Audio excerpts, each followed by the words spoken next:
Neck trauma, 50 minutes is hand trauma. Ortho, surgery. We're just going to get on through this. Not scare him, get you all sorted, all right? John? Do you remember where you are? King's College Hospital, London. Thank God. A major trauma centre. Hit the curb, jackknifed onto the verge. Have we got a good pulse? Have we got an output? You know? One of the busiest A&E departments in the world. He will probably scream, but he won't remember. No, stop! Ah! A place where love, Come on, sir. Let's go. Up you go. No. Yeah. life, There you go. I love you. I love you too. and loss It's all right. unfold every single day. Don't cry. And we'll make sure Mummy stays with you. Well, listen. Right, who's not busy? Squeeze that. We can't give up on her, come on. We've got to be strong for Mum, if it is the last bit. Hey. All the patients you're about to see were treated in one department. Well done. In just one 24-hour period. I never cease to be amazed at the robustness of human beings. I love you. And the strength of their relationships. Love, it's a reflex. It's what you do. For many of the families, despite the devastation that they may be facing, they give unconditional love.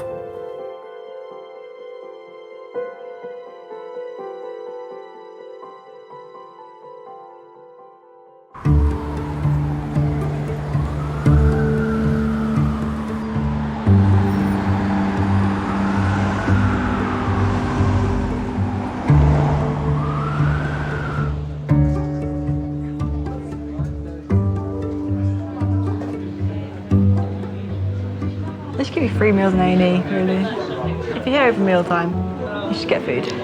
I think you should have tea and coffee as well. Tea and coffee facilities and chocolate biscuits. Yeah. One of the best countries in this world. And all kind of stinking people. They stink. It's the poor doctors I'm sorry for some of these patients. Yeah, but you have to live and let live. Not live and let live. No, you can't. No, you can't be. You can't be prejudiced. You know, be careful. That isn't a prejudice. It's straightforward. Going into me, oi boy, Glory be to God. You think they're going into my eyes, huh? Oh well, that was yours.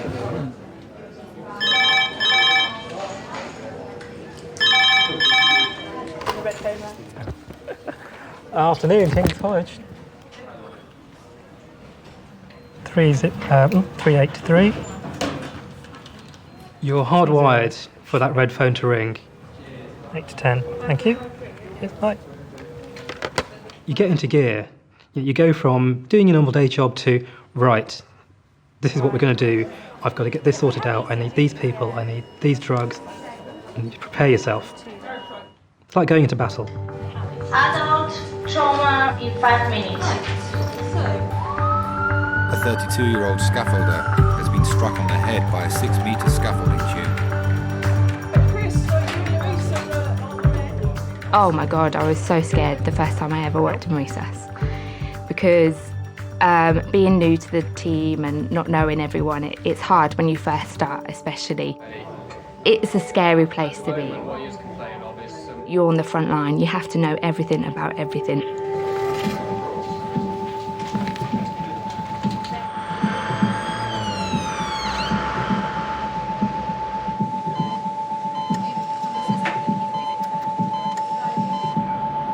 The red phone patient has come from a building site in Kennington, South London.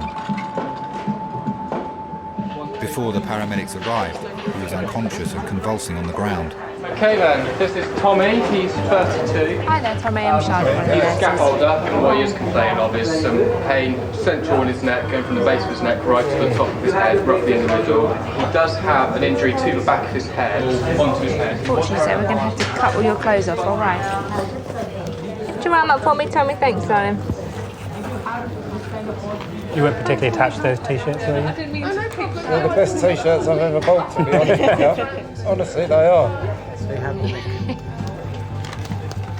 Chest X-ray here. Or do any? Resonant percussion notes. Cruel lot of people here. I fucking hate it, I really do. Hold on, mate. Sorry for swearing. It's all right. The human body is tough. It's built to run, it's built to hunt, it's built to play sports. It's not built to be hit by something hard and metal. And that can really damage your brain. It's difficult, because you often don't know what they've done. Well, what we're going to do, get some blood, make sure that's fine. Get you off the hard metal scoop in a second. You'll probably have a scan of your head and your neck. See if you've broken anything, or if that scope of that scaffold's gone into your head. And then we'll talk again. Thank you.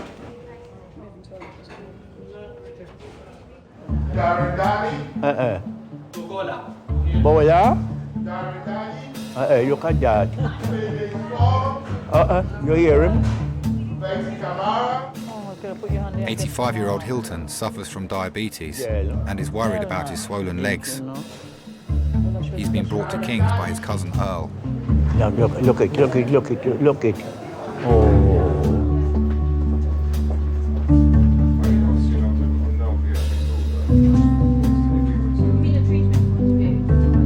Hilton Herbert. Yes. There we go. Yes, come in. Oh, God. All right, girl. Yes, madam. Hello. And how are you? My favourite patients are the elderly because they're always so grateful for what you do. Yeah, they give you lots of banter and cheek, and yeah, you just give it back to them and play along with it. Okay, what I want you to do is get your bottom right up on the chair. Bottom? Yes, your bottom. Oh, my God. I'm a man 85. You don't inspect my bottom. I'm not inspecting it. I want you to sit on it on the chair. Oh, you must respect it. I respect you. You're a pretty little nice nurse. Okay, so shuffle your bottom back and then swing your legs up. Yes. All right, and then you can tell me all about it. My name's Nancy. Yeah. All right? Yeah. What have you come in to see us for today? I come in to see you because my foot swollen. Your foot's swollen? Yeah, I have my foot is swollen, and I won't trouble you all, my dear, if I didn't want it. I'm 85 years of age, and I'm proud of that. Oh, so you should be. Yes. I grew up in the Caribbean. Life was hard. When the war was over, my intention was to come to England and do better and to help my family and things. Yeah. So is this the one that you were worried about? Yes. Yeah. And that too. And how long have you had diabetes? Oh, since 1977. Okay, and are you on insulin? Yes. Yeah. But it's controlled. See? It's well controlled. Everything is How under often control. do you check your sugars? Once a day. Once a day. And have you checked them today? Today? And are they all right? I was ashamed. It's 3.9 today. 3.9. Excellent. 3.9. Okay. Yeah. And how do you feel in yourself? Do you feel well? I Unwell? feel well, but it's only that you could hardly walk sometimes. Yeah, okay. What I'm going to do, I'm just going to go and check our computer and see if we've got the blood results test. And I just want to do a little swab of your leg, see if there's any bacteria growing there. Yes, yes, all please, right, yes, and then I'll be please. back to see you. Thank you very much. All right. No.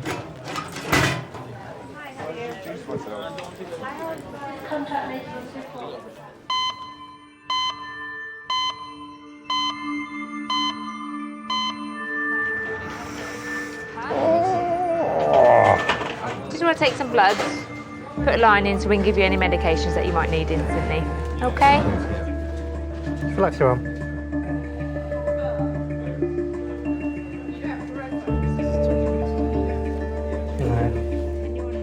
When a patient comes in shivering, 9 times out of 10, it's shock.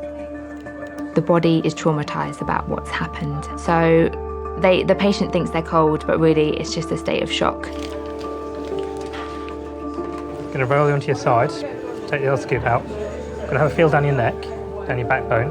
If it hurts, say yes. If it doesn't hurt, say no. Okay? When we get to the bottom end, we're going to have to feel your rectum. What? Your tail end, your bum hole.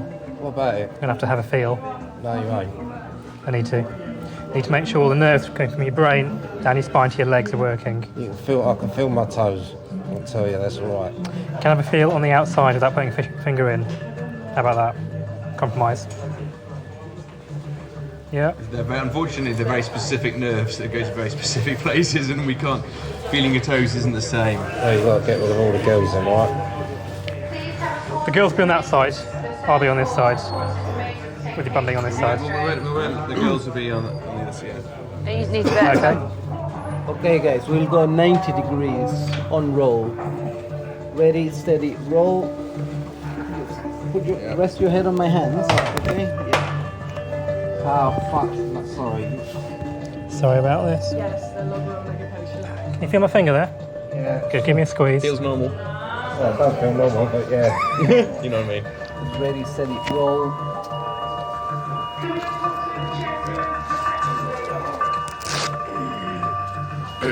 Let's get you warmed up now, okay?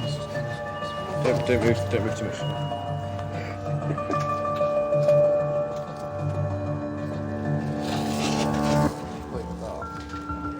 Why you take my head down? So you can't move.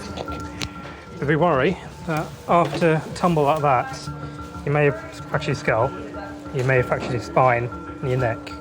You're quite sore though. I know you said it's bruised, but it's difficult to know, is it bruised or is it broken? I appreciate you, look.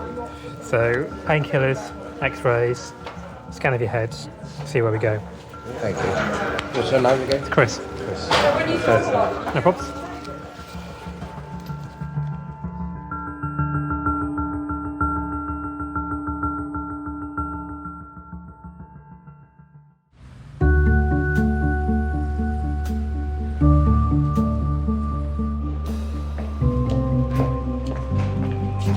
Oh, right.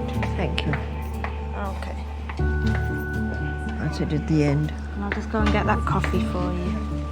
Thank you. And there's your coat. Thank you. Okay, I'll just turn that.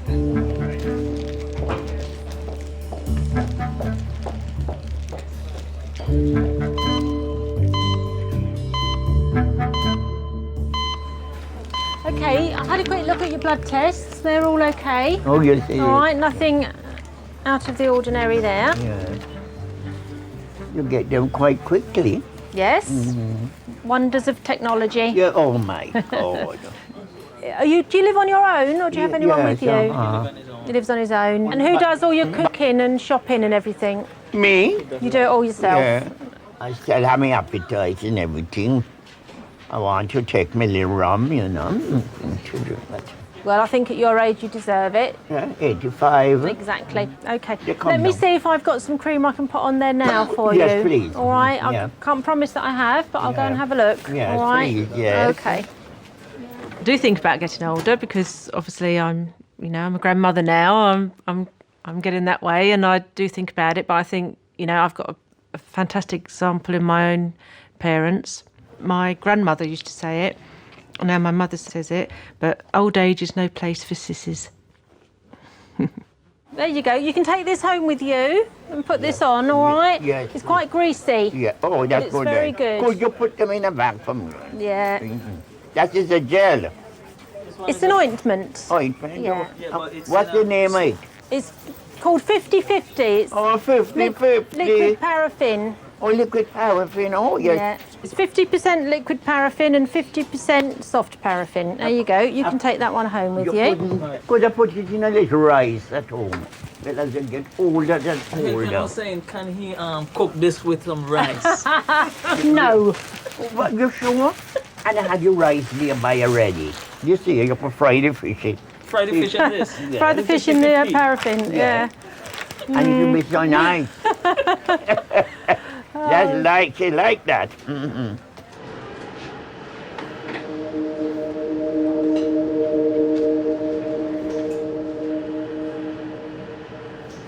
It's 45 minutes since scaffolder Thomas arrived in Resus.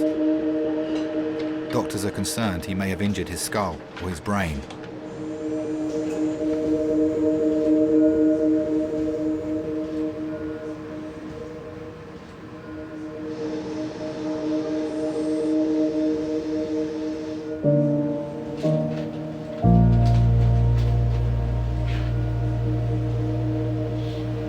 Apart from that, I cannot see anything major inside. Let's check.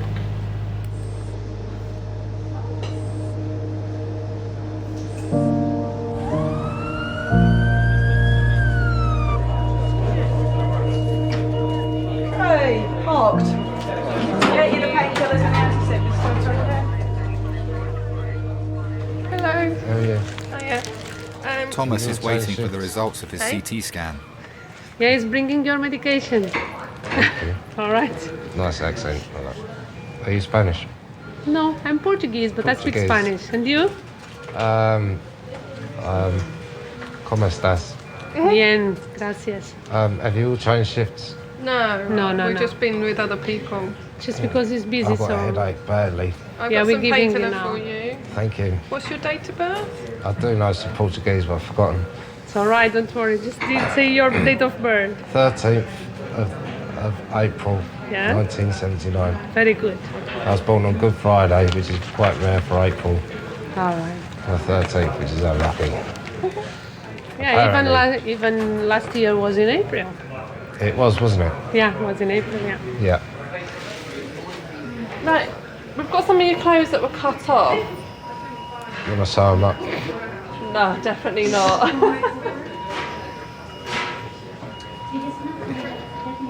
Maybe someone would, not me. No, I haven't got anyone. I can have a quick look through them and see if there's anything in pockets. Do you want them in the bin? Yeah, chuck them in the bin. I will show you what I'm doing. Well, I haven't got anything to go home with. So there's no Mrs. Herbert then? Huh? No Mrs. Hilton? No. No. Strictly Herbert on its own. Some of the women, them is too bad. You can't be worried. Yeah. You could have a fling. The woman in these islands, they're worse than the German soldiers. Really? Oh, blimey. I wouldn't have you. No, don't hit them so hard. The woman in these Present islands, company accepted, I hope. they're worse than the German soldiers. Oh, my goodness me. So now it's no cause for alarm, eh? No cause for alarm. I feel as young as ever, yeah. I'm quite happy. Never married yet. I don't want nobody to have me pin down to them. Yeah. I like to be free. He said, in the Bible, he said, who is free indeed. I like to be free. You need to get yourself home because it's cold outside. Oh, yes, I know. Last time I come here, let somebody get a cab for me. Okay, we'll get you a cab. Huh? We'll get you a cab. Cab, yes. And All right. put my boy mid- Do you want to go and sit in the waiting room? Yes, please, Hilton And we'll Herbert. get you a cab. Yes, thank you very much again. All right. And keep up the good work. Okay, just take it slowly. 85 and it hasn't been And touched. counting. You haven't been touched? What can you touch? All right then. All right. Okay. Yeah, see you. You know which way you're going? Yes, and before Yeah, you all right. you won't call the thing for me. I'll call a cab. Yes. All right. Okay, Take care then. now. All right. They look after me nice today. It's because I've had migraines and a lot of medication. Migraine. I used to get migraine. So what did you do? I'm not quite certain what happened. But you haven't got them now, have you? No, I don't have them now. I tell you, once you go into menopause, Yes. that's tough. Yes. And how do you feel now? What? You feel well now, don't you? Touch wood. Yeah, touch wood, me too. I've never felt so well in my life. Touch wood. Touch wood.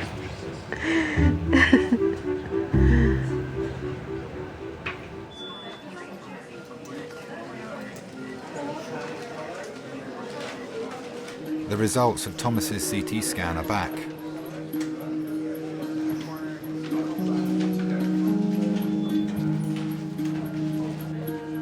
Hello. How are you? My name is Cyril. I'm one of the A&E consultants. Cyril? Yeah. Nice name. I've got some good news. The CT of your head and your neck is normal. Thank you. There's nothing broken and your brain looks absolutely intact. Thank you very much. Absolutely fine on the X-ray and the CT. We're gonna remove that. Can I take it off? Yeah, I'm gonna take it off for you. Have you got any pain in your neck? Pain? Yeah, pain. It's not painful. Oh, just at the back, but if my CT scan's fine, then it's just bruising, then don't worry about it. We'll see. Huh? We'll see. What I'm just going to ask you to do, to start with, is just to stay very still, yeah? I'm going to remove that and make sure that we haven't missed anything on your neck. Yeah? So you don't move your head until I ask you to do it.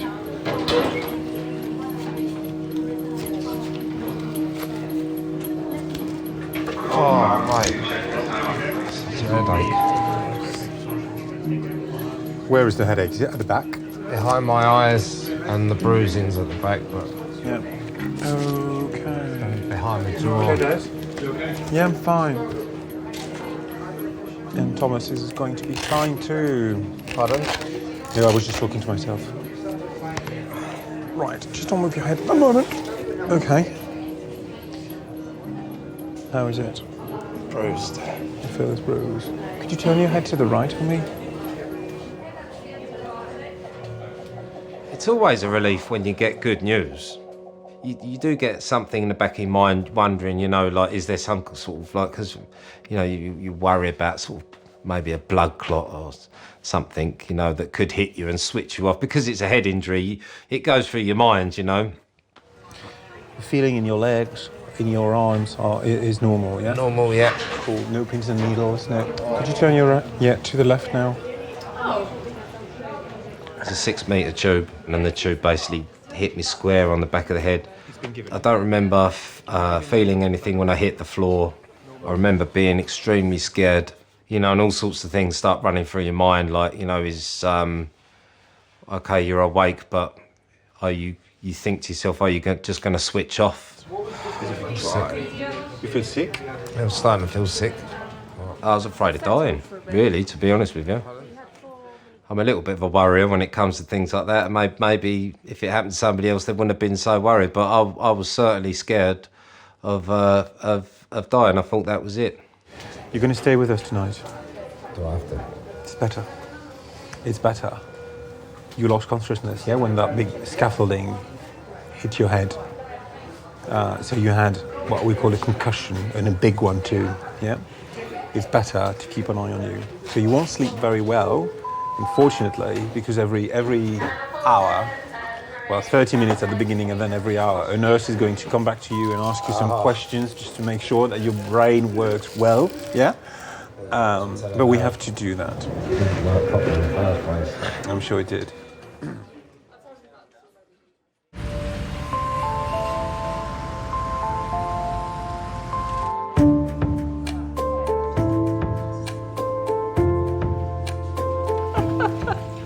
So you better let me have the other jokes.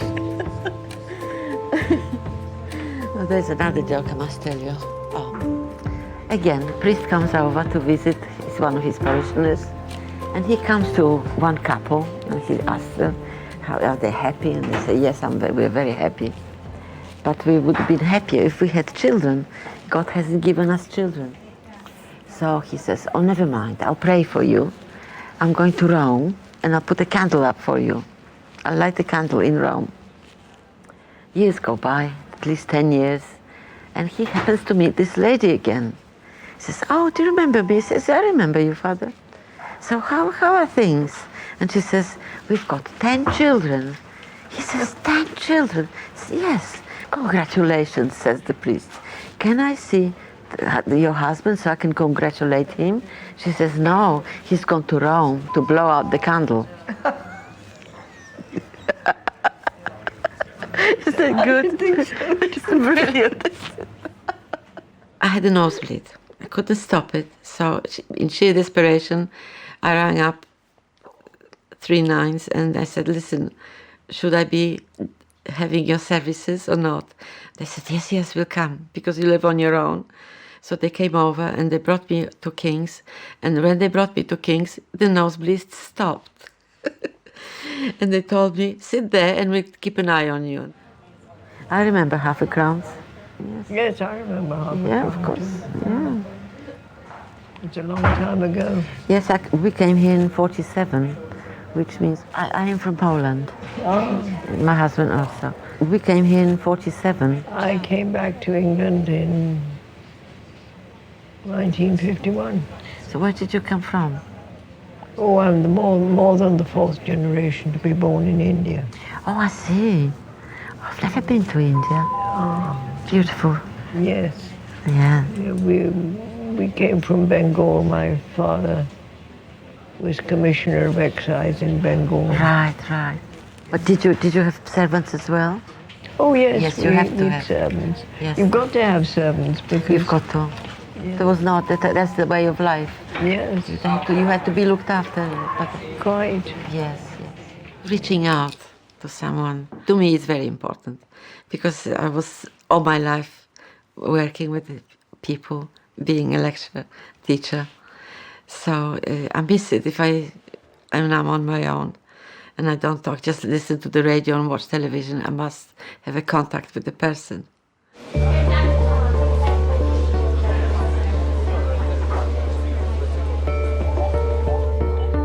79-year-old retired architect Edgar has been brought to King's by ambulance after suffering an asthma attack at home. I came here in 1957. I didn't know that Britain was so cold.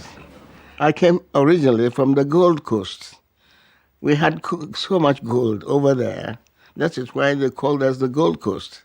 But then I didn't have any because I was poor.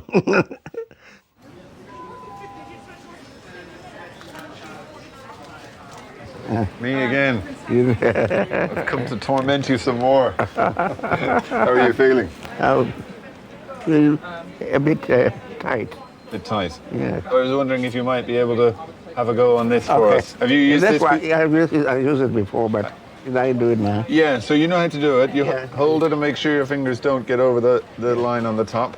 And take a good, nice deep breath in and then blow as hard and fast as you can. With a... Okay.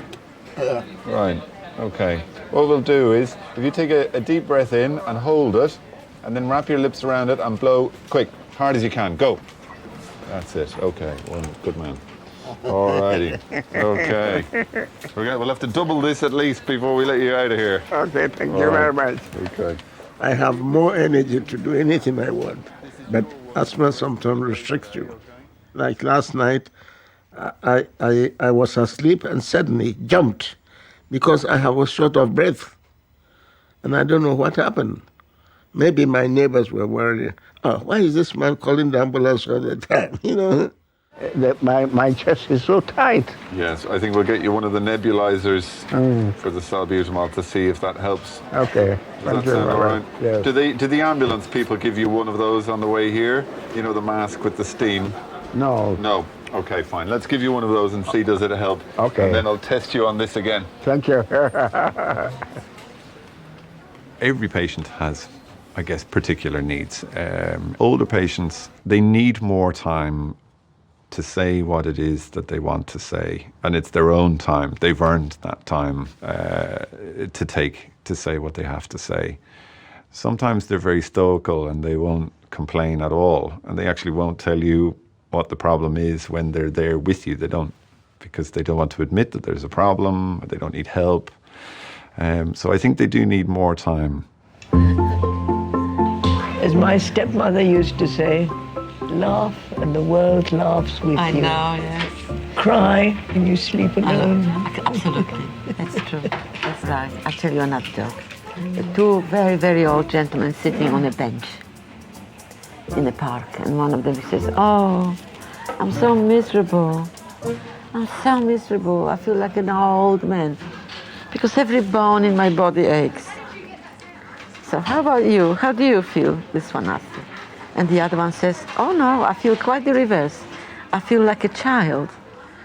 Just look, I have no hair, I haven't got any teeth in my head, and I've just wet my pants."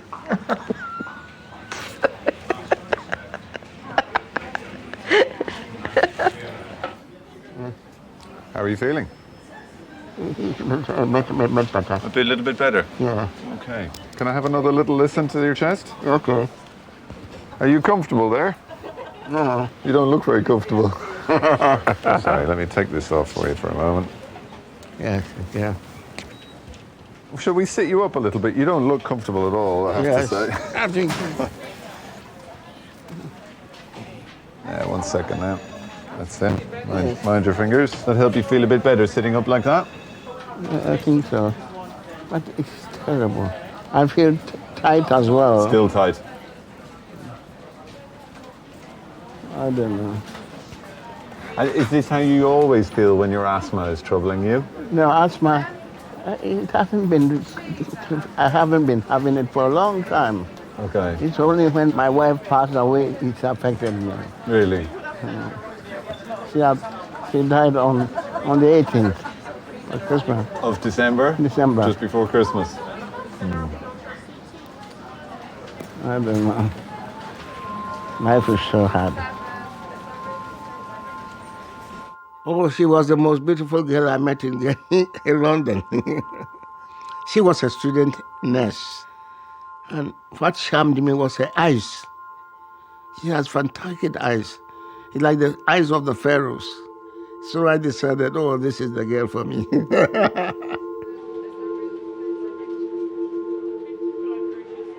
And is anyone helping you? I'm living alone at the moment. Have you many friends or No. church or anything? No, I haven't friends. Okay. I don't have friends. I don't have any support. My wife was the only support. If something happens to me, there won't be anybody there. I don't know. At the moment, I'm lost. Doctor that was just I'm in lost. is still in the department. Your patient has returned. Unfortunately, we see an awful lot of patients who are completely alone, living a very, very isolated life. You know, the middle of the night, when you're not feeling well, it's a particularly dark and lonely place to be, and scary, I guess. I think men rely on their wives a lot more than they would like to admit from the moment that they meet and the moment that they get married. And I think that that reliance becomes greater and greater as life goes on. It's a long time my wife helped me, and maybe company too. I have nobody there, and I'm worried, you know. One is in a mess, and I don't know, my head is in a well. Yes. You don't know what to do. Yes. Whether I'm doing the right thing or the wrong thing. See, life is so hard. See, I think you are doing the right thing, but I think you're in a very, very difficult spot at the moment. Yeah. I think it's Well, we tend to be in places like that sometime in life. Yeah. But I think I've never experienced it before. Sure. I'm having too many things. Too many things, and your best support, your crutch is gone. Yeah, Your wife. yeah. What I might do is I think I might get one of my colleagues to come and have a chat with you. Okay. He works in social services, okay? But what they can do is see if there's something that they can do to, I don't know, to help you get through this period that you're in at the moment. Let me get you a tissue. Yeah. To get you through this very, very dark period that you're in at the moment. Yes. And maybe sort of get you in contact with some people locally. Maybe we can see if we can help a little with that or something. Okay. Okay? Okay, yeah, thank you. So bear with me. Okay, thank you very much. Let me see if we can help with the other things. Thank you very much. Thank you very much. Not at all. I'm just going to go and talk to this chap and I'll come back to you and let you know how we're getting on. Okay? Thank you. Yeah, okay. All right. Okay. Good night.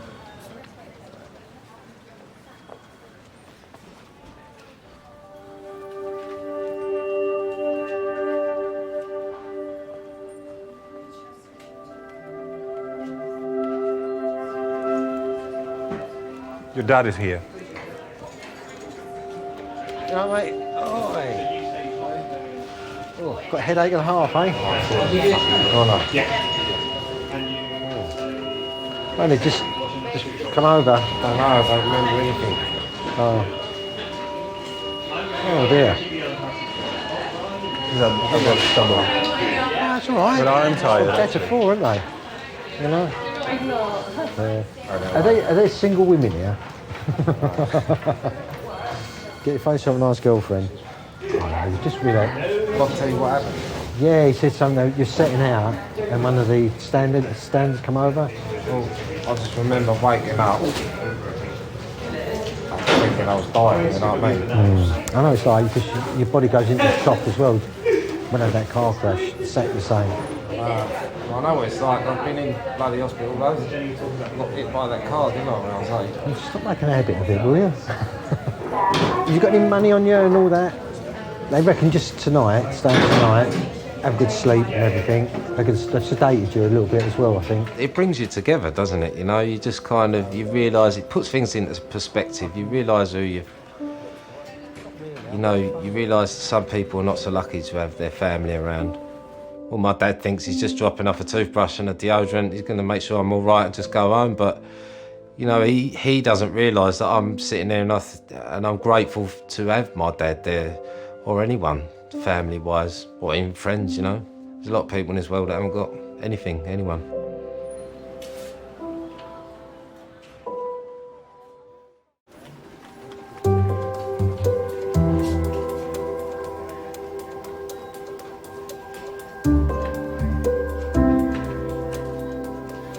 Right, do you want me to leave you and then I'll call you tomorrow? And once you've got the all clear, then I'll come up and get you, all right? All right then, I'll see you later. I just want to say goodbye to the nurse. Thanks very much. It's all right for me to go now then? Yeah. I'll call tomorrow to see how he is. Yeah, 10 o'clock. Yeah, because I know you need to free up the beds and all that, don't you? So, Yeah, well, yeah, but I'll be here tomorrow. do you feel better, Tom? Hey? Do you feel better? Yeah. Be careful what he says, because he does. Okay. He feels crap. It's like all of us men, you know. All right, Tom. I'll see you tomorrow. I'll tell Mum everything, so don't worry. You know. And I'll finish that Indian off you left. All right, Tom. See you tomorrow. All right, thanks very much for everything. Thank you.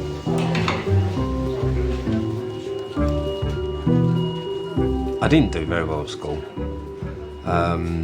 For someone like me, you leave school, what you're going to do? You're going to be a plumber, a bricklayer, chippy, or my uncle's got his own scaffold firm, so it just kind of went from there. I just kind of slipped into it, really.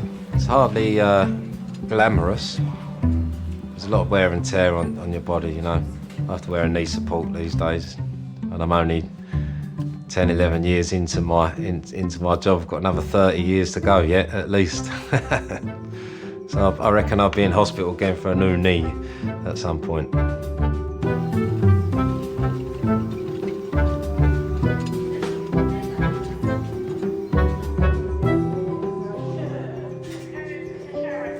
My husband was a colonel in the Polish army.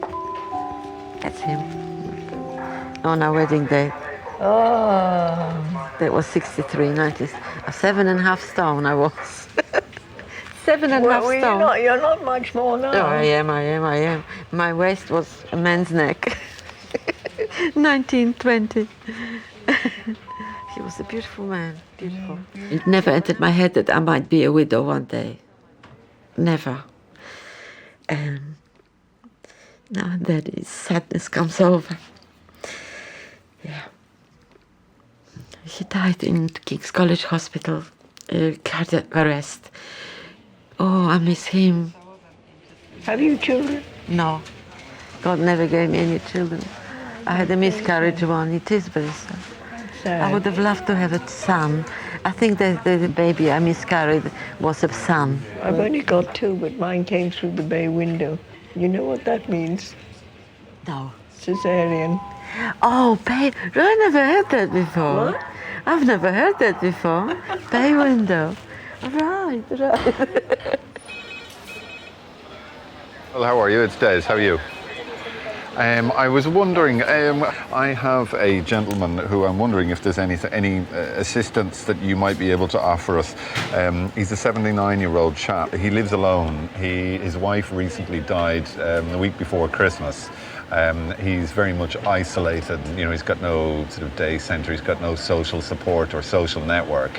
I think he's a little bit depressed because he's grieving, I think, naturally. But I'm wondering, is there anything that we might be able to offer him in terms of sort of his name is Edgar Bruce Tago.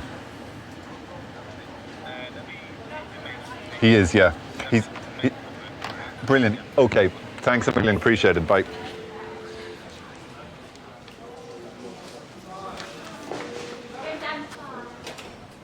Hello. Lucy, a Red Cross volunteer, has come to visit Edgar. Because we've got some volunteers down in Bromley, which nearby the place where you live, and I thought I've got a very nice lady. She's called Mary, and if you would like to, she can come to see you maybe on Thursday, because she's available on Mary. Thursday. Yeah. And she's really lovely. She used to be nurse as well. Oh, I see. She likes to see people, and basically... Maybe she even knows my wife. Oh, is it? Because she's worked for 28 years there. Wow. You see, she was a midwife there.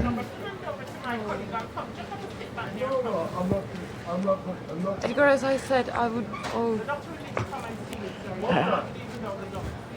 I always feel sad. But life must go on. We live together, we help each other. And now she's gone. You see? That's how I feel. It's a lot to take in. Yes. There is a phenomenon called broken heart syndrome, and I think that once your partner and your anchor is gone, then why are we here? I find it difficult to know that there is an aspect of my patient's care that I can't sort out, because that's why I'm here, is to sort out these issues. But sure, I'd love to wave my magic wand and make absolutely everything fantastic, but life's not like that. And I don't want to live with anybody else. No. No. I don't want to live anybody who is looking after me. I don't want to live. No. No, if my husband goes and I have to be alone. You want to be alone? Well, no, my daughter, I don't want to live with my daughter. No. It's not fair to her. Right. Well, she might, yeah. No. Because some people, yeah, it just because depends. she lives in Chelsea, she's got room. Yeah. But I still don't want to live with her. Well, it's just how you want it, yeah. Yeah. It's just whatever makes you happy, that counts. I hope I go first. Oh, no, please don't say that. Nobody knows who goes What? first. Nobody knows who goes first. Nobody. No, please God, I go first. So how is he going to cope without you? We can go live with my daughter. That'll be okay. That'll be fine. You look after yourself. Thank you. Yeah, and hopefully we'll get things a little bit brighter. Tomorrow is always another day. Yeah, that's right. Yeah. Thank you very much. But if you need, You're very nice. if you need, well, most of them are. These two are particularly. Yeah. Now your chariot awaits. Okay. Have a seat. Look after yourself.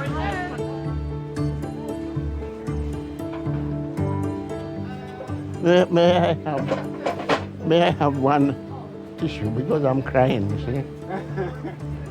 Hold that box. Yeah, no, a little bit. I'll have only a little bit. Leave some for somebody else. Good man. You got Yeah. enough? Yeah, that's enough. I lived with my wife for 45 years. But I'm now looking. And I hope, all being well, I might find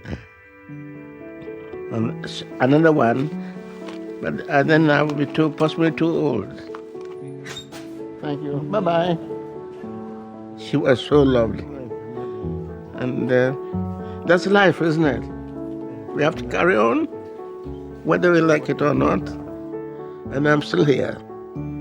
When God wants me, He will have me.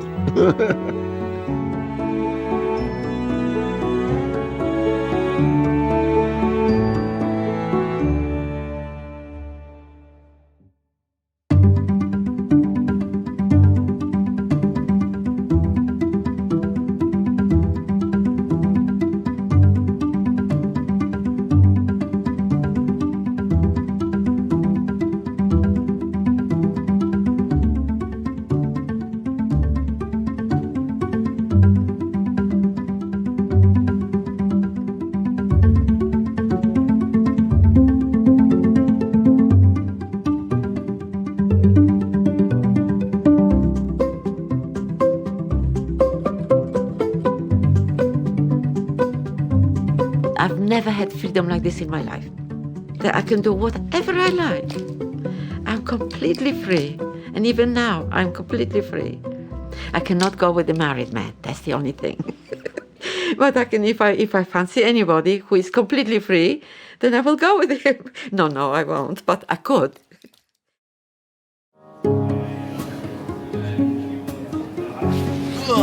Head up, man. Eyes open. Let's not fall asleep. It was a broken heart that led him to get a physical injury. I can't say I've seen that a lot.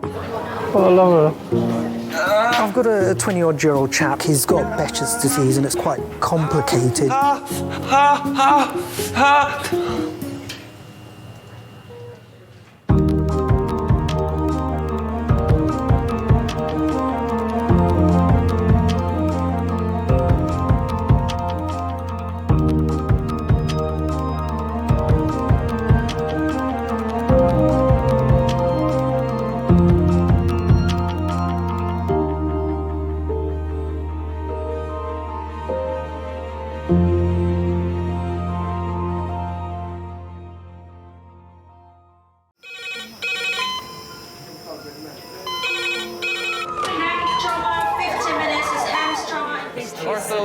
Surgery.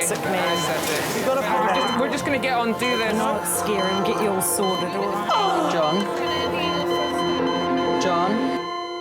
John? Do you remember where you are? King's College Hospital, London. Thank God. A major trauma centre. The curb, jackknifed onto the verge. Have we got a good pulse? Have we got an output? And one of the busiest A&E departments in the world. He will probably scream, but he won't remember. No, stop! A place where love, Come on, sir. Let's go. Up you go. No. Yeah. life, There you go. I love you. I love you too. and loss It's all right. unfold every single day. Don't cry. And we'll make sure Mummy stays with you. Well, listen. Right, who's not busy? Squeeze that. We can't give up on her. Come on. We've got to be strong for Mum, if it is the last bit. Hey. All the patients you're about to see were treated in one department. Well done. In just one 24-hour period. I never cease to be amazed at the robustness of human beings. I love you. And the strength of their relationships. Love, it's a reflex. It's what you do.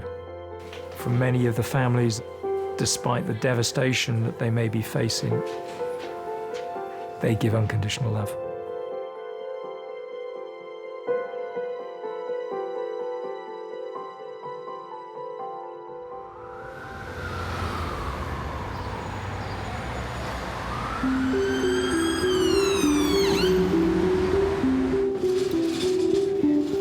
Hello.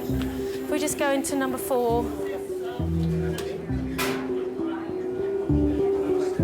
So we've got another patient coming in as well. It started off with like the slowest day ever, and it's just gone tits up. But yeah, no, we've got lack of space everywhere. It's manic. Literally haven't stepped out of recess for a week. It's one of those. Modern medicine is perhaps the victim of its own success. You know, if we think 100, 200 years ago, if you broke your leg, you were probably going to die. Especially if you had an open fracture of a leg, because you get infection and you die. And there are advances in medicine, you know, every day, every week, we read about it in the newspaper. This can be done, that can be done.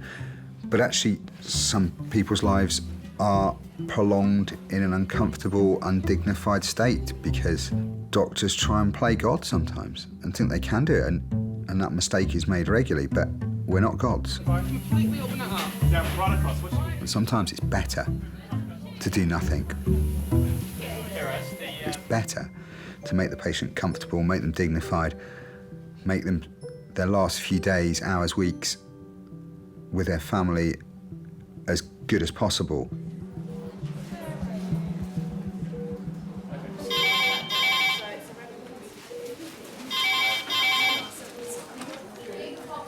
King's A&E Recess. Good afternoon. Yep. November 2 here.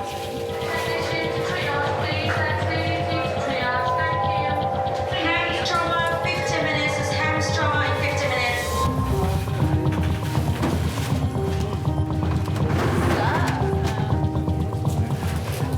Hems, 55-year-old truck driver, trapped, head injury, pelvic injury, closed to fib fracture. Are they here? One, two, anaesthetist, ortho, surgery, anaesthetics, me, patient, no.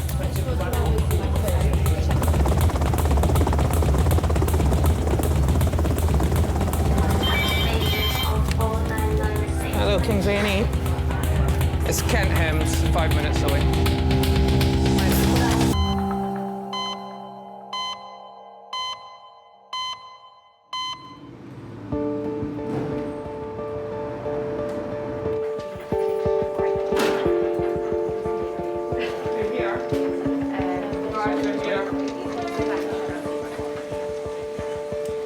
This is Kevin. Kevin is 55 years old.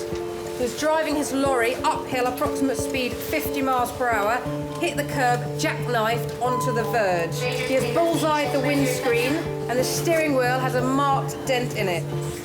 Injuries: head, neck, possible pelvis, left femur closed and left closed tib fib, neurovascularly intact. Interventions: he's had 2 milligrams of morphine, 4 milligrams of ondansetron, 30 milligrams of ketamine. He's got a pelvic binder and a Kendrick splint on the left leg. Lovely, thank you very much. I don't have any D-reg. Can you do a quick primary survey? I'm going to skip plain films, just go for CT. Always patients. Lovely. Yeah. Just bracing, okay? Ready, steady, brace. Kevin had his accident 20 miles away in Kent. Helicopter medics treated him for over an hour on scene.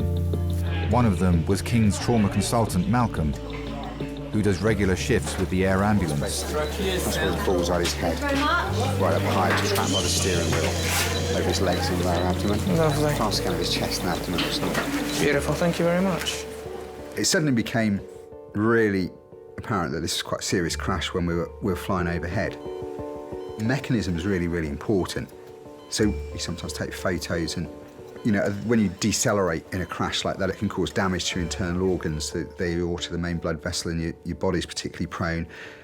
If you're wearing a seatbelt, that can cause particular injury patterns as well, particularly at high speed. So they're all things you have to take into account. What's your name, sir? Kevin. Kevin. I'm going to take you round to scan. Yeah. And do pretty much all of your body to sort of check for any injuries that you've got, all right? Okay. As well as internal injuries, doctors are concerned that Kevin may have badly damaged his neck. Right, my darling, let's get you off this.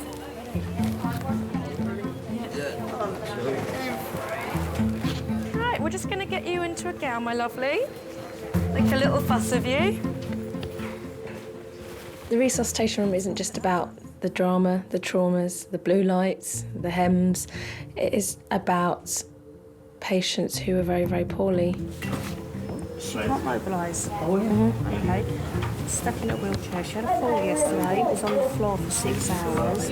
We do have a fair few of the elderly patients coming into resus. Majority that I have looked after will stay at home until that last minute and they don't want to bother anybody. I knew I was having a heart attack at home, one lady said to me once, but I didn't want to bother you. I know you're all very busy and I was going to leave it till later. You just think, oh, it's terrible, you know, and they're so vulnerable as well. So they need to be looked after. Right, let's get you into a gown. 80-year-old Rose is having difficulty breathing. Sit forward for me, darling.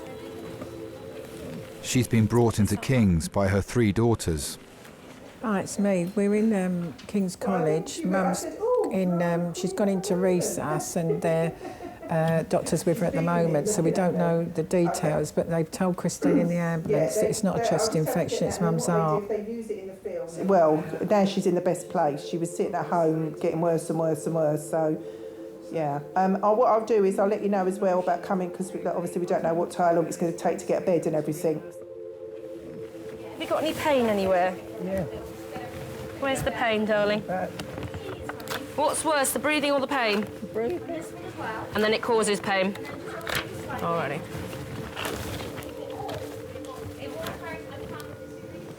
Mum was born in the East End, Bow, London. She was an only child. Do you think that's why she had a big family? I think so. I think so. Well, I'm the second eldest. And I'm the third eldest. I think we was envious of Christine because she was always skinny. She was always skinnier than us. She was a lot slimmer and older Yeah. and blonde, yes. There was a time when Christine could wear hot pants and I couldn't. yeah, because we was so fat, yeah. I was a lot bigger than her and I thought, that's not fair. Yeah. So what's it like being the eldest? It's okay, actually, but I was never the boss. I think if everyone was the boss, it was Sandra, not me. The doors keep opening. I keep thinking they're going to come out and tell us something. I don't like the fact that she's sitting up there all on her own now. I said to her last night, when I phoned her last night, I said, I'll come over, Mum. I'll come over now and I'll sit with you all night. I'll sit with you. She went, no, I'll be fine, I I'm said fine. to you, though, didn't I, when I spoke to her, when Christine put me onto her, she didn't sound right. When I phoned her before you, she didn't sound right. Do you remember when she had that hematoma on her leg and that doctor came out and she said, looking at your mum here on paper, it's very, very sick. There's not one part of her body, I don't think, that's working properly anymore. But then if she'd phoned her doctor, son, he still would have said what her doctor said. Oh, it's chest infection. This ain't no blinking chest infection. That's what Christine said, isn't it, really? Perhaps they thinking that she's going to die at home. Yeah, and they don't want it. They don't want it anymore, son. Old lady. No, that's where she should die with her family at home. Perhaps the doctors thought there was nothing they could do much, really.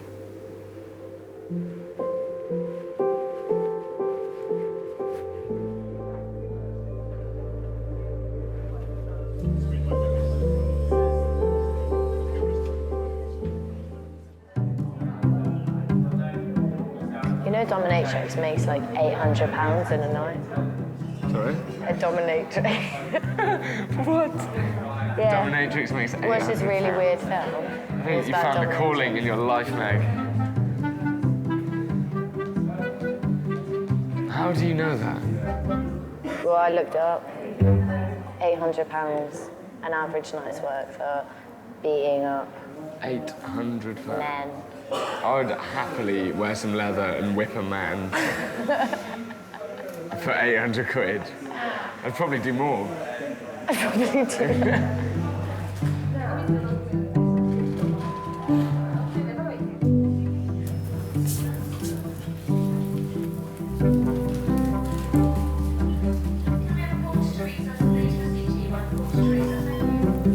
Right, that's it.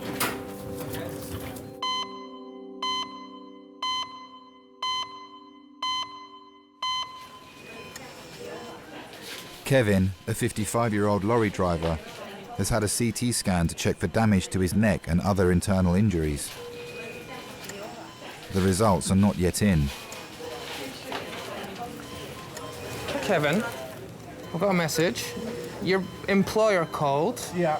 Oh, he knows where we are. He's bringing in your partner, and they'll call back in an hour. Oh, fine. Is that all right? Yeah, that's great. Okay, cool. On the motorway, you'll probably see at least one accident a day.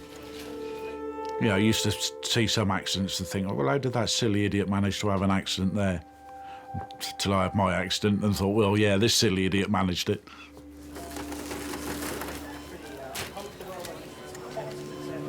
Kevin, you've got a sort of splint pulling your leg there, and just to keep the bones kind of in place. What we need to do is we need to take that off, and we need to put a plaster cast on. Yeah. Okay. Now, as you can imagine, if you've got a break there, that's going to be painful. Bloody painful, yeah. Sorry to be blunt, but before we do that, I'm just going to give you some more morphine. Yeah. Okay. Yeah, Take the edge off pump the it in. pain. I'm gonna give you more than what you had the first time round. Yeah. Okay. If you bear with us, it will be uncomfy when we do it. There's no way around it. But Yeah. once the cast is on, at least it won't shift, and you'll be much more comfortable. Okay. Oh, try not to nod your head as well. Just say yes or no. Okay. The only bit I can't remember is the very first bit of what started the accident off. The rest of it I can remember as clear as anything. I remember looking in the mirror thinking I shouldn't see that much of a trailer in the mirror. As the trailer started to come round and started to jackknife, and next thing I'm off down the embankment thinking this is going to hurt, and it did. Sorry, mate. Sorry. Take some deep breaths, mate. Kevin, we're just going to get on, do this, right, and you'll be much more comfy. I really, really apologise in advance, okay? What do you want me to do? Can you get the sheet out of the way?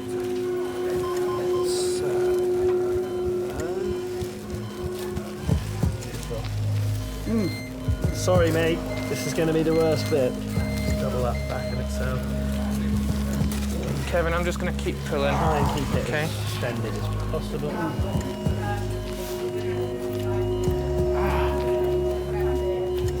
Kevin, I'm going to let go soon, okay? You're doing really well. Beautiful. I'm sorry about that hurting you so much. That'll start to feel better now, okay? Some deep breaths. You've done really well. Sorry about that.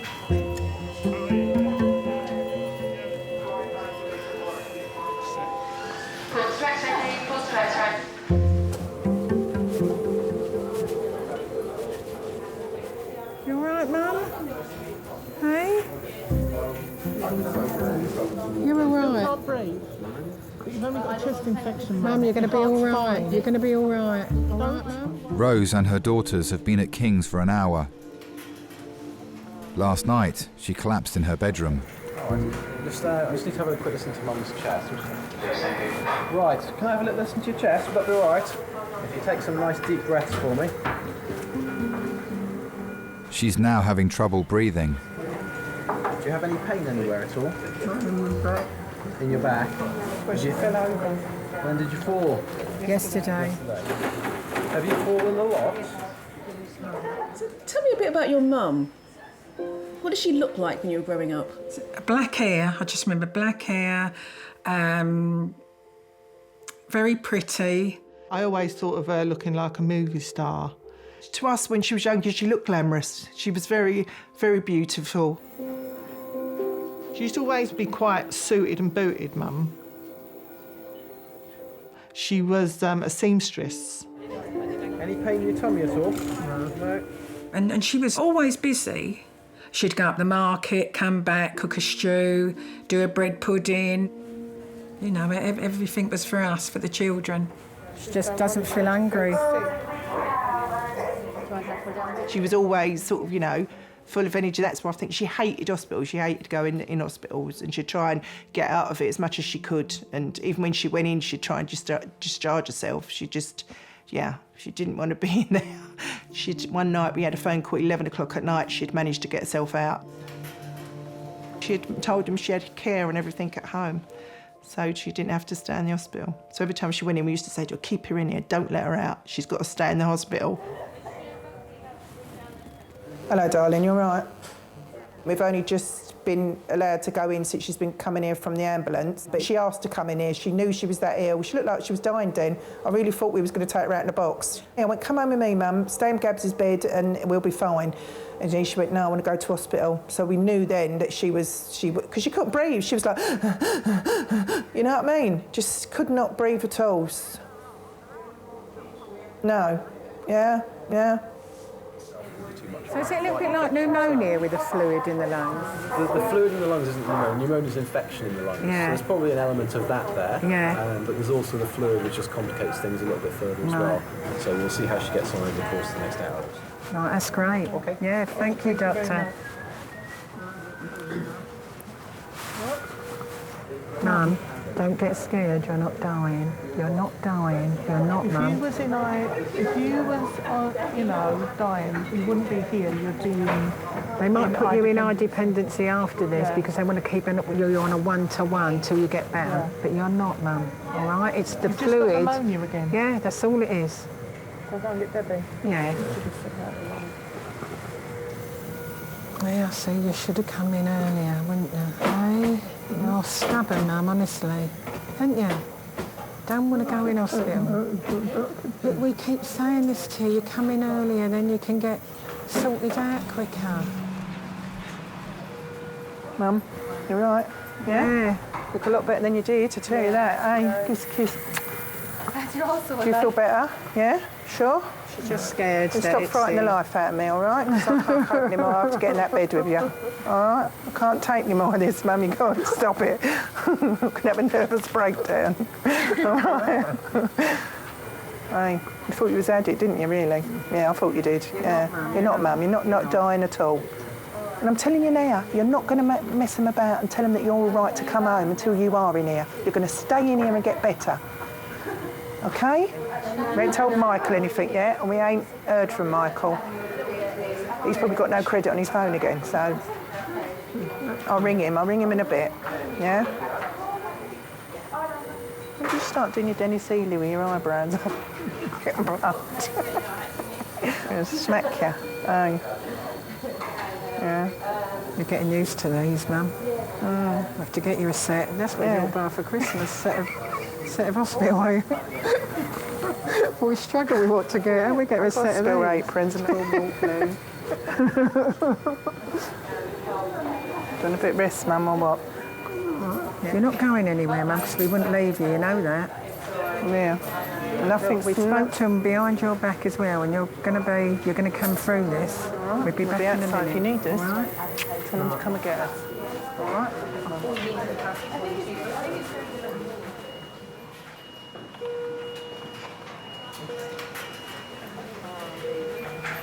Yeah, we wanted to chat with you, to be honest. Yeah. How do you feel? You can start if you want. What would you like to ask? Do you think she's going to get through this? Well, be honest with us, really. Yeah, no, I will do. All we can do is kind of do everything we can to try and help her fight whatever's going on. The issues are that she's got quite severe lung disease, she's got quite severe heart disease, so that's obviously going to make it all the more difficult for her, okay? I think if we were to put her on a ventilator, bearing in mind how bad her valvular disease is in her heart and the lungs, she would never get off the ventilator, okay? She'd then spend whatever was left of the rest of her life tied to a ventilator. And so we don't like to do things like that, okay? We don't like to make people uncomfortable for the sake of it. So I think that would be a no-no. Could we get 2 quarters please? Bearing in mind as well is the degree of severity of her heart disease. If her heart was to stop, the chance of getting it to start again would be very slim, okay? So I'll have a chat with the medical doctors that are going to look after her. But my feeling would be in that situation, trying to restart the heart would be, again, putting her through stuff that was unlikely to be of any benefit. And so my feeling would be that would not be a good idea. Okay, I think that would be her way of saying enough's enough. Yeah. No, we're not at that stage at the moment. No, but we're prepared for that anyway. Yeah. Now, the next sort of 24, 48 hours will be quite critical in terms of seeing which direction she moves in. There is a possibility that she could get worse. We'd say no. It's too early to know. Yeah. She thought she was dying when she come in. She really thinks it's the end. So we're not telling her that, we're just telling her that she's going to get better. Because she's scared. Well, I mean, when people are struggling with their breathing like that, if they get anxious as well, that can make things worse. I think that's a very sensible way of dealing with it. OK, well, thanks very much, Doctor, for all you're doing, honestly. Yeah, thank you. Thanks.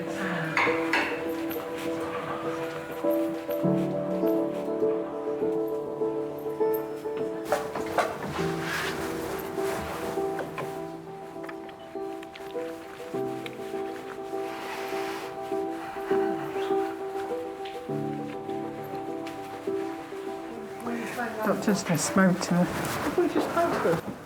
Pulled us round the front. It's not good, is it? No. I'm not going home at all. Next Next 24, 48 hours. But they're not going to resuscitate Mum, and they're not going to put her on a ventilator. They're not going to do that for Mum, all right?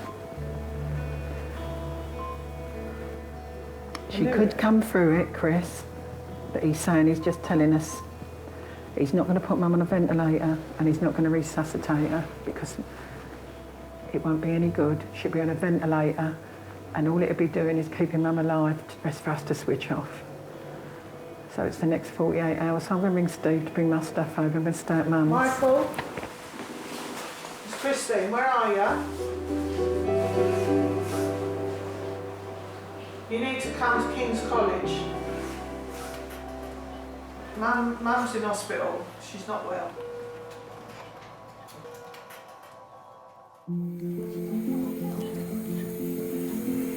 last name? Watson. I love the name Rose. Yeah. I had a little girl, I call her Rose. It's really cute. Well, a lot of people I know will say, well, when your time's up, your time's up. But actually, death terrifies me. I'm terrified of dying. I don't want to die, you know, and I do. I'm not ashamed to say that. The process of dying absolutely terrifies me. It terrifies me because it's unknown. As doctors and nurses, you have to accept sometimes you can't change everything. There's not always that miracle cure for everything. And I think once you accept that actually that's happening, you have to get it as right as you can. You can't get dying wrong. Hi Steve, it's me. They're not going to resuscitate Mum, and they're not going to put her on a ventilator because she's got too many things wrong. I'm going to stay here tonight and all day tomorrow till she comes through the critical bit. Steve, I need to cancel these cakes. The numbers will be in my book because the beats, the girl's going to have to come and get her beats back, and they need to know pretty soon about the cakes. It was hard to think she wouldn't be saved if it happened, and praying that it wouldn't happen, that she wouldn't go into that and not have to be brought round, not have to be resuscitated. So all the time he was praying, Mum, please be okay, don't let that happen, because you're not going to live if that happens. Yeah, it's just being told that they're not going to try and bring her back if it goes wrong, because it just won't work for her. But we can't let her know that. We're just telling her she's going to be ill because he said if she gets anxious, her breathing will go worse. Well, that's what I'm thinking. If all the kids come in, she's going to think it's her last, isn't she? But we're here. She's got to. Well, Debbie wants George and Gabs to come over, I think. I'll ring you back later on, yeah? I'll let you get on. All right, then. OK, bye. But if we're staying over, that's the excuse we've got. They've got to be here because we're staying over.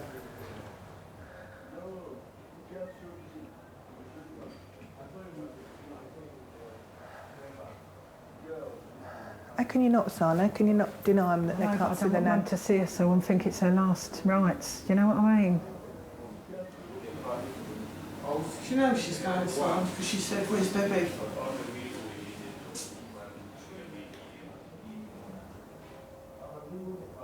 She might not. She might not. You know what a fighter she is? She's had this before. She's had this before. She's had it before and got through this pneumonia business and... But why did we fucking leave it again? Sodding about. Why? She's got a chest infection. Because she's stubborn, Deb. And we feel like we're forcing her to go in hospital. This is the first time she has said, I want to go in hospital. Because she panicked, she couldn't breathe this time. Last night. I missed that. But Chris, she wanted to die at home. But she's not going to die comfortably, not being able to breathe. It's like you're drowning. When you've got fluid on your lung, it's like you're slowly drowning. Here, she's going to be comfortable. Please have a quarter to X-ray patient go back. Thank you. She might respond to the antibiotics. She's not that far. She's given up. She hasn't. Given up the way she was talking to me. Chris, she hasn't. She hasn't. Stop she it. hasn't given up, Chris. We can't give up on her. Come on. Come on, stop. We can't give up. She's a fighter, Mum, isn't she? Hey? Because you can't go in there like that, can you? Hey, we've got to be strong for Mum, if it is the last bit. Hey.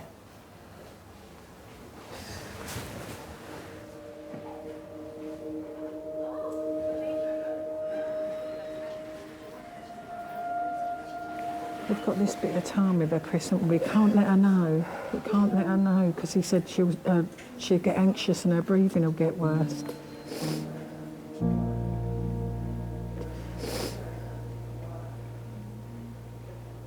Don't you dare ever blame yourself, Christine, for anything that happens with Mum. You know that. You've looked after her.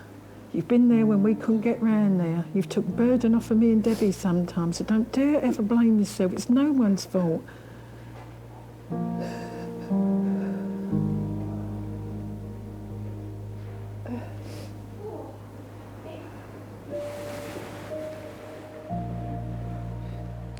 want a coffee?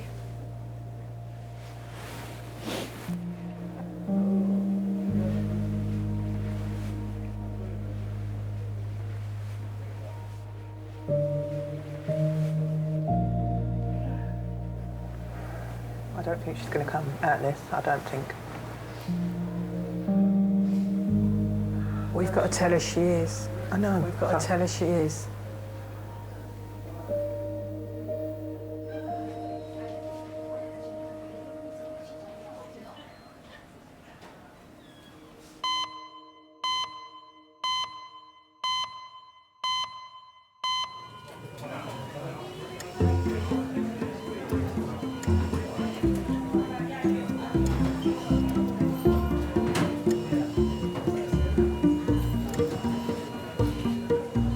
Kevin jackknifed his lorry on the A21. He's broken 6 bones in his body, including 1 in his neck.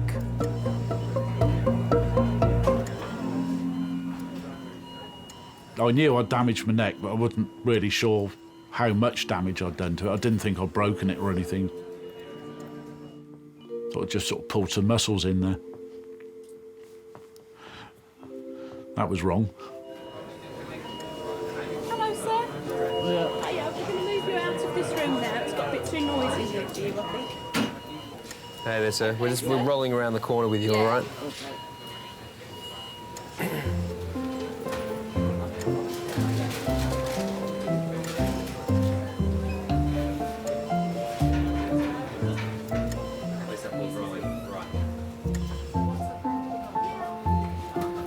I'll get that. Sorry, sir. I'll just catch your toe. Yeah. Sorry. Sorry. Where the least of your worries, isn't it? Yeah. The old big toe. Driving for a living, doing long distance, about 10 years. I just like to have space around me and, well, most places you can always see something that's good to look at. Oh, I'm bored with this already. Yeah. We're giving you a different ceiling to look at. Oh, that's nice. How about that, hey? Favourite road?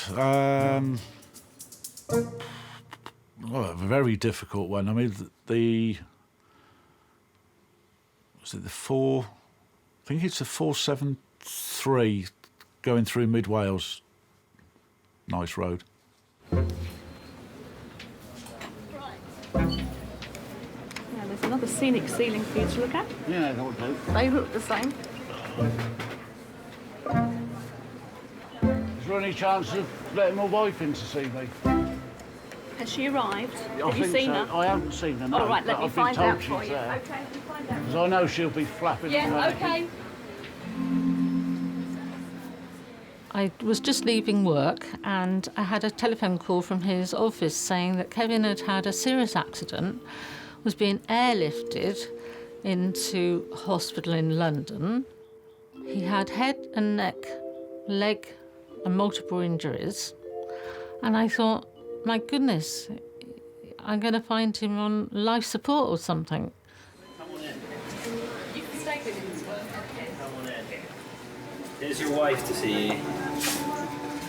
Hello, dear. Sorry. I don't know what happened. Bloody lucky. I'll leave you two for a couple of minutes. Thank you. So, from what the fire crew and the paramedics were saying, it's bloody lucky I've just got this. When I heard of the neck injury, all sorts of things went through my mind. How are we going to cope with this? How are we going to carry on with our lives if he's going to be paralysed, if he's going to be stuck in a wheelchair? You just don't know. It changes your life completely. You're just in limbo.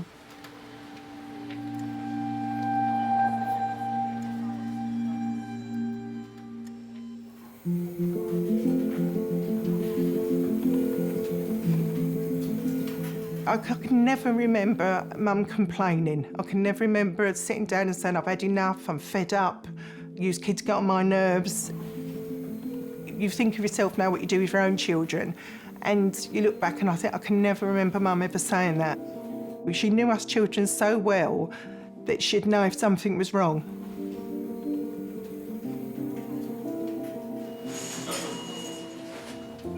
So we might turn the oxygen off for a little bit, just to see what she maintains it at by herself. We can always pop it back on. That's what the intensive care doctor wanted. All right? You've got little marks on your face where it was. If we give her a black nose, she'll look like a cat. Rose has been given treatment in resus for the last few hours. She's showing signs of improvement. See, heartbeat's the top one.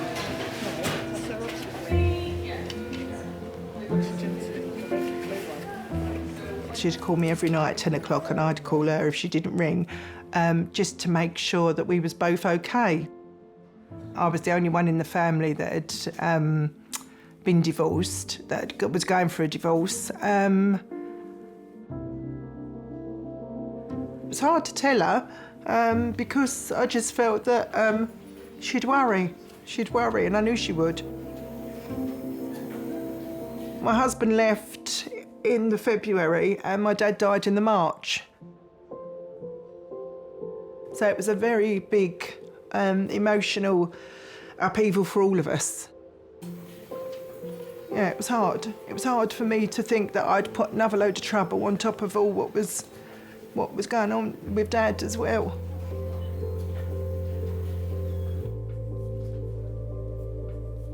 It was a sad time, and she was very strong and she coped very well because she was looking after me as well as grieving. But wouldn't show that, oh, I can't deal with you at the moment, I've got to deal with myself. She'd still cope and look after us, yeah.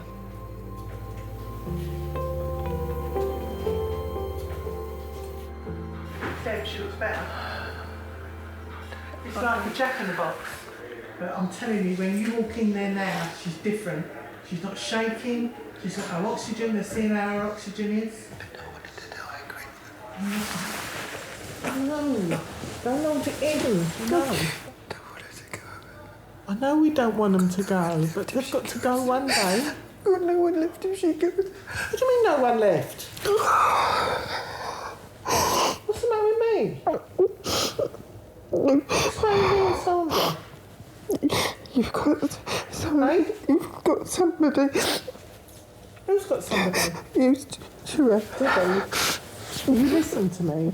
Okay. Me and Sandra are there for you, and we're as good as any husband. Even better. Because we're women and we understand. But you've got to let us in. And you're not letting us in, you're pushing us away. And you keep saying, I'm this big, strong Debbie. I can cope. And we all need one another. Do you understand me? You've got to let one another in again. Dad said this, you've got to let us in. Stop trying to think you can do it all by yourself. Because we can't. Yeah.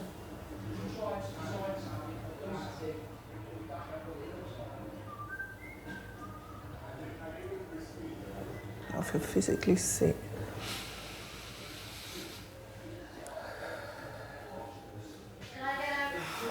Not now. Everything's looking good, but she could come through it. So that's what they're saying there. And she's talking to cardiologists about getting a date. What, for the heart? She's going to talk to Mia. Can't see her now. Can I go with them? Yeah, doctor's just looking at her legs, all right?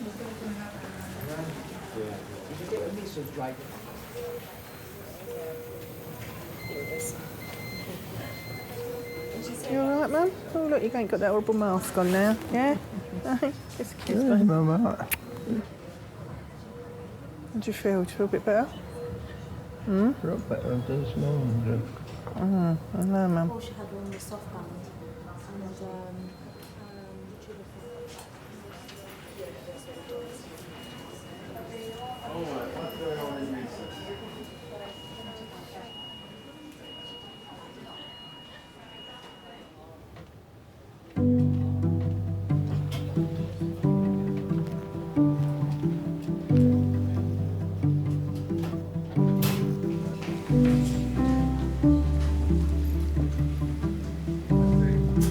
Thank you.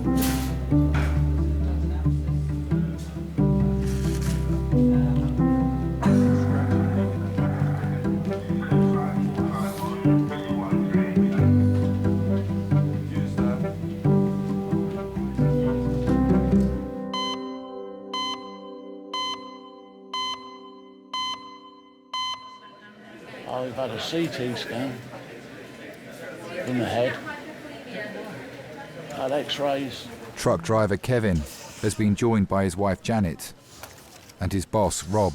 I reckon it must have been there an hour, 2 hours. Right, there is a small break in one of the bones in the neck. Now, it's a bone near the top of the neck, near where the neck joins to the base of the skull, it's called the odontoid peg, and it allows for a lot of the mobility you have in your head, allowing you to look left and right.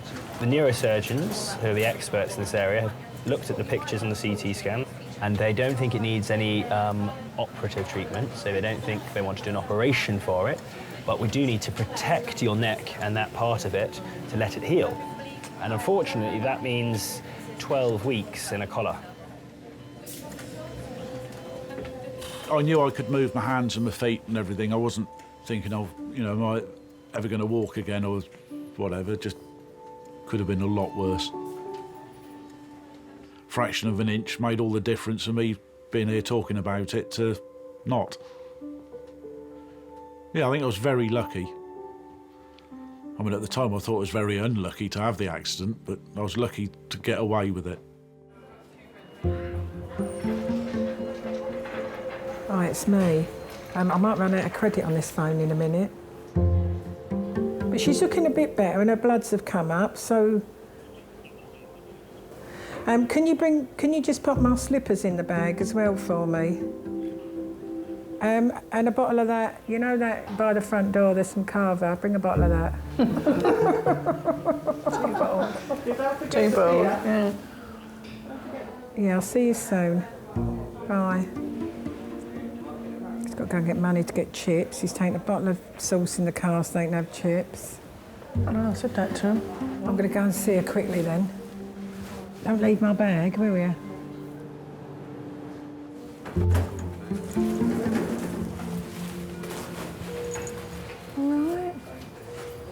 Yeah? They're all coming over to see you. The whole family's coming. They're all having a night at your house tonight. You better speak to them. You got your teeth in? No, I'm buying them. I've got them in the bag. They're taking you up to a ward. Don't tell me yet. Do you want a drop of water? Your lips are all dry. Yeah, no. They took her up on the ward, I think, later that day. So she'd perked up, so then we thought, oh, she's going to get through this again. I think she began to calm down a little bit better, thinking, well, she's going to have some more antibiotics, she's going to, you know, get better and come out. And so did we then, you know, think, oh, they're going to save her and she's going to come home. But it wasn't till the week went on that you could see that she wasn't getting out of the bed and that we were being told more and more things were wrong with her. Her kidneys were shutting down and you just couldn't see that she was going to pull through.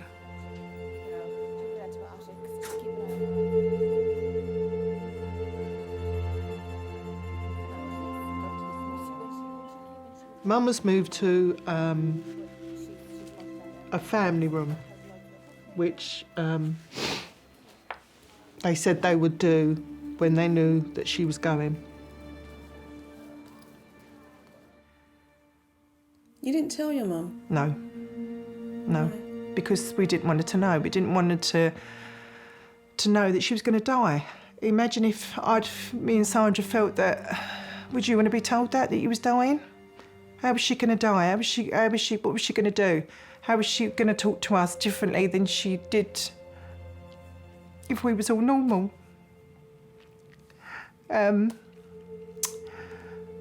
We regret it now, I suppose, because we'd probably think, what would she want to say to us? Perhaps she would have wanted to say something to us, but we didn't want her to know that she was going to die.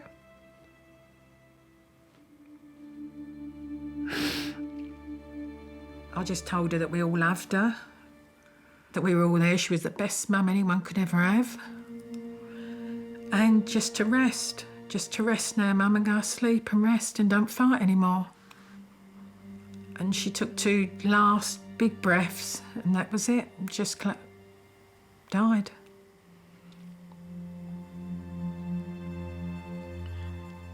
And I just wanted her to lay down, because she never really ever laid down, Mum. Whenever she was in bed, she always had to sit up because of her chest. And they come in and laid her down, and she just looked like she was sleeping peacefully.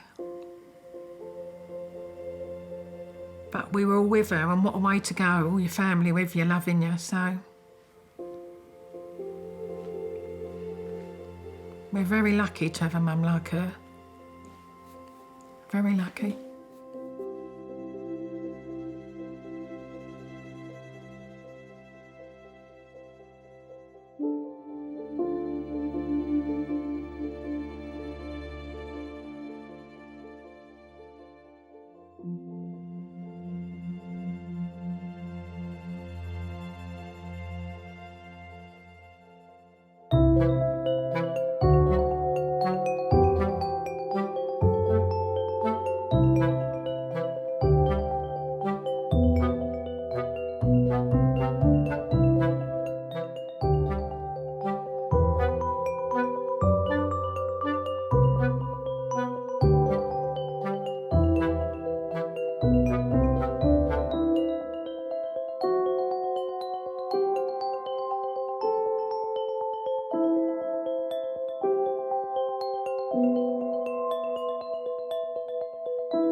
You're now the older generation. I know, it's right. No, we've got one more aunt. Well, two, an aunt and uncle. They're the ones left. Once they've gone, yeah, then I'm the next. And I keep telling my cousins that we're the next. How does that make you feel? Old. Right, what have we got coming in then? Road traffic, collision, query chest, abdomen, pelvis injuries that would be pretty nasty. If you've just been pulled out of a 100-mile-an-hour smash, you must be thinking, am I going to survive? Yeah. Did it hurt when you fell from heaven? Over 2,500 left-handed people are killed every year using products made for right-handed people. I'm here for you. Got your back. Yay. Yeah.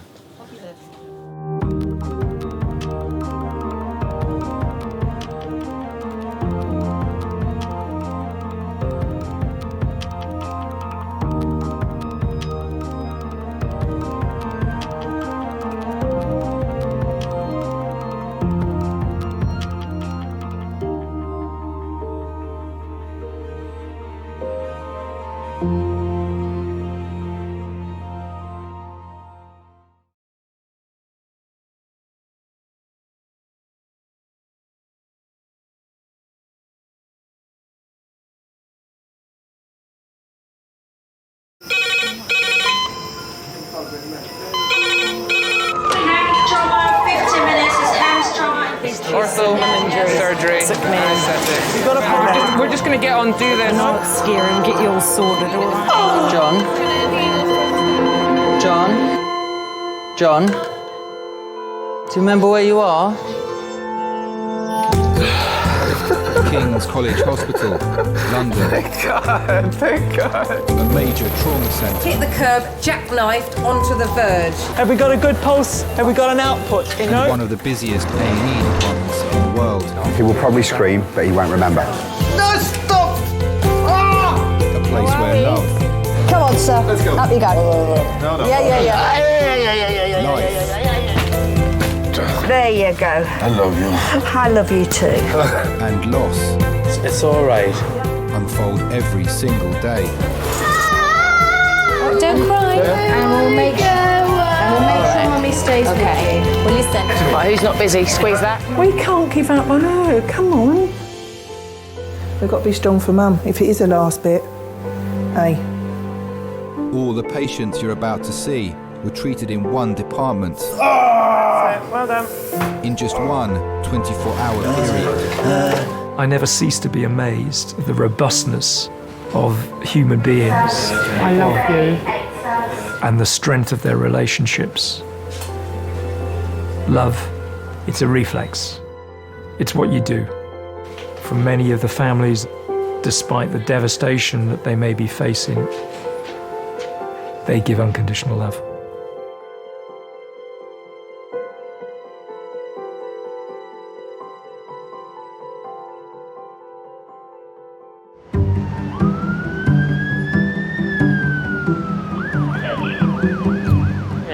your eye on the guy that's sitting on the chairs near the phone.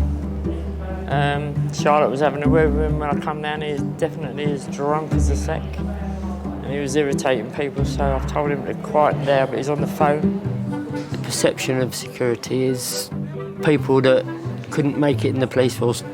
I wanted to be a police officer, I'd be out there, but it's not like that. Hospital was different, 100% different.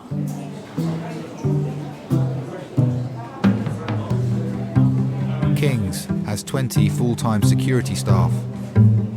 I need to see a doctor now! What's wrong with us? Every month in A&E, they deal with over 50 incidents, ranging from verbal abuse to assault. Some people you can help, some you can't. And the ones you can't, in the end, they go either on their own or we escort them out. One way or another, peace has got to be made. Go ahead. He's drinking alcohol out of a bottle now. Off-ski, Manny, come on. You have to go, because you're not allowed to drink alcohol on the premises, my friend. No. Yeah. No, it's time to go. You can willingly walk out by yourself, otherwise I'd have to get my colleagues down here and they will sort of kind of carry you out, and you don't want that, do you? Because I don't want that. Come on. Where you are, sir? Come on, that's it. You can go up. That's it. There you go. That's it. There you go. No problem. Easy. Let's go. Easy, tiger. Easy, tiger. Let's go. Easy, tiger. You did it all by yourself. Well done. Easy, tiger. Easy, tiger, then. Come on, then. Oh, don't push me too fucking far. I'm not pushing I'm not pushing myself. Yeah, you are. When they're drunk, then they could walk in front of a bus, you don't know. So then you're responsible now for this person. Don't push me. I'm not pushing you, I'm helping you. I'm helping you out. Caring, isn't it? Mothering. Because it isn't grabbing people up and chucking them out. Go on, you can take it from there. Because if he gets knocked over, where's he going to end up? Back inside, and that's where you don't want him. You're always making new friends, isn't it? They're always drunk now, aren't they?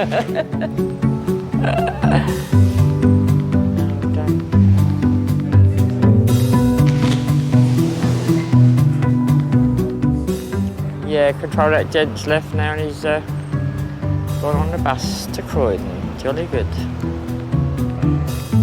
I won't go into an A&E, I think I'm dying. And that's what it is, an accident. What is an accident? And an emergency.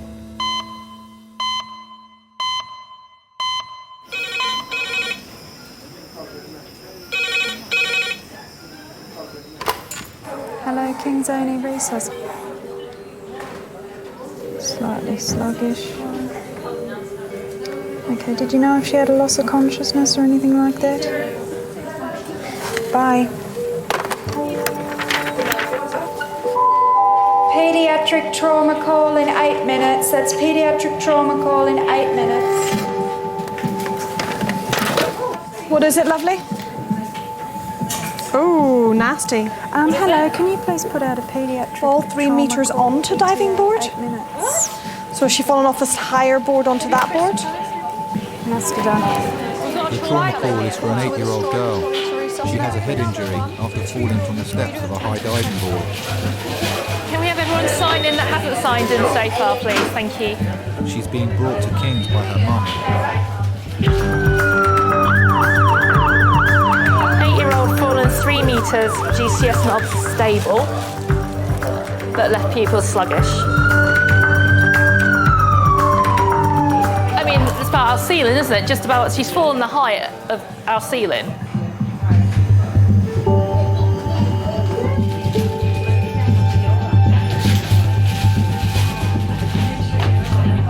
Yes. Yeah, if you're happy to, thank you. Leading the trauma team is paediatric intensive care consultant, Tusha. This is Abby, she's 8. She was going up a 5-metre board. She actually got to about the 3-metre board. She was seen to fall back down to 1.5 metres down the steps. So it's a slip? It's a slip. GP on scene tried to see the nosebleed and laid her on the floor.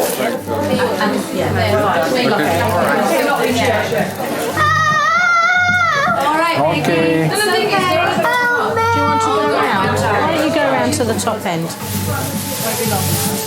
Alright, baby, you're so okay. Take a deep breath. Hey, baby. That's it. Oh, All right, look at mummy. Look at mummy. There's a good girl. Yeah. Head injury in children always makes me worried. Abby, you want to sleep? Do you feel any pain here? Okay, Abby, don't worry. Here, any pain? Okay, here. Here. Seeing her getting drowsy was not good. Her brain could be under pressure from a blood clot. What does that mean if it's sluggish? Normally you expect it to react very quickly to light, so if it's not, I just want to make sure that there's no reason inside her brain why it's sluggish. So what we're going to do is we're going to take her to the CAT scan to do a picture of her brain.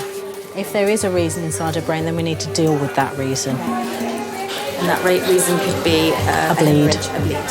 What would be the procedure if that were the case? I think we should deal with that if we need to. Thank you.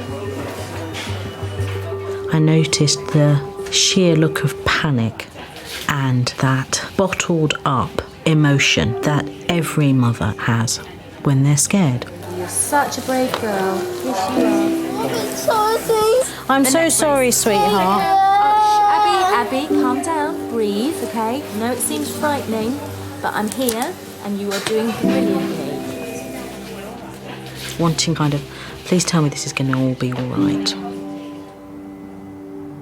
And I can't. All right, look at mummy. Look at mummy. There's a good girl. Because I will not give false hope.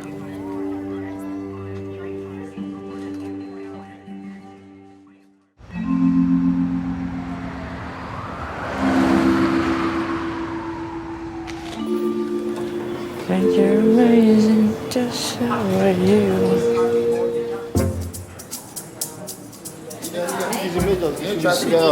Hello? You need to get up from the floor. Can you do that for us? Nah? Can you get up from the floor? Sit on the wheelchair. No.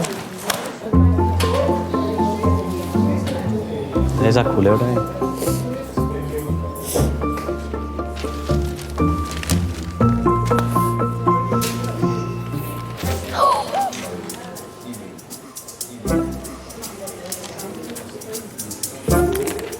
Still smell alcohol.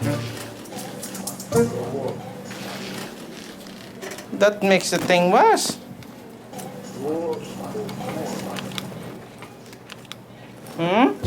Did you have a drink today? Okay, so why you are here then?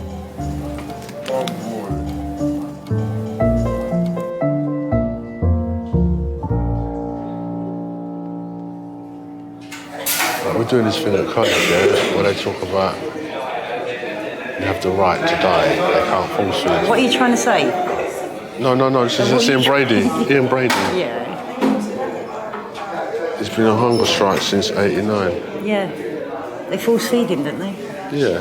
You know, against his human rights. No, because they say he's mentally impaired, so he can't make a rational decision. So that's why. If you're not mentally impaired, they can't force feed you. If you're deemed not to be of a mental state to make a rational decision, they can force feed you. Okay? Okay. What? You didn't listen to one word? I did, but you didn't, did you? I did. You didn't, did you? Did. No, you didn't. I did. You never do. Is that how comes we've been together so long? You just don't listen to me? It works Is that for what it me. is? It works for you, yeah? It works for me. Loser. A bit too much of Just suddenly overcome. the sauce, yeah. He saw you, I think. Was it? And he got all unnecessary. Right. Come on, sir. Let's go. Up you go. No. Yeah. I'm not having any of that. If you're not going Don't to touch pull me. against me. Okay. Come on. Okay. Okay. Right, we can do this. Like Come on. 3. Slowly. Slowly. Good. Ready? Cool. We are getting a lot of alkies lately. And what do you think to yourself? Why are they like that? I don't know if it's because of the life the way it is in London now, I don't know. Or in the country itself or the world. But it's not good. Come on, you're a big man. Come on. Big grown man. Up you get. Good man. Well done. Brilliant. Excellent. Well done. Well done.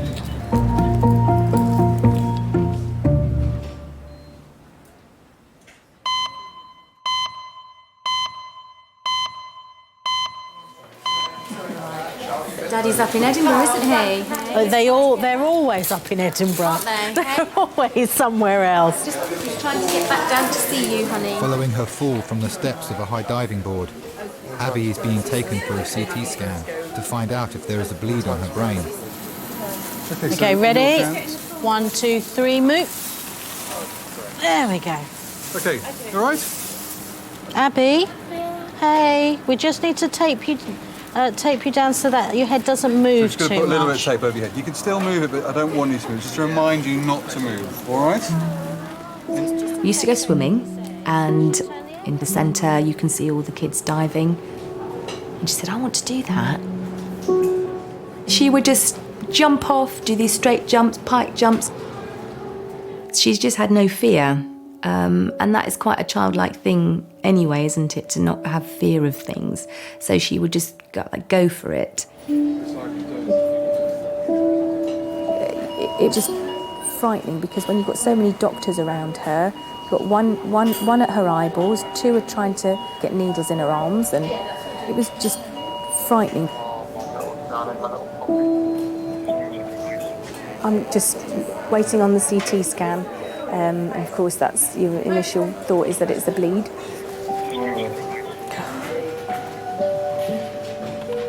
I'd missed the last train.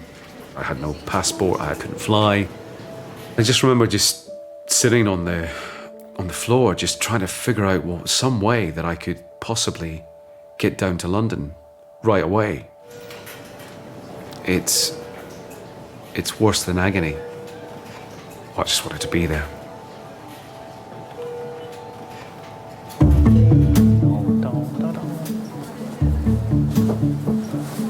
You okay?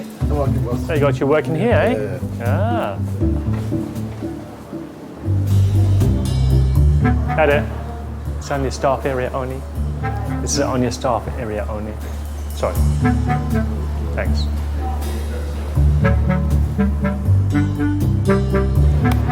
I think my brain's not functioning. That's nothing new though, is it? I'm being serious. So am I. This is so stupid. No, I mean, it's my thoughts are getting all scrambled. You are so... Why do I bring you anywhere with me?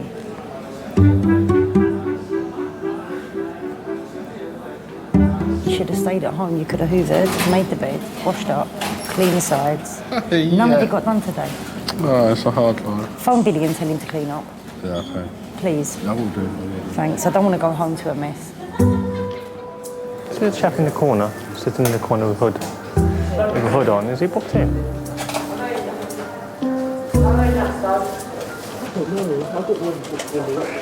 Let me get his name, yeah? Hi, have you booked yourself in? Well, people here are booked in to see a doctor. I'm asking you. Okay. I ask you. If you've been booked in, yes. These orders are booked in, but you're not. The staff don't recognise that you're booked in. Okay, the staff have asked. Okay. Yeah. Okay. Then I'm going to ask you to leave then. Why? Because you're not answering my question. I don't have a question. Oh, that's a rubbish question. Are you booked in? Yes or no? So you're not booked in? I got nothing to say. I got nothing to say. All right, I'm going to check with the staff now. Again. Why's that? It's just asking to see if you're booked in, that's all. It's not a big deal. No. If I ask anyone else, I don't have no problem saying, yep, I'm booked in, this is my name. Simple. There you go. Sorry? We'll ask that question 100 times a day, especially at night. Sorry, hey. Excuse me, sorry. You're in uniform, you've got security across your chest, you're going to be a certain type. I mean, I get it all the time. You're being really intimidating towards me. Why? I'm not. I'm just talking to you. If you don't tell me who you are, you can't just walk in there. This is the children's area. Yes, we try to get the questions out of him, but he's not answering. This one here? Is he with anybody? Yeah. He is. So why don't you just say, if you're with relative, why don't you just say, the attitude's all wrong? Don't tell me, please don't talk to me like that. The attitude's all wrong. Yeah, attitude's... Please don't... Hey. Don't do it. Don't do it. The language, okay? Don't do it. Don't do it. No for swearing. Some people could be upset because they've got family members really ill. You got to be a little bit sensitive about it. And those type of people you want to try and give a chance. That we finally figured out why he was there. But I mean, that took what, 10 minutes, when it should have really took 10 seconds. Don't. Okay, but you got to understand he's got to do checks. There's a reason why we do checks. Okay, there's a reason why we do checks. It's a hospital. Okay. You're here with your child. We ain't got no problem with that. All you have to do is tell us. It's not a big deal.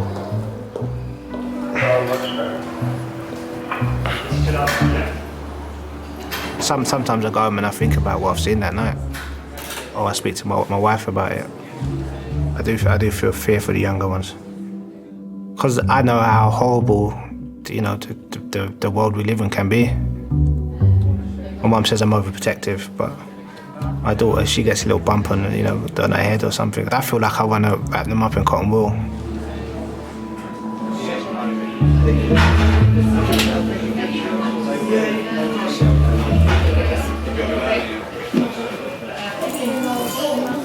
There's this young girl, 8-year-old, who's just had a CT head, but she needs a C-spine X-ray, which is in resus. The CT scan has shown no bleeding on Abby's brain, but there's still the possibility that her spine has been damaged. I can't do that, darling, because you've got to take one leg. I know. Yes, you can. Yes, you can. A little bit. Can I read you a story? Yeah, I'll read you one of those stories. Well, you feel helpless. To actually face that your child could be paralysed, it's just the worst feeling ever. Wilma and Biff saw a notice. It was about a go-kart race. All right, baby. Get the saber! It will come up soon, my darling. It will come up soon, okay? I can't take it up, baby, not yet. All right, you were such a good girl. We're going to go on a little journey again. We're going to try and get those X-rays and those pictures of your bones, and then hopefully All right, baby. we'll be able to take all this tape and that horrible collar off. And can I go home? I think, sweetheart, because you had a nasty bang on your head and you're a bit sleepy. Oh, don't cry. Let's see. Let's get this Listen, X-ray we'll first, see, okay? Yeah? And we'll make sure Mummy stays with you. As someone who was so bubbly and crazy, it was sad to see her little broken body and her broken spirit. But I still have to say to her, you're going to be fine. You're doing really well. Just to get through it. Just to get through it. Yeah. Hi. Teacher. We're doing a few pictures of your neck today, okay? All right, hold nice and still there. Oh, you're doing really well. Okay, you've just got to stay nice and still for us, all right? Take this collar off, it's double stranded. Can I bring a mum in It's not for an gonna apron? Abby, Yeah. Abby, you just need to get the pictures on. Should we get Mum in? Should we get Mum in? She's coming. She needs a neck. Heart, you're doing so well. Darling, I'm here. Really still for us. Brilliant. That's fantastic. Let's enjoy the Good feeling of girl. coming off. Oh, is that nice? Stay still. Don't move. So you must stay still, darling. Good girl. Keep nice and still, okay? Abby, listen to me. Make my hand go up and down with your breathing. In, nice and still. Abby, listen to me. Right, it's going to be 2 minutes, okay? See if you can be a statue. Okay? Brilliant. Can you make my hand go up and down? That's it, up and down. Good girl. Imagine you're on a nice warm beach, okay? The sun on your face. See, can you hear the waves crashing on the beach? Okay, it's lovely and warm. Oh, that's a good girl. Yeah. Well done.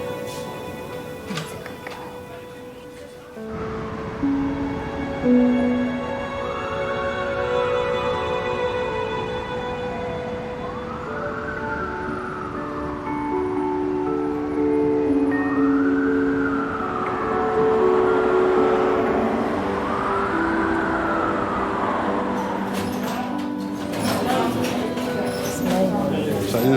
It's me. Lunny. Looney, I don't know. It's okay. 46-year-old Michelle has come in with back pain. She's here with Hubert, her partner of 30 years. So tell me, did you have an epidural yesterday? Yeah. What was that for? I've got nerve damage and a slip disc. Oh, so you had a spinal injection? Yeah. So since the time it was given, As it it- felt shaky? Really shaky, and then as they pulled it out, then I just thought I was in shock because it really hurt. Gemma was breech. Ashley, Ashley was the worst one, and Billy was born in 6 minutes, and I had him in accident emergency at King's College, and Ryan was 20 minutes, and then Amir, I think, was about 30 minutes, start to finish, got spontaneous labour. But it's right down the bottom they gave it, right there. Eee. When I had Amira, through the pregnancy, the weight of the baby was completely on my spine. So it caused some nerve damage, slip disc. So what they decided to do was give me a spinal injection of steroids to try and calm the nerves down. And I had a really bad reaction to it. Okay, because this was done by the anesthetics department, I would actually like to, I would like to speak to them, and I'll let you know what they say. Let me just speak to them, yeah? Okay, thanks.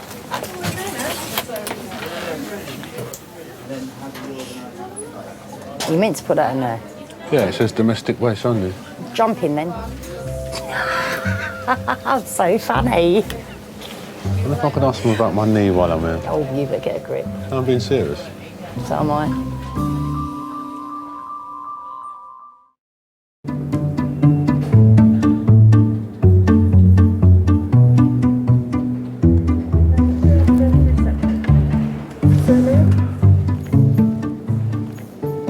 James.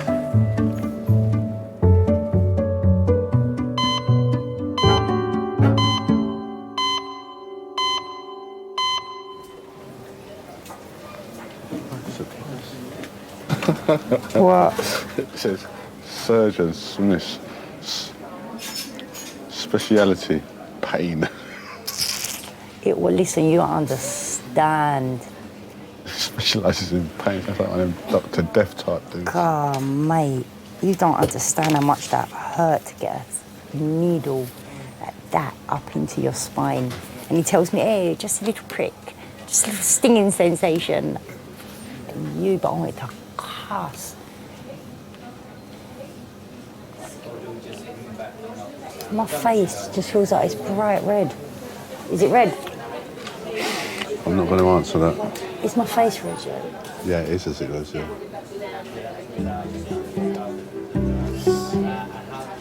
We were lucky enough to meet each other at a very young age. Sometimes relationships are long as ours, with as many kids involved as ours, you sort of lose sight of each other. And we always manage, you know, to pull it back in and enjoy each other's company. We still argue. I feel a little bit better. Should we go home then? You, would you go home if it was you? I wouldn't come here. Why are you such a fronter? You bang your toe and it's an emergency call to the hospital. You're the biggest hypochondriac I know. Oh, my knee. Oh. You're not even listening to me, are you? Did you say something? Yeah, I thought so. We will not argue in front of the kids. We won't do it. That's why I hit you so often, you know, because you just don't listen. Call that spousal abuse. I'll go in one room and he'll go in another room and we'll text each other abusive texts until we make each other laugh. Right, I won't be a minute. I'll be back.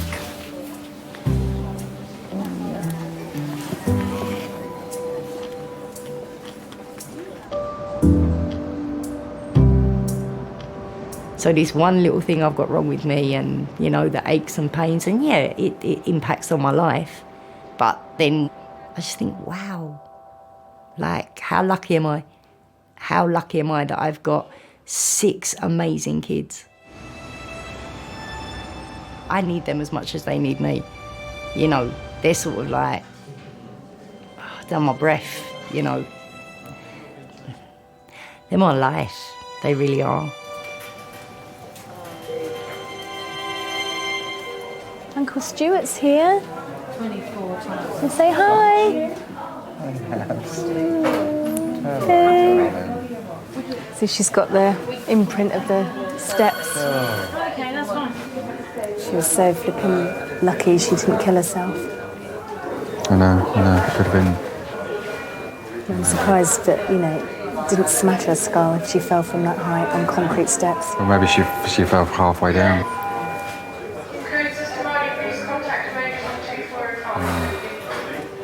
Abby's x-ray shows no injury to her spine, but she's fractured her eye socket. You all right, baby? Think you're going to be sick? All right, darling. All right, my baby. All right, baby. All right. It's all right. There you are, darling. This is to be expected, the vomiting, okay? No, they can decide what they want to. All right. Just rest. So you just relax as much as you can. She's got a fracture of the orbit, which Max Fax needs to see. Okay. What can happen, however, which is why you're staying in, is that imagine if you fall over and hurt your knee, it swells up before it goes down. You can get a bit of swelling. That's what we're looking for. And that's why we'll be poking and prodding her to wake her up. Yeah. She's been really good, really well behaved. She is a testament to you.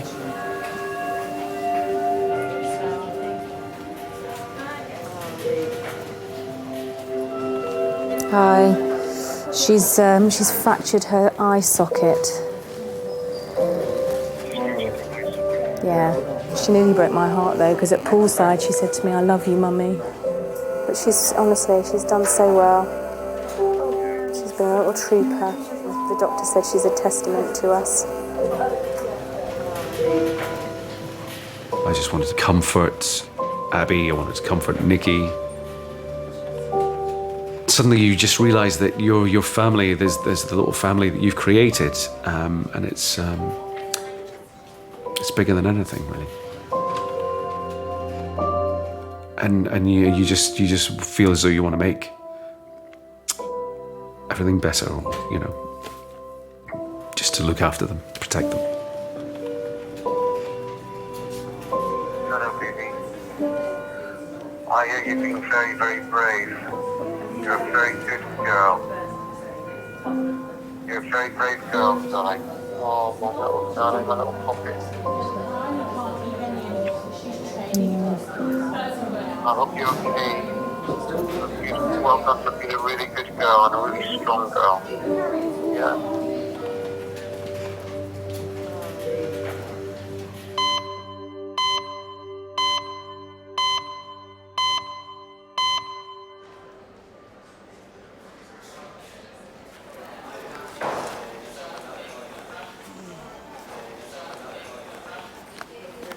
Go buy Banty. Buy me chocolate. Buy me chocolate from there. You go see him. You know Bounty, the one where they get coconut in the middle. You will see it. You will see the number. You know how to operate it. I know what I've got. I've had it before. I've got bronchitis. Well, you'll have to stay in because his X-ray don't open till 9 o'clock in the morning, so you could stay in. They can hear it on a what's it, on a stethoscope. Stethoscope? I can't talk properly. I've lost my teeth. I was going to say, they still use them. You bought the wrong thing. That's Snicker, innit? That's the wrong thing. Bounty is the blue one. Maybe the Bounty I can see is in front of you. You go buy Snicker. Oh, here we go. Yeah. Oh, it's not me. Got my tablets. My manager loves Snickers. My children love this. Either. When they were young, Robert loved Snicker. Michael liked Masba. Masba is true. Mama? Hi, my name is Adi. 74-year-old Joyce has been brought in by her daughter Anne and her grandson Chris. Can I say something? Yeah. I'm not trying to tell you your job. I haven't smoked for 3 days because I can't smoke. Okay. And I think it's bronchitis. I don't know. What, you a doctor now? I've not had many illnesses, but when I do get an illness, I know it's bad, and I know what it feels like. Oh, no. Therefore, I can tell the doctor what it is. She diagnoses everything now. Yeah, that's all right. I mean, you know your body, and if it's happened to you before, and if it looks like that, it may not be, okay, but it's a good observation. If you've had the experience before, you think it's similar to what you had then, that's fair, Okay, so the plan now will be, we'll do some blood tests. I will organise a chest X-ray for you. All right? Okay, I'll speak to you later then. All right. All right, thank you. And I want to go to the toilet. You take me down to the toilet. Please. Where is it? Down here? Go to the toilet. Toilet, yeah. Have you given us a sample? No. I get you a tiny pipe, yeah? This should be fun.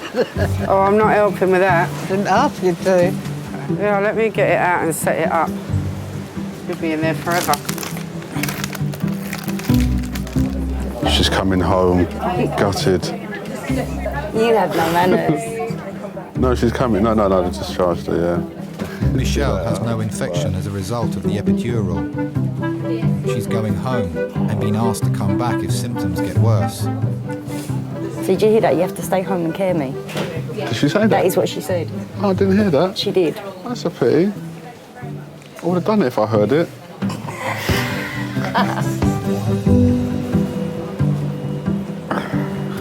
The good thing is, though, they're going really quick, aren't they? Getting things done. You know, it's because of her age. Yeah. It's your fault. It has to be. Sending me the wrong way. It has to be. I keep telling you, dumbass. Thank you, Michelle. He's fine. He can. The ambulance driver said he can walk. Stay in there. The security team has been called to help a drunk and disruptive patient with suspected mental health issues. Stay in there. They need to keep him in the treatment bay until the psychiatric liaison nurse arrives. Will you stop grabbing hold of me, okay? Hello, security control here. How are you? What has Marty said to do with this patient? Say again? What has Marty said to do with this patient? Well, she's going to see how it goes. It's always a difficult situation to deal with. It's not the same as if somebody was being aggressive and they had no mental health issues. You could just chuck them out if they're not that ill. But if somebody's got mental health issues, they need help, and it's your job as part of the A&E team to help them.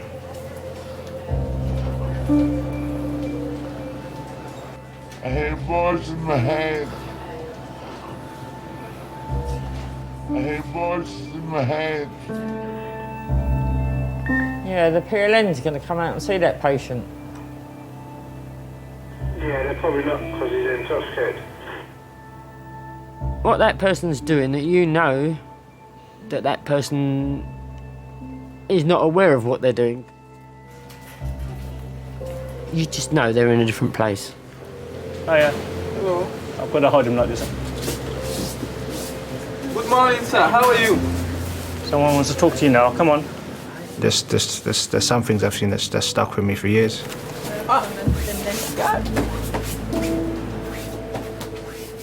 mean, you're meant to be security, you're big and you're tough and, you got to deal with this every day, but, we're only human as well. We got families.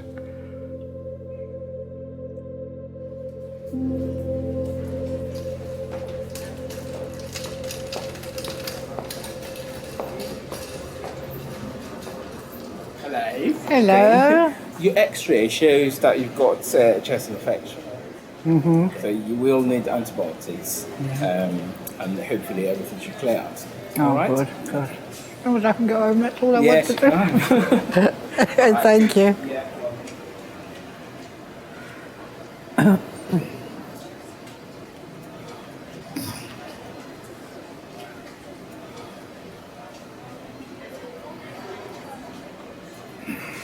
got me result of my X-rays. Oh, yeah? It's a chest infection. So that's not so bad. So I've just got to wait for my blood results now. Well, at least that's good news, isn't it? Yeah. I bet you're both wishing you stayed at home now. No. You must be Because tired. I wouldn't have been able to sleep anyway. Now I know that it's a chest infection and they can treat it. You need to stop thinking about everyone else and think about yourself a bit more often. People should start thinking about you more often. Yeah. You just need to motivate yourself a little bit more. That's what it is. No, because you're not motivating your bones, Mum. Your bones are seizing up because you sit in that chair watching that bloody Dickinson, man. Antiques Roadshow and all that crap. Dickinson's Real Deal. Yeah, the real deal. I like Socket. Same thing. And CSI and Casualty. Yeah, I like CSI. I watch CSI. And I like Holby City better than Casualty.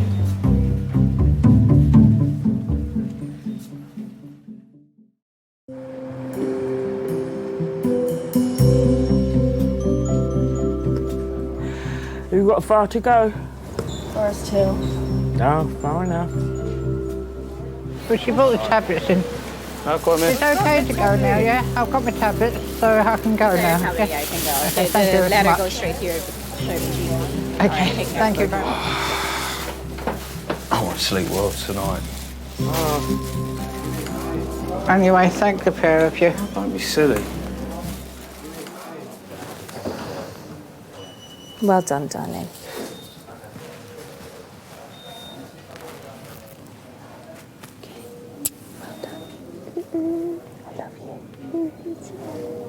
So much.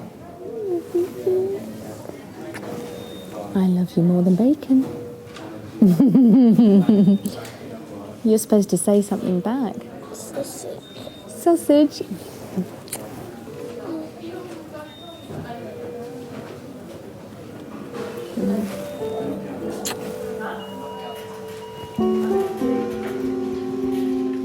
That was quite a special time that night because you're just open and vulnerable and fragile. For me, having that connection that night as a mother to a daughter, I think will always remain with me.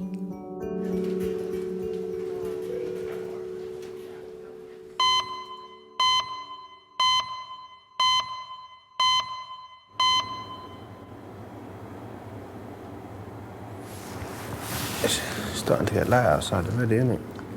Oh, it was really nice. Last night before we came to work, I was sitting, my laptop, my window was wide open, the sun was just going down slowly. It was a really lovely evening.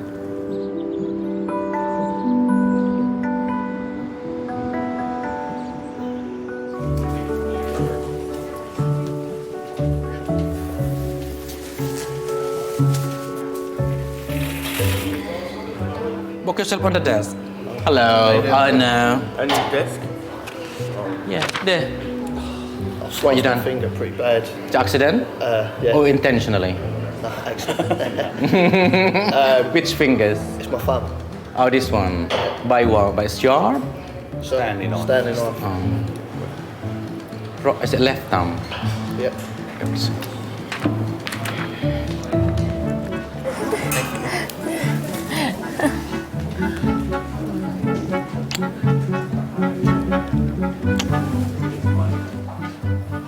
Hello, Michael. I haven't seen you for a while.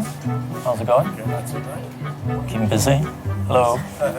Morning. Good morning. Why are they passing me or what? Sorry? Why are you standing here? I was waiting for you. Yes, exactly. You got it right. See you later. See you, Mike.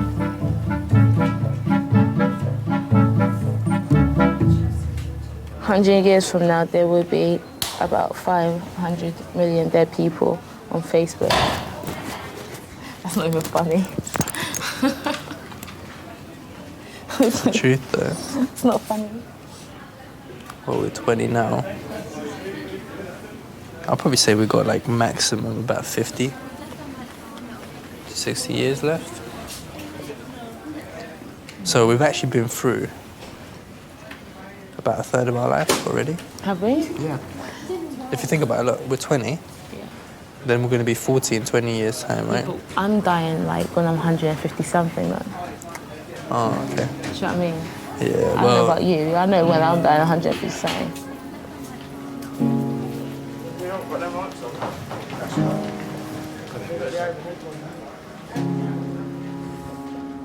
I don't ever want to die, so especially seeing it here, it brings it home. So you do, you just go out and enjoy yourself. And you come to work and you can enjoy yourself by helping people.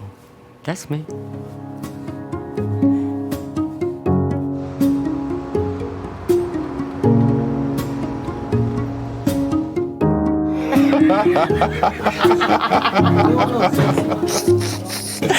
I am getting better, ain't I?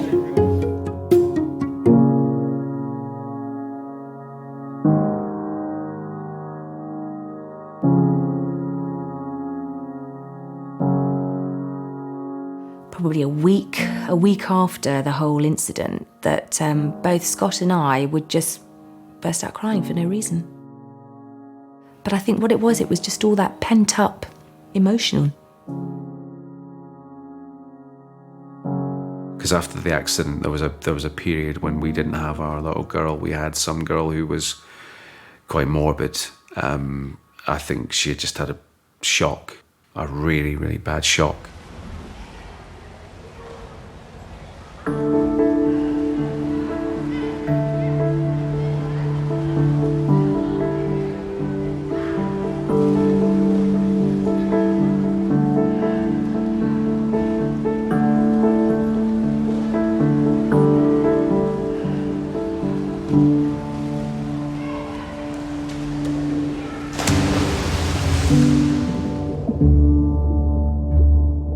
Diving off quite a height since I had the accident has been quite hard.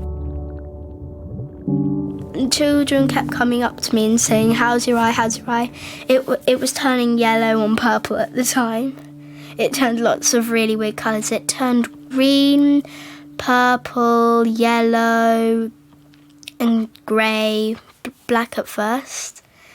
Really weird colours, and red. That was all the colours it changed into.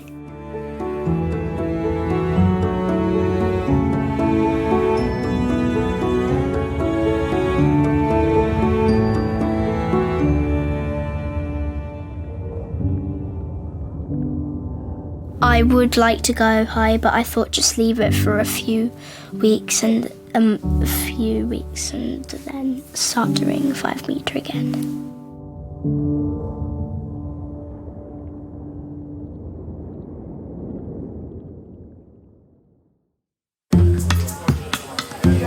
This is Nicholas. He had one punch to the face. This side is fractured, that side's dislocated. I think it's better we take the nail off. I feel like out of everyone here, I'm the most dramatic looking. There are many patients who have a dislocation. The longer it's out, the more difficult it is to get back in. No, stop!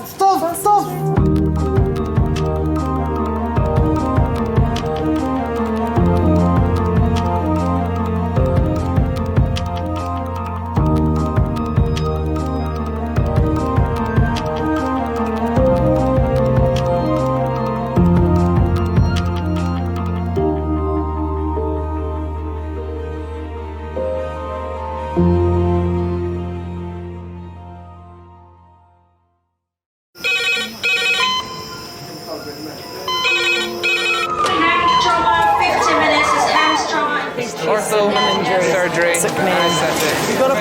We're just going to get on, do this. Not scare and get you all sorted, all right?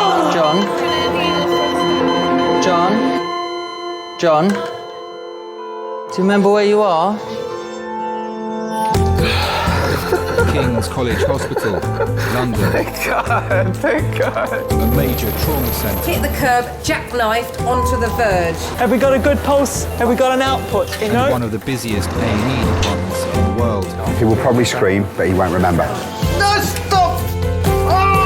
A place where love, Come on, sir. Let's go. Up you go. No. Yeah. life, sister. There you go. I love you. I love you too. And loss. It's all right. Unfold every single day. Don't cry. And we'll make sure Mummy stays with you. Well, listen. Right, who's not busy? Squeeze that. We can't give up on her. Come on. We've got to be strong for Mum, if it is the last bit. Hey.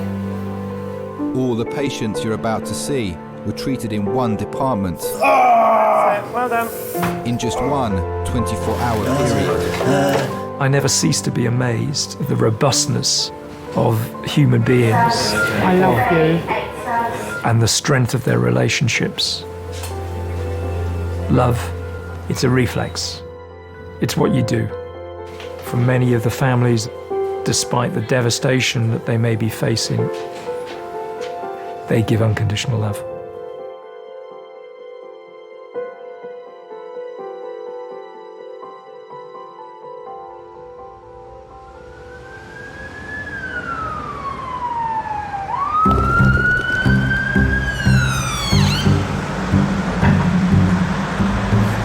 Do anything? Are you waiting to be seen? Yeah? Do you want me to help carry something?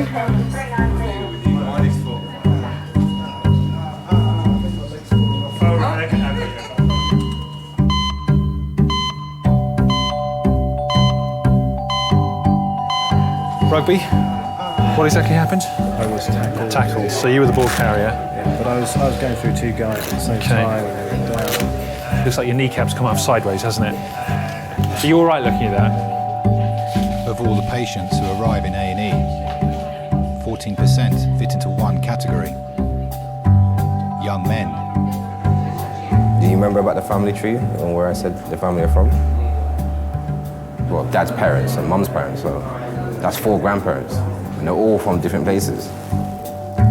And I tell you already, but you just forget.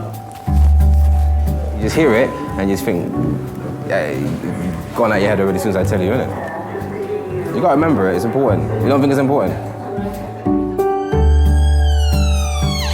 This is Nicholas Baldons. He's 26 years old. He had one punch to the face, and we don't believe he was knocked out, but ever since then his mouth has been locked open. Apparently this side is fractured, that side's dislocated, there's bone inside his mouth. I've had to suction him about 5 or 6 times because his mouth just keeps filling up with blood on the way. He hasn't been able to speak, obviously, at all. Okay. 26-year-old Nicholas has been punched in the face in a random attack. Right.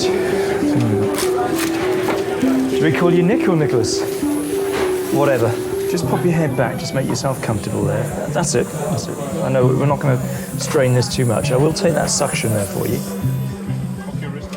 So when do you think boys become men? 40. And then they regress shortly afterwards. I'm approaching 50. That's next February, and I like to think that I can do the same things now than I could previously. But I mean, you know, if you go out and you have a few drinks with your mate, it becomes harder to recover the next day. You like to think that you can run, you can ride as long and as hard as you did before, but that's not the case. Look at that there. Is that tooth or bone? Looks probably a bit like bone, actually. Yeah, exactly. It is bone. It's rubbing on your tooth, rubbing on your tongue there, Nick, yeah. Try and close yourself together there, Nick, if you can. I don't suppose you can. Okay, and that goes with the fact that you can't close that there. Nick, I know it's really dry there, but can you say ah? Oh. Excellent. Should have been a singer. There we are, okay. So it was just the one blow? And were they standing in front of you? Yeah. Never injured your face at all in the past? A couple of times. Any breaks? Yeah? Jaw? Any treatment? No plates or... Sorry? It's okay. It's okay then. Okay. All right. No any fractures of your cheekbone? With Nicholas's injury, it was unusual to have a fracture as well as a dislocation at the same time. So it's a pattern that most people wouldn't have seen before, and I haven't seen one for many years. Nick, I'm just going to feel very gently, okay, along the low border of your jaw here.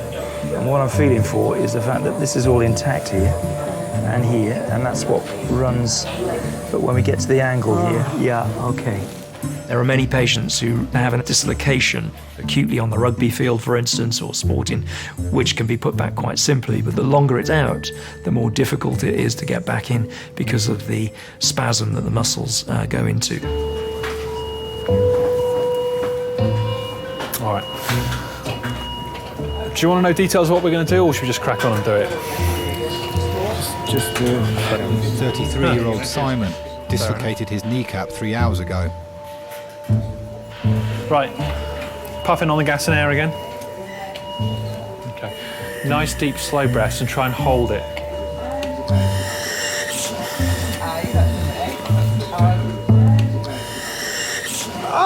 Okay, all right, hold fire. It's well, don't. Keep breathing. We might need to give him more drugs again. Nick, I haven't seen any radiographs, X-rays at the moment, all right? But given the degree of the fact you can't close your mouth together there, obviously you fractured it on here, and that's where you were hit. It's going to be difficult for you to rinse your mouth, and the blood will be a bit dried there because you can't get your lips together. And if you can't get your lips together, guess what? You can't swallow. So that's why it's impossible to do that. All right. So keep going with the suction and whatever, and we'll get the X-rays and we'll get you treated as quick as we can. All right.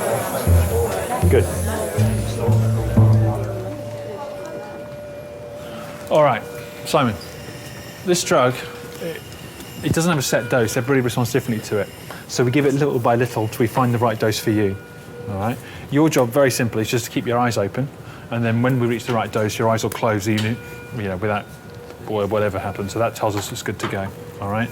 So you'll just relax, nice deep slow breaths on that, keep your eyes open as long as you can, all right?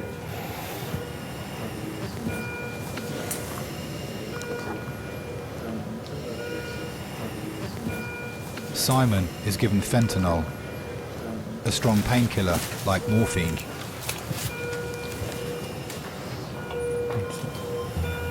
Might be feeling a little bit lightheaded. Some people say this drug's like 2 or 3 neat shots back to back, and you feel a little bit woozy, a little bit out of it. Okay, Simon, open your eyes again, my friend. Simon, can you open your eyes for me? Okay. One more time. Matt, one more. Yeah. You saw how much he jumped last time, so let's get him nice and deep.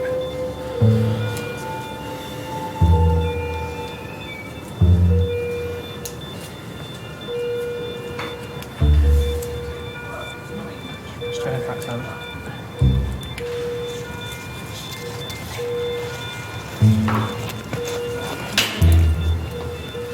Okay, Simon, can you open your eyes for me?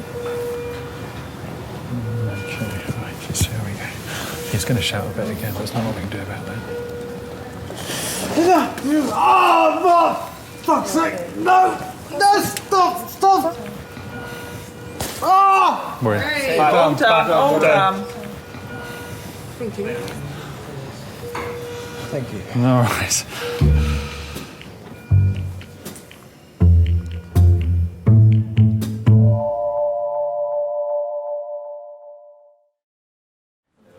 Right, so come back round this way, that's all right. So your sheet will be a bit wet, I'm afraid, where we've done the plaster.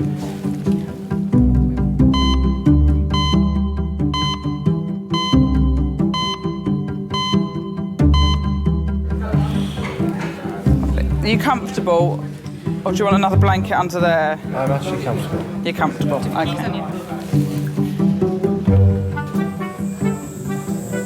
You look like a vampire.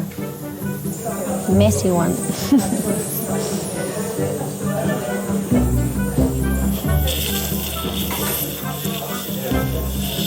Is it still painful, or is the stuff helping? Yeah, really painful.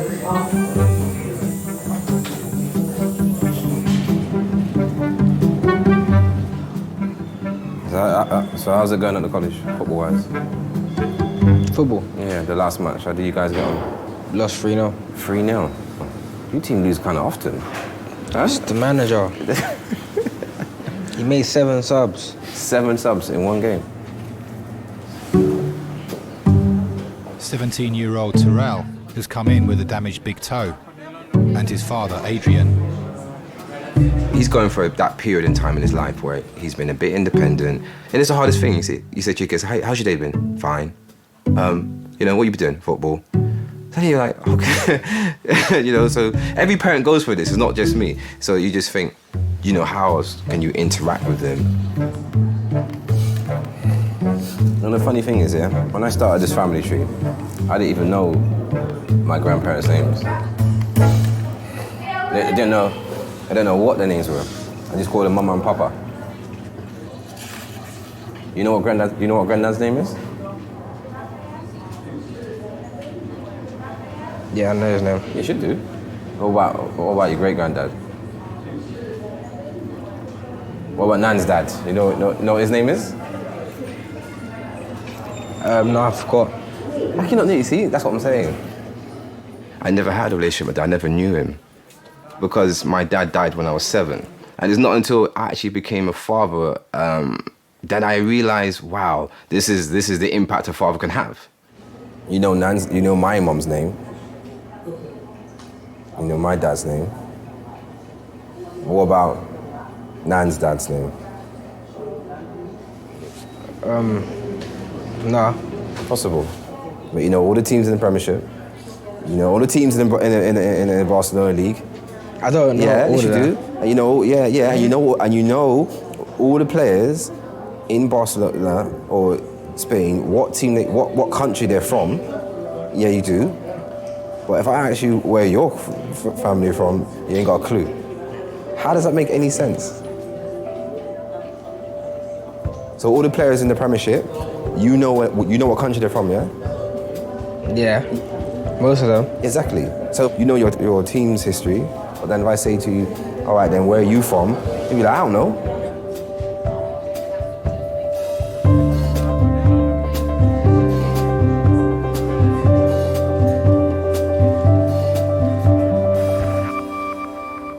So tell me about your parents. Are they doctors? No. My father is 96. He left school at the age of 13 to work in a brickyard to support the family. My mother left school at 14 and was a shop assistant. So I was the first person in my family who went to university, or in fact, for that matter, did an A-level. Rob is the clinical director of King's Major Trauma Centre. He's also a world-renowned specialist in facial injuries. When we're treating facial trauma, it's very much the person. You can injure your arm, your leg, and obviously undergo life-saving surgery. But if you injure a face, that patient expects that face to look exactly the same afterwards than they did before. It's us. It's what we are. It's what defines us. Oh yeah, oh no, I see your tooth. Nicholas was assaulted in a random attack 6 hours ago. Since then, he's been unable to close his mouth. I'm sorry, Baba. I don't like seeing you like this. He's come in with his long-term girlfriend, Holly.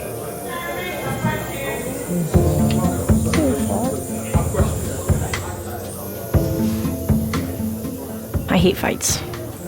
I hate fights in general. I hate it when it's someone I love. Don't worry, I'm going to be here with you. Okay? Not going anywhere. I don't understand it. I just don't understand why you would fight. I don't understand why you would want to get to the point where it has to result into that anyway. Like either walk away or these people are just not right in the head that they go about looking for fights because it's like a macho thing, I guess. So I don't approve of it. Just a top of your ear, okay? He's definitely not like the fighting type.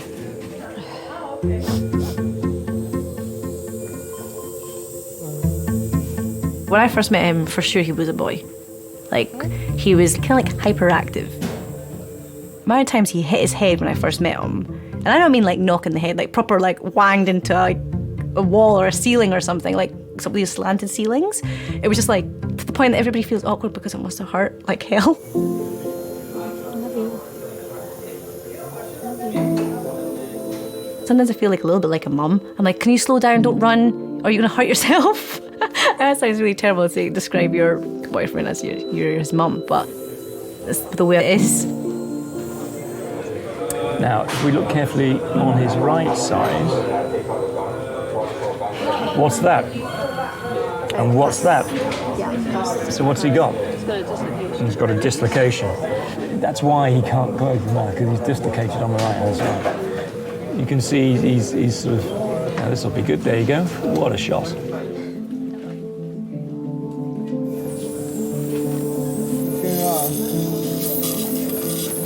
Hi. Sorry. No, it's all right, Nick.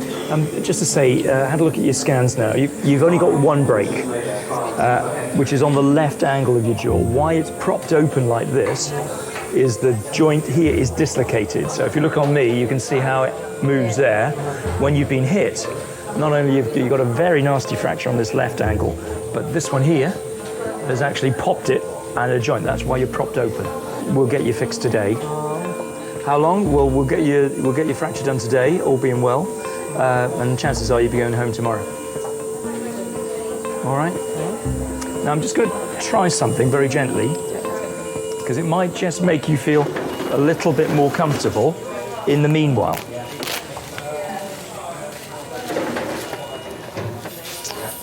It's going to be a unilateral segment, so I'm just going to see, because I'm just thinking while he's here, we'll just see if we can make this a little bit more comfortable for you. I don't want to give him any sedation or anything like that. If that pops back relatively easily, which it might, it's going to be a lot more comfortable for him in terms of where he is at the moment.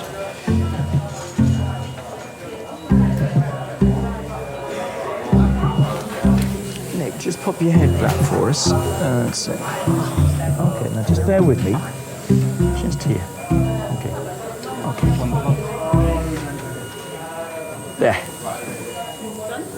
How about that then? Better? Close your lips together. You can swallow now. Does that feel easier? Oh yeah. yeah, transoral and buccal. What we do need is... I felt relieved from the moment he stepped in the room, because it looked like the man in charge, and then he just came to me in a couple seconds. He just put a finger on my teeth and then like locked it, like I don't know exactly what it did, but it went cluck cluck and it was all sorted in a couple seconds with like a magic thumb, and it all went back where it should be.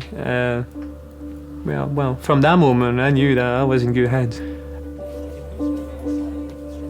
Do you remember when you became a man? There is a time in your life which is unspoken. And I think that between... sorry.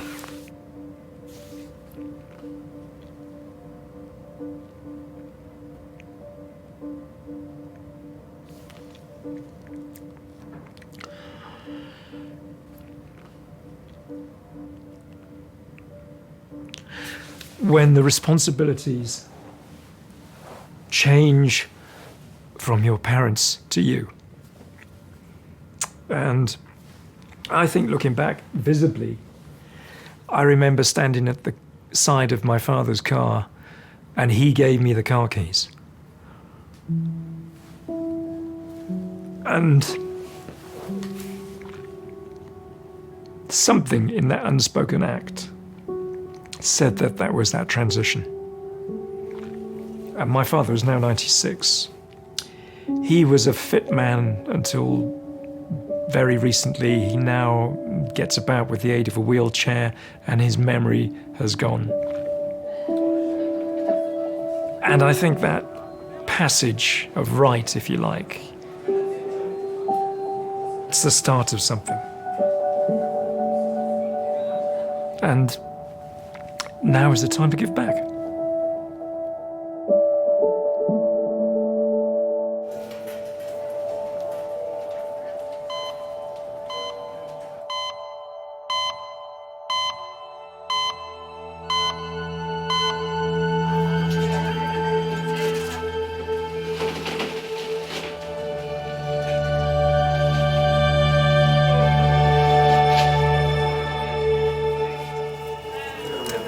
Is she on a beta blocker? Do we know what medication she's on? Any medications on? Nothing. How old is she? 78? 78. So but she's recently diagnosed with a blood clot. Confirmed? You don't know. 78-year-old Amway has been brought to King's by her 26-year-old grandson, Ho. He's training to be an architect. Every day, he cycles 10 miles to visit her in Peckham. Today, he found her collapsed in her flat. It was a shock when I found my grandma. She always has refused to go to the doctor. I think that's one of the things in our culture we preferably do not want to know if we're sick. We rather, knuckle down and live through the pain of it. It was quite a horrific moment because I'd never seen her so fragile before.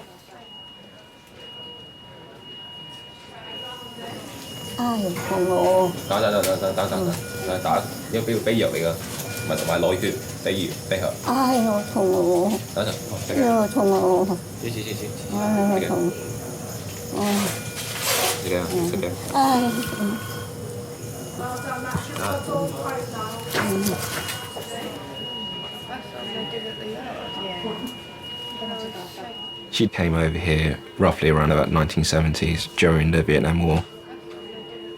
During my childhood, my mum and dad, they worked in the restaurant business in Chinatown and they worked very late hours. So I never got a chance to spend time with my mum and dad. The person I call, the person I cry on is my grandma. Yeah, she's a mum figure.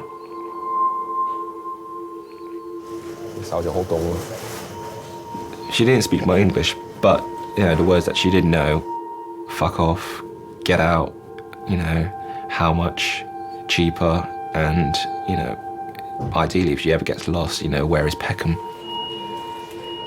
Because I've been brought up in the UK, we shy away at asking something to be cheaper or freebies. But you bring grandma along, they knock off a few quid. I think that's a skill that I probably never develop over my lifetime.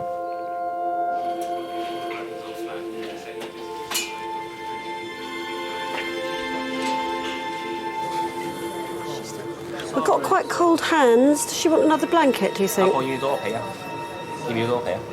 No? Comfy. So I've got very warm hands. Sorry, when was the last time you gave the Clexane, the injection? Yesterday. Okay. Yesterday, hello? You don't spend your time normally in hospitals, do you? No. A lot of people think that if they come to hospital, they're only ever going to go out feet first. Especially the older generation, that hospitals mean death, and so people are afraid to come into the hospital setting. But disasters happen. I'll never forget one time when a baby had died in the emergency department. This was when I was working as a radiographer, and the mother was screaming her head off, and she was running up and down resus, running up and down, just hysterical, and her little baby had died. And I came along with my little X-ray machine, and I said to one of the nurses, "Isn't anyone going to, go and talk to the mum?" They said, "No, we just leave her. She doesn't want to be touched." And I thought, that's amazing. She couldn't be touched, she didn't want to be touched, she just needed to scream her head off. She needed to release that grief there and then.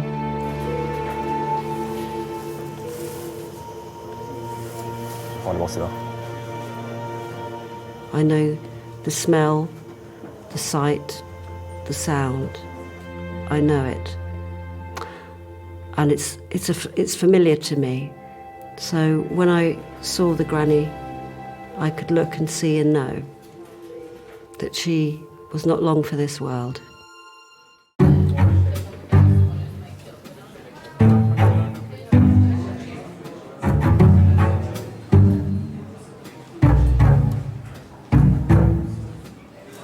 Oh, man.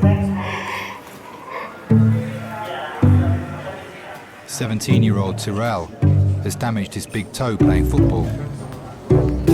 Crazy. You kick the ball like that, they might have to take the toenail off. Huh? You know what they're gonna do? They're gonna freeze your big toe. Gonna freeze it? They freeze your big toe, or because they gotta take it off. Not freeze the whole toe, but I think they do something where they freeze the nail. I'm not sure.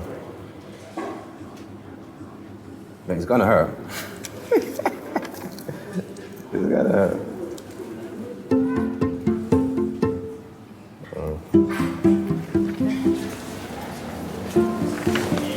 Are you with someone or are you by yourself? Yeah, Dad.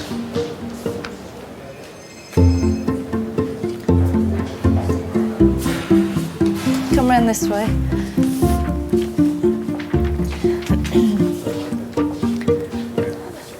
Tell me what happened. I was playing football. Had the ball. I went past the player, then he stepped on my foot. A player stood on it. Yeah. How much do you play football? Yeah, every day. Well, yeah. I think it's better we take the nail off. All right? Do that now? Yeah. Are you ready? It's okay.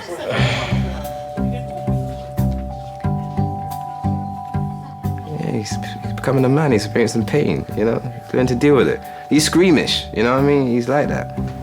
You okay, boss? I know you can feel me pulling. Yeah. Weird there shouldn't be feeling, any isn't it? pain.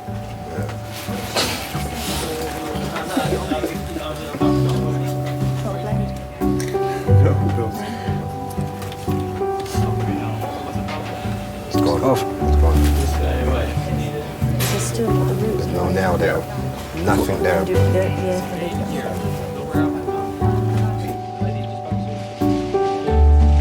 I'll show you.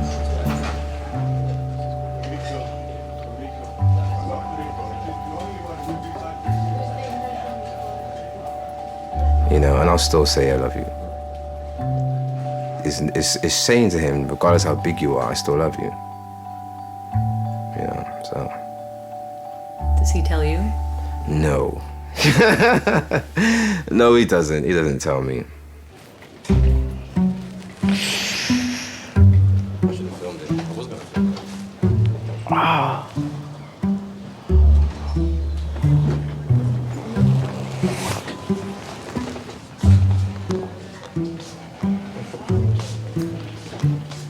Do you remember about the family tree and where I said the family are from?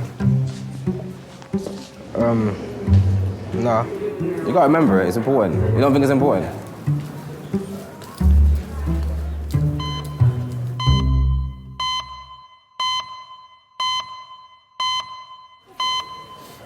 You've got all these wires going everywhere.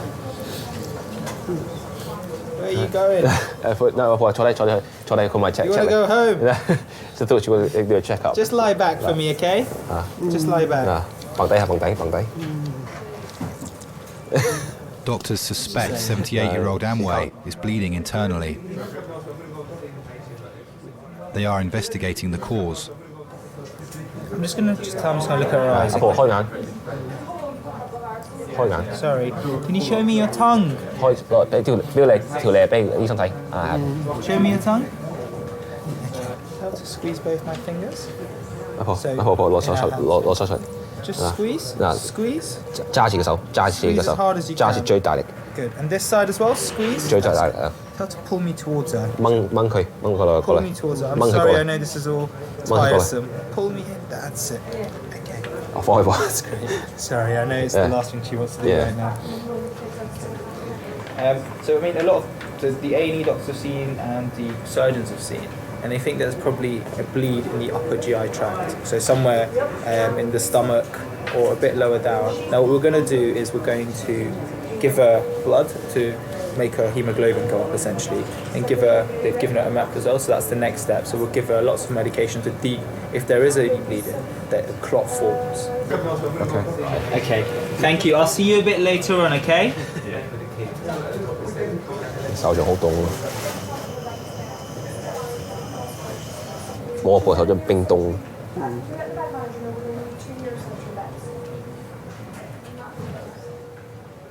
Hands actually explains a lot about the person's lifetime and what they've been through, and I have pretty, boyish, girly hands, unfortunately, but my grandma has very strong masculine hands, and you could tell that she worked hard, you know, back in Vietnam. She was usually working in either factories or in the fields, and, you know, wages didn't really pay, you know, to support her children. So, you know, at times she did tell that she used to take stuff from the factory or from the fields as extra portions for the kids during that time to survive.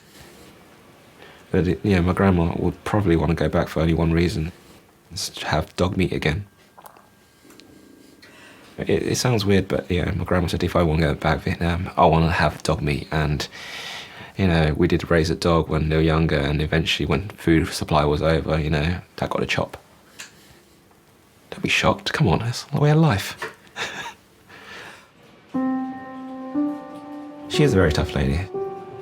She's like Margaret Thatcher. She ruled iron fist. 咩事啊，婆？仲好渴係咪？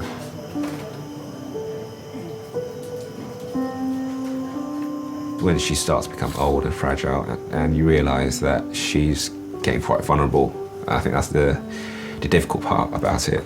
And you want to provide back.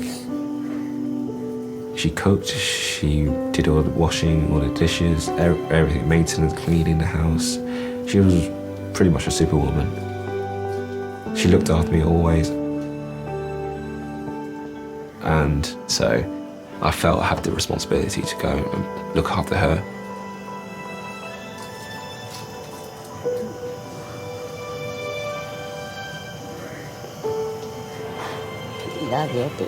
依家碼頭啦，婆，休息啦。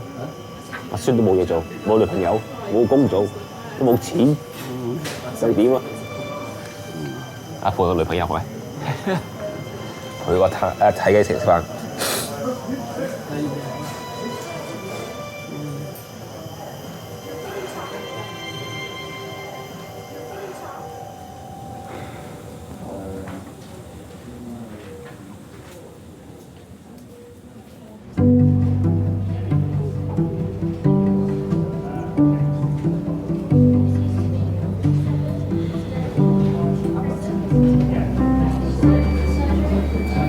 I feel like out of everyone here, I'm the most dramatic looking.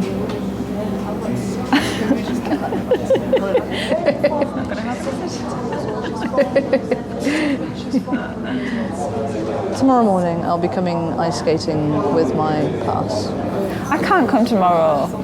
I can't. See how you feel. I'm not saying that I won't feel like it. I'm saying, how can I go there to a beginner's class, like with all the other beginners learning to skate? So excited, and then, oh yeah, I did this on the ice last night. Like you say, just pop your hat on. No one will move. I might wash my coat first as well. Yeah, do that. Well, now they get like.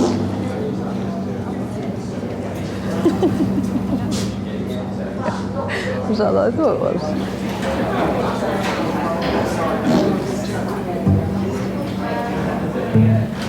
These things are sent to challengers.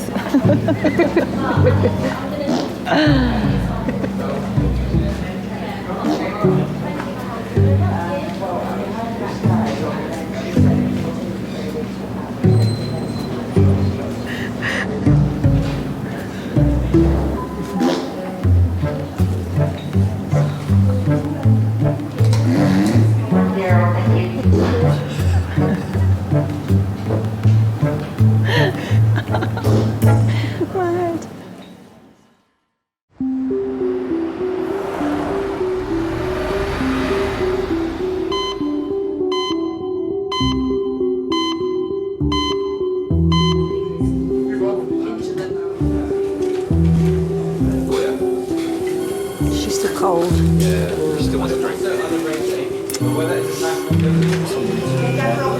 What about another coffee? All right, I'll remember the sugar this time, all right? I'll go and get that for you. Since arriving at A&E, 78-year-old Amway has been given a blood transfusion. Further tests are being done to find the cause of her collapse. 我車你背啊，婆，我要翻嚟行路落翻架車，落車翻嚟攞啦。咁啊，舒服啲啊？仲肚痛係咪？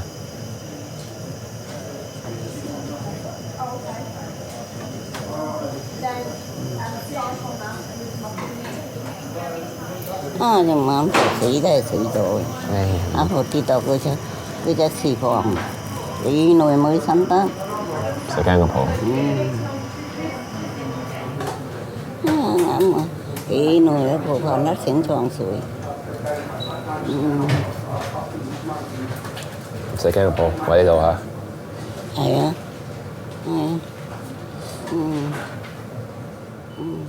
I think with every elderly person, there's this mysterious factor about them. You see this sort of ideal image of your grandma when you're younger, and then when she had a few drinks, it's like, you know, a completely different person. She would mix all her drinks. She had brandy, she had red wine, white wine, a lager, beer, you know, shots, and she would mix them all in one drink and, you know, drink that, fall asleep, wake up and re-drink that again. I think drinking always numbs the pain, and I think by the time my granddad passed away, she was very upset, very alone, and it was quite sudden. No one really got a chance to say goodbye, and it was very upsetting for the family, and especially for my grandma. We did tell her that, you know, her drink will probably eventually kill her, and she said it's worth it, so it made her happy.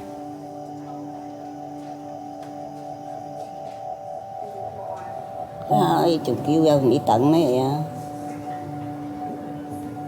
醫 check 你個心臟有咩問題啊？依家冇事嘅，冇可能下次有事嘅。嚇？因為你屙血就流出嚟嘛。係屙血都有阿婆有好多血添啊。係咩？係啊，你屙屎嘅時候屙到好多血出嚟啊！你瀨屎嘅時候啊，真係好令人驚啊！有血有屎添啊！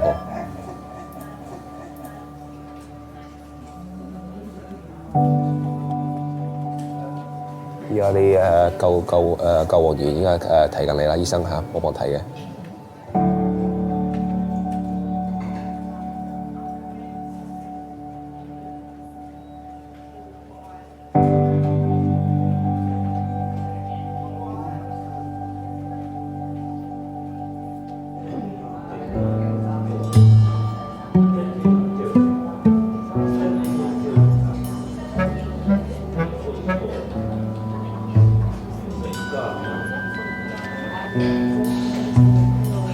This could be the end of my skating career. No. You'll be fine. You'll be fine. I'll be fine. I'll be fine. Anyway, tell me what it looked like. Did it look bad? Do you want me to draw a picture? It looks like you kind of like. Do you really want to? Can you see my bone? Well, no, because it was all bloody. But no, I don't think so. Didn't look that bad. Okay, draw it. So. Oh look, it's even a red pen. How appropriate. So that's my face.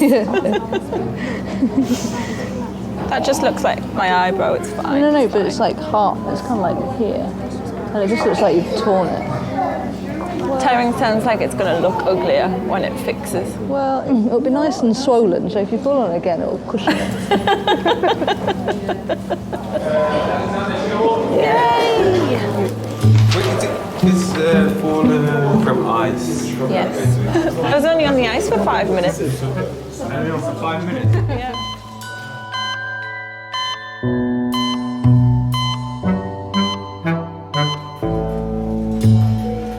For your friend to have a look, to inspect it. Beautiful. Thank you very much.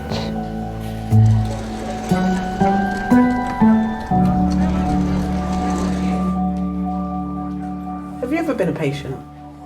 Yes, I have. I've had a life-threatening condition. I had cancer, breast cancer 12 years ago, and that gave me a really huge scare.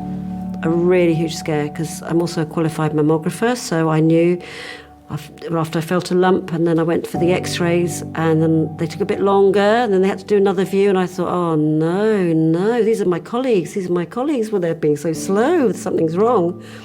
And then when I went in to see the doctor, and the x-rays were up, I saw the cancer myself, and I went, oh shit. I didn't want to die. Other times in my life I thought, oh God, sod this, I don't want to live anymore. I think we all do. I think we all have huge dips as well, when tragedy strikes. But when you're in a really, really good place, and that could be taken away from you, that made me understand how precious life was. And that's also what I see in the roles that I've done within the health service, is that sense of life is precious. Life is really precious.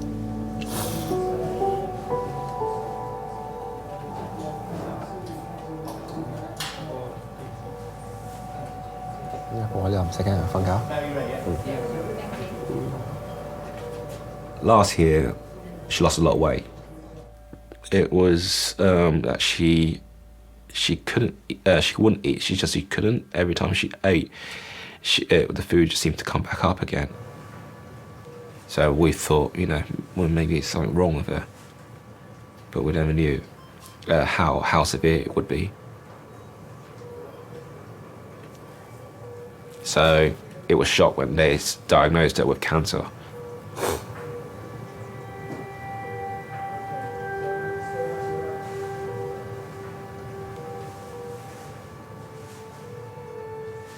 We all got very angry.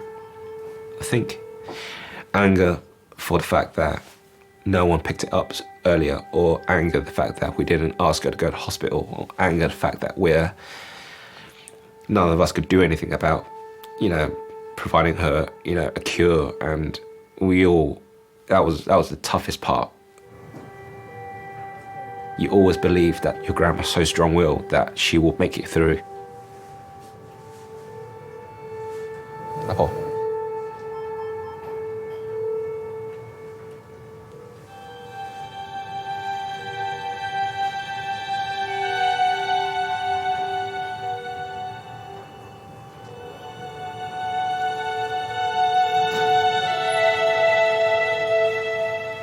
My grandma taught me it's like family will always be first. If I ever have my own children, that's what I'll pass on to them.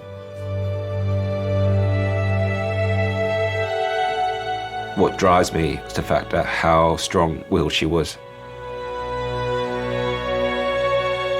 She put more physical effort towards doing things, and that thought spurs me on to do well and, not moan as much.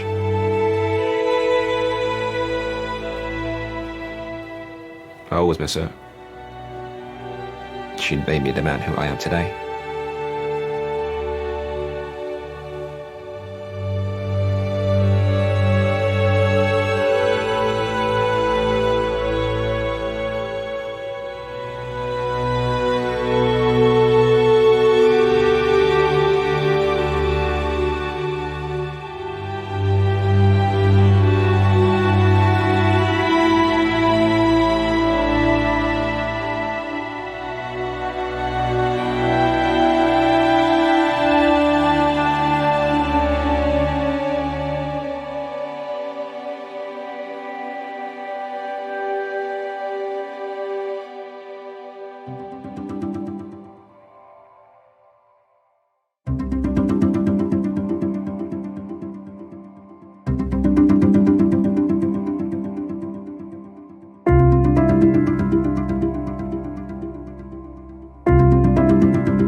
Oriental people have a lot of kids so that one day one or two of them might do well in society. When I told her about being an architect, she was very pleased, and I think near the end of her life she said that when I'm going to start building her a house, and I think that was another goal for me, and I think that was one of the things that drove me on to become an architect. I think she would be very happy right now.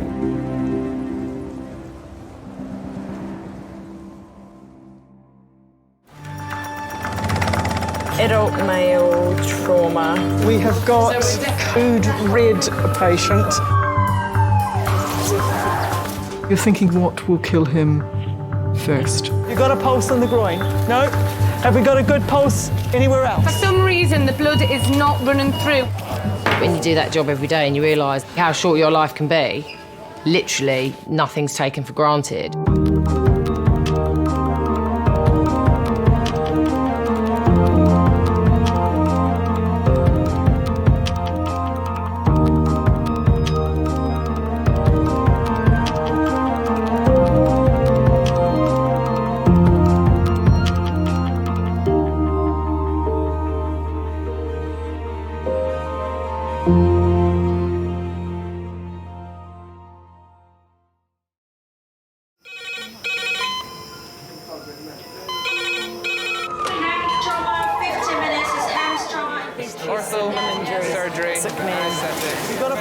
We're just going to get on, do this. Not scare him, get you all sorted, all right?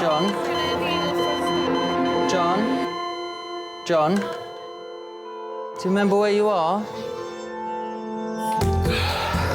King's College Hospital, London. Thank God. A major trauma centre. Hit the curb, jackknifed onto the verge. Have we got a good pulse? Have we got an output? And one of the busiest A&E departments in the world. He will probably scream, but he won't remember. No, stop! Ah! A place where love, Come on, sir. Let's go. Up you go. No. Yeah. life, There you go. I love you. I love you too. and loss It's all right. unfold every single day. Don't cry. And we'll make sure Mummy stays with you. Well, listen. Right, who's not busy? Squeeze that. We can't give up on her. Come on. We've got to be strong for Mum, if it is the last bit. Hey. All the patients you're about to see were treated in one department. Well done.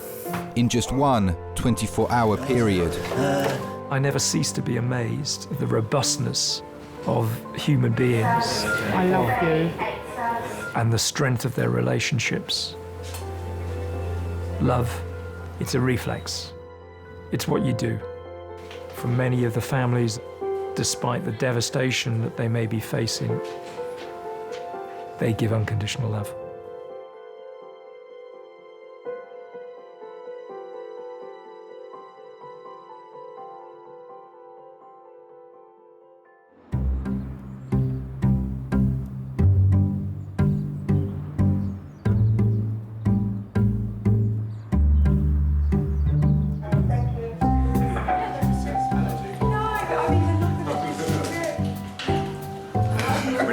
We need the music running through the waves and stuff. Registrar Des will be overseeing resus for the next 10 hours. Hello, Des. Hi, Des. You recovered from your night? No, nor have I. I feel like a zombie. Absolutely. I woke up at 5 this morning. Wide awake. I did that yesterday morning, and then this morning I was awake at 2. I had a fascination with gore and horror movies when I was a kid, I guess, and it seemed like a natural progression to move into medicine as a result, as well as the obvious desire to want to help people. My chick in Majors, I think they'll probably send her home. I think they were just anxious and wanted to see someone tonight, even though I think the bleeding probably was easing up a bit. Okay. I'd worked in emergency departments in Ireland for a couple of years before coming over, and thought that I had probably seen it all. And boy, was I wrong. There isn't a day goes by in King's that I don't see something I've never seen before. Could I trouble you for some helping medicines to the gentleman in number 2? All right. All right. Thank you very much. That's all right. Thank you, staff. Oh, you've got one of those old man mints, don't you? Did you buy them Murray mints? Thank you. You know, I'm not saying. I'm saying that you're selling yourself short by having the old man mint. That's not what you're saying at all. Don't try and dress it up. Don't try. I'm going to try one, but I don't think it'll be good. I'm not coming back. You can't make me.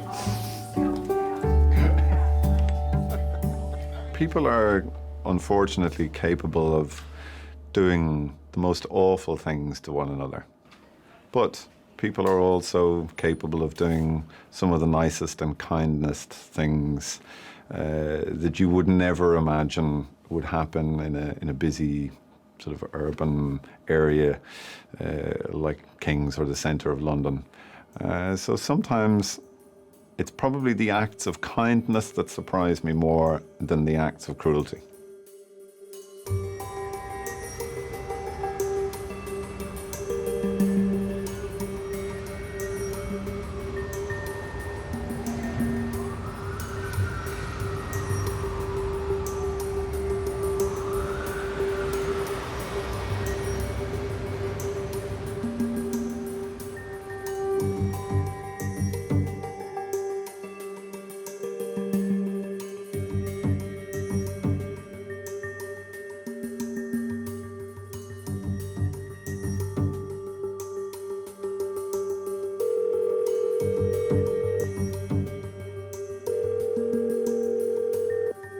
Emergency ambulance, what's the address of the emergency?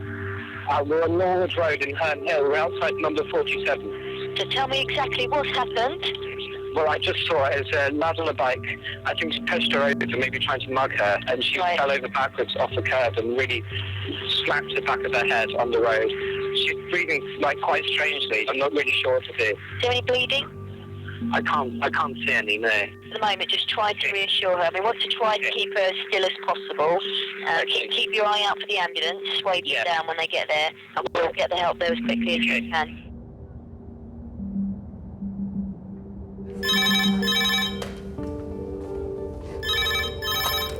King's College Resus.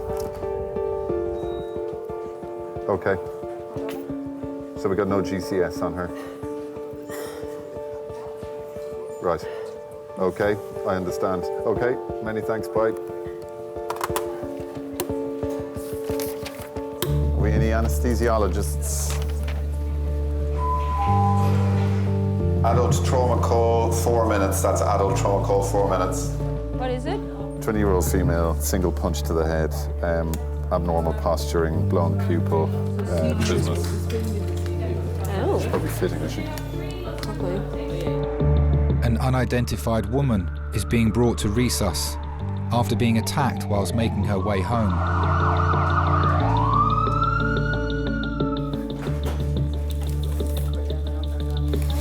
She's been punched in the face and knocked unconscious.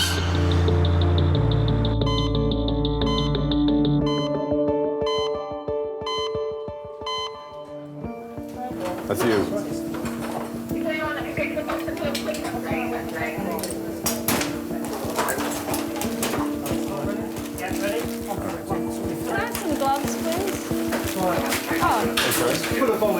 Okay, let's roll her over and suck her out. Thank you. Thank you. Right, what I can tell you about this young lady, we believe mugged by a cyclist coming down the road, and she's fallen and hit her head on the curb. When we arrived in a GCS of 3, she was posturing. The right pupil was size 4, left pupil size 6, vomiting with trismus, we can't control the airway. Also, she's got quite a large bump, I think, on one of the other sides of her ear. She's 93 over 67. Sat for 100%. Yeah. And that's all we can do for the rapid removal. So Can we roll her just to suck her out a bit, just while we get everything else organised? Okay, to us, yeah. Run on your count, Jackie. Yeah, 1, 2, 3. Is someone getting all the drugs and everything? You get an adult suction. When you know very little about the patient, you need to weigh up the benefits of what you think is the right diagnosis, the right treatment, the right action to take, versus maybe that decision being wrong or maybe that treatment being wrong. I've looked for an adult yanker for me. Adult yanker next door, yeah. Okay, on Jackie's call. Ready, steady, back. Okay, lovely stuff. Let's get that sleep out. Yeah, go for it. Watch yourself. Yeah. We hope that we're able to diagnose everything just from having the patient in front of us. Right now. But it is that decision that changes everything for everybody. No. Sorry, you broke down. 10644 was that?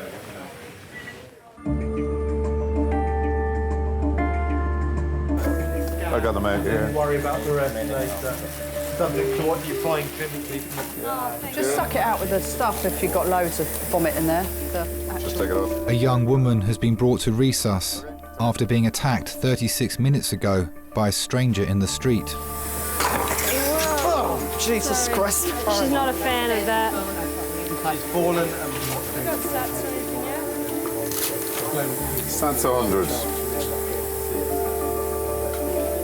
For bradypneic. So as soon as you're ready with... Bougie.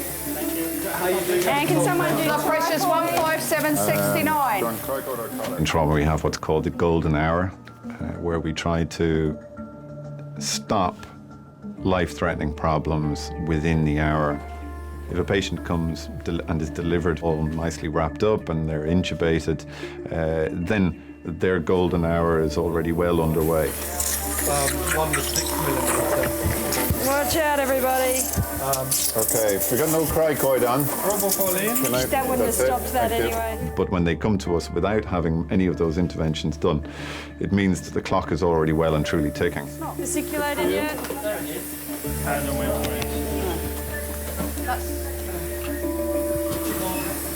Can someone just recap and tell me what the precise history was? She was a cyclist. No, she was walking home, obviously, and a cyclist came up, punched her in the face. She fell back and hit her head on the curb. Do they know who she is? As in, any ID on her? Not yet, I don't think. The old bill there, so I'll see the old bill in a And minute. can we just cut what's left of that shirt on both sides so it'll come off more easily? 6.2 BM.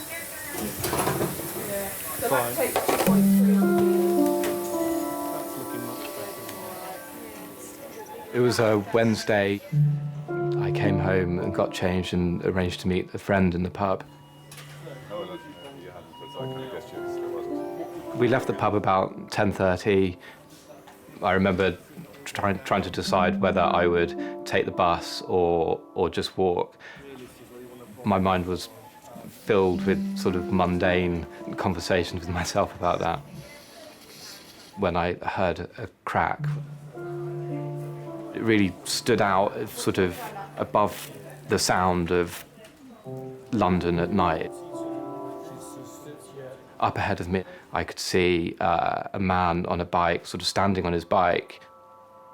I thought I could see something at his feet, but it's sort of in the shadows between cars. When I got there, there was a woman lying on the ground, but she was just completely unconscious. And I realised that the crack I'd heard was her head hitting the ground. She was really alone. She was on her own. I didn't know who she was. She had no people with her. So I took my phone out of the pocket to call 999, and I remember sort of fumbling slightly to unlock it and to dial the numbers, because in the panic I'd almost sort of forgotten how to use it. So at some point we need a chest X-ray. And an orogastric tube. Okay. It's unlikely that we're going to wake her up and do anything with her given the crack in her chest and the neurology that she's demonstrated. While I was still making the call, the 999 call, I sort of knelt beside her and rubbed her arm, because it's all I could think of to do, really. And I think I even asked if she was okay, and obviously there was nothing. She was just unconscious.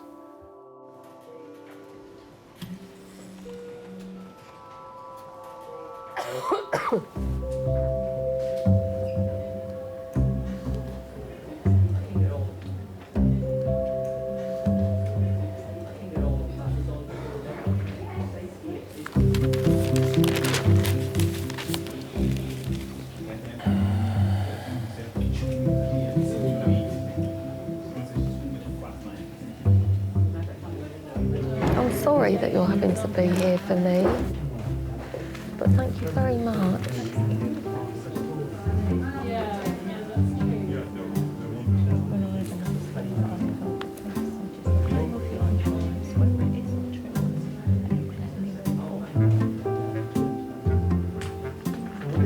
I thought I'd really mangled my hand. Oh, the pain was just incredible.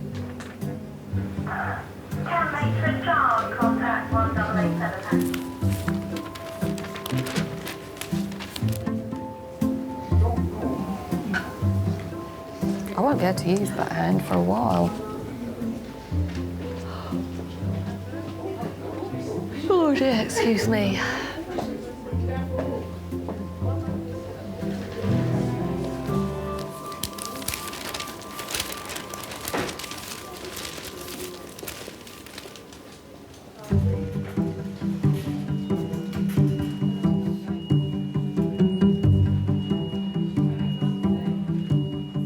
I fell on the floor, I got out of bed, I landed on the floor, and I could not get up. So my wife rang up the medics. So why did you fall? You collapsed? I didn't have a fall. I just had no body strength. 90-year-old Frank has been brought to resus after his wife found him collapsed at home.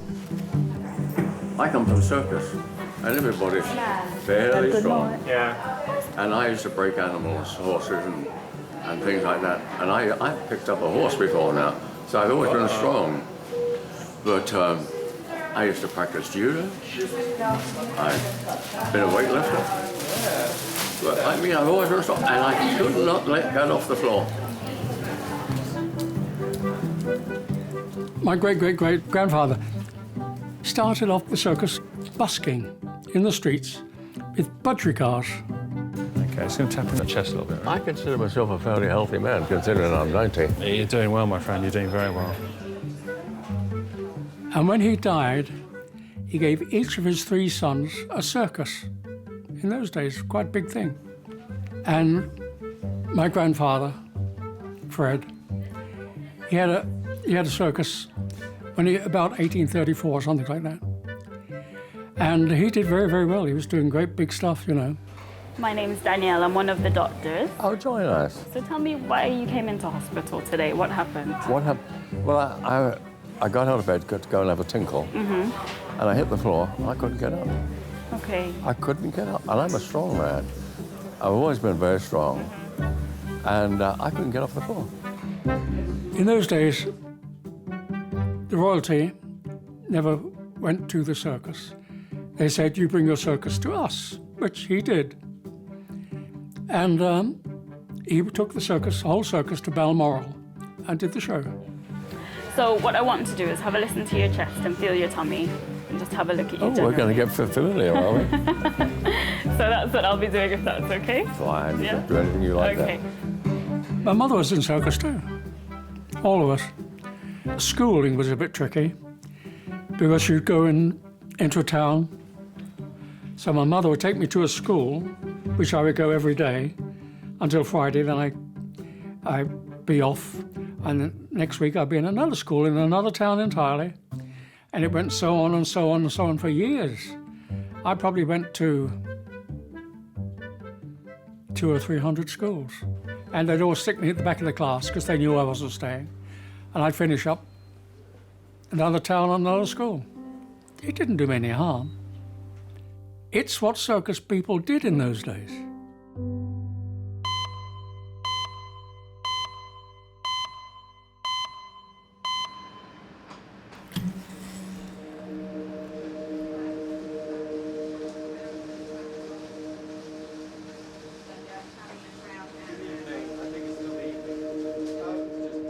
It's been over an hour since an unknown woman was punched and knocked unconscious.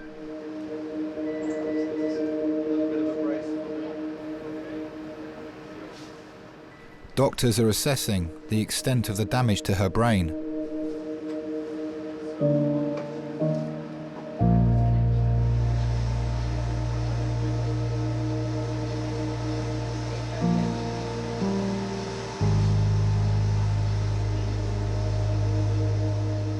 Got home about midnight, and I sat up for another couple of hours. I had another phone call from the police. They implied quite strongly that she was probably going to die. I asked if they knew who she was and if she had any people with her. He said that she was from overseas and her family were on their way. I was thinking about her last conscious moment, sitting or lying in the road with strangers. It must be a very sort of lonely place.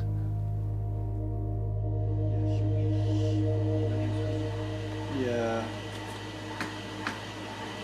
I think we should be giving some mannitol, actually. Not mannitol, hypertonic. Okay. That's quite nasty. Are the numbers up here? Is that? K183 982.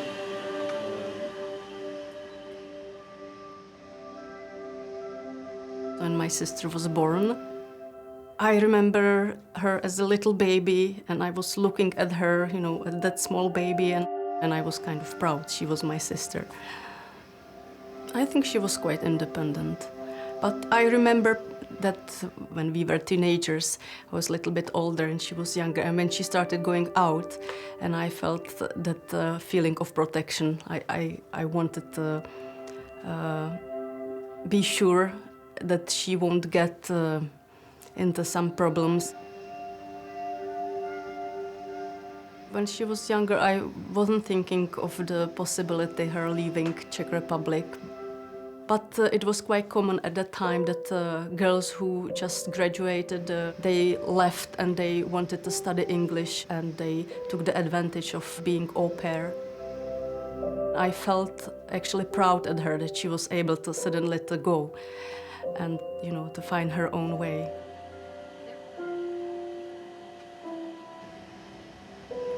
Hello, you're the neurosurgical registrar. Just had a young lady brought in via resus who was punched in the face by a cyclist, and she's fallen backwards onto, landing on her occiput. At that day that I found out about what happened to Susan, I felt strong need to be close to her, to be there, to find out more details, and really, because we weren't sure, is she dying? Was she dying, or what's happening? I just remember when we sat in the plane, and I didn't have to manage anything. You know, my bag was in the plane, my daughter was with somebody, and we just had to go. So at that moment, the emotions came, and, you know, I started crying, and I think I was crying for the whole flight. She's got frontal contusions and a subdural and a very significant amount of midline shift. We thought that one of the issues was that they didn't have control of the airway. So what we did was secure the airway and ventilated her down, and the pupils both came down. It's quite a nasty scan for that history, really. I even remember I took a few books, Czech books, with me, that if she is still, you know, in some kind of sleep or whatever, and that I would just sit next to her and read her books, and, you know, I was thinking this way. I was trying to think how can I help, what I can do for her in that moment.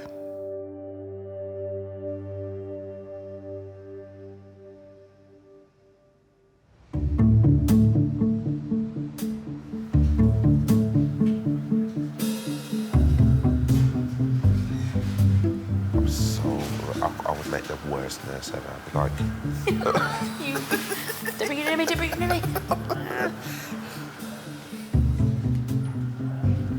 Things that you don't think about with stuff like this is how much it impacts, because, for instance, I can't moisturise my hands.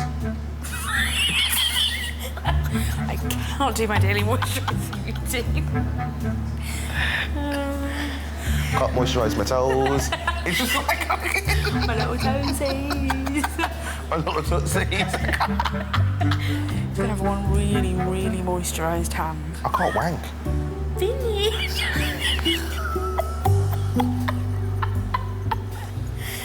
Oh my lord.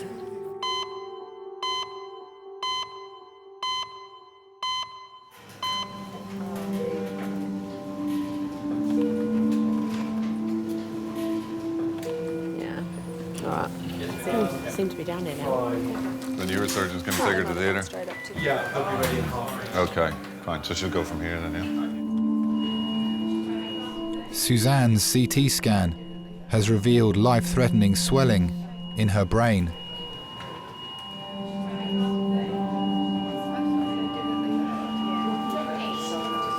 So it's around there. A lot of edema earlier. That's what I'm saying. That she's Within an hour. It's under an hour. Yeah. At 36 hours, that's going to be... She's not, I don't think she's going to survive that. They know who she is. They're just trying to get in touch. It's just shocking.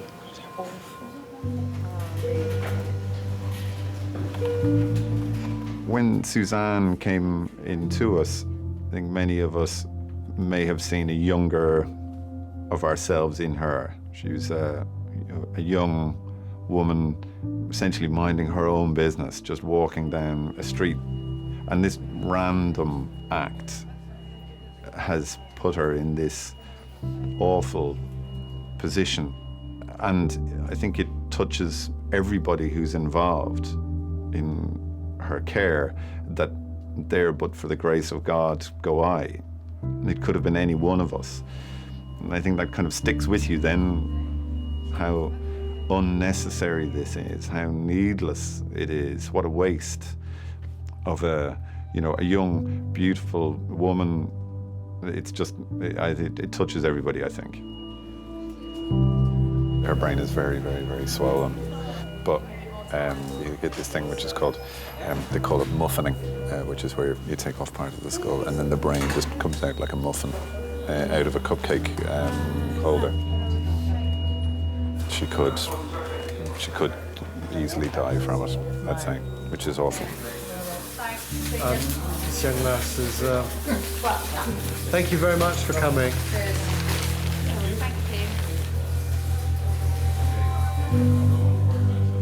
Neurosurgeons will operate immediately to relieve the pressure on her brain, which could cause permanent damage.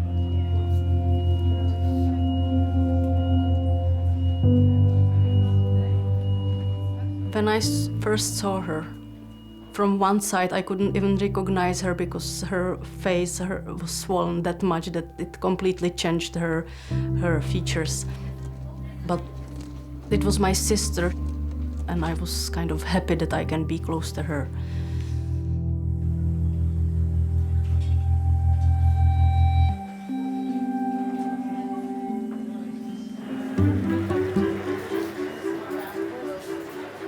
Bearing in mind that you got to the stage where you couldn't get up this morning, I think we should keep you in hospital for a little while until you're a bit better. But in that situation, we do have access to emergency care for you to help your wife at home. Well, see, the thing is this, she's disabled. Yeah. And, she can't literally do anything without me. Resource, Jackie speaking. Is this Marion? Let me go and give him the phone. Hold on. Mr. Jeanette. Yes. I have a lovely lady called Marion on the phone who would love to speak to you. Her name is Miriam. Miriam. Oh, I'm sorry, I said. So she'd still like to talk to you, whether I got her name right or not. Hello, love. I'm lying on a bed here, and I've got 8 places where they've stuck things into me. And now they're going to take me up to the ward. I've never met such a nice bunch of people. They're lovely here. This young fellow has stuck another needle into me. Seems to think that I'll be out tomorrow evening or the next day. So everything's all right, and I wish you'd come here and stop them sticking needles into me. My wife was a stilt walker, a roper. She used to stand to have knives thrown at her. The only thing is you had to worry about the board that they used to stand against. You had to make sure it was wet. If the board was dry, the knives would jump out again sometimes. Then she had one big scar down her leg where a knife jumped out and cut her. And no, I'm actually in the lap of luxury here, except this is the most uncomfortable bed I've ever been on in my life. Oh, it's a terrible bed, this is. But they say the beds upstairs are better. So I'll be going up in a minute. There were 18 chorus girls and 18 chorus boys in the show. Beautiful show. Beautiful girls. And I could have got off with every one of them, the boys and the girls. But I didn't, because I had my mirror. I'll see you soon. I'll see you soon, dear. Yeah. Bye-bye, love.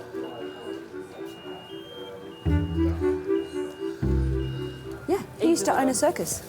Did he? Yeah, Emily told me he used to own a circus and he had horses and bears. Oh, my and Emily's really excited about the bears because she can see horses in a field anywhere. But bears. That's right, you said he used to own a circus, didn't you?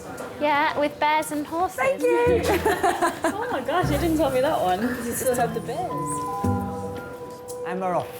I just like have a tour girl. Oh look, she's going somewhere. Ask him now, quick. I think I'm here.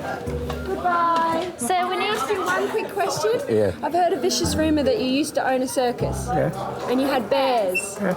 Did you give bear hugs? You're in big trouble if you're getting a bear hug. Yeah. Everyone loves me, bears included. I think he means a bear hug from a bear. Yeah. Everyone loves me. They won't do that to me. You should meet my dog. Bye-bye. My dog tries to do bear hugs, doesn't he, Ed? Totally.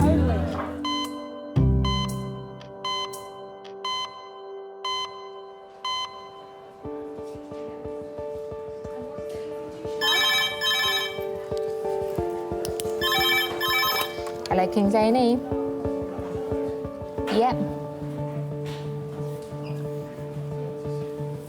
Yep. 10 minutes. 12-year-old male, pedestrian versus car, intubated, head and pelvis injuries. ETA? 10 minutes. Lovely, thanks. 12-year-old. Bye. Okay, that's fine. Pediatric trauma, that's pediatric trauma, 10 minutes. A 12-year-old boy is being brought to King's by air ambulance after being hit by a car on his way home from school. What is it? 12-year-old, tube from Hems with head pelvis. That's fine, we'll CT the whole of him. Right. Indeed. Right, have we got PICU coming because this kid is intubated? Trauma. Lovely. Can you order cross-match for 4 and all the bloods, please, and a CT scan, head, neck, chest, abdomen, pelvis. Right, Madasser is on his paediatric secondment, so he's going to do the primary survey. You're going to do the fast scan. You're going to do the bloods. Oh, yeah. Saves you having to get in after. Thank you. They said 10, 5 minutes ago.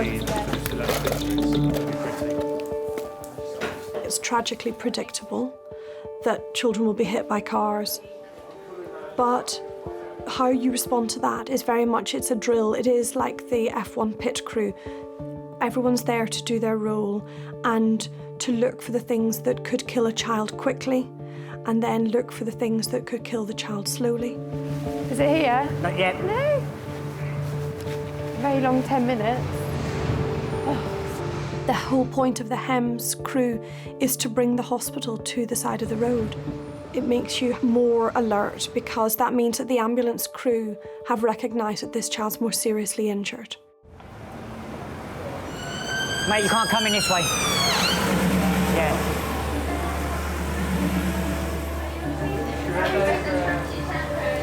It's here.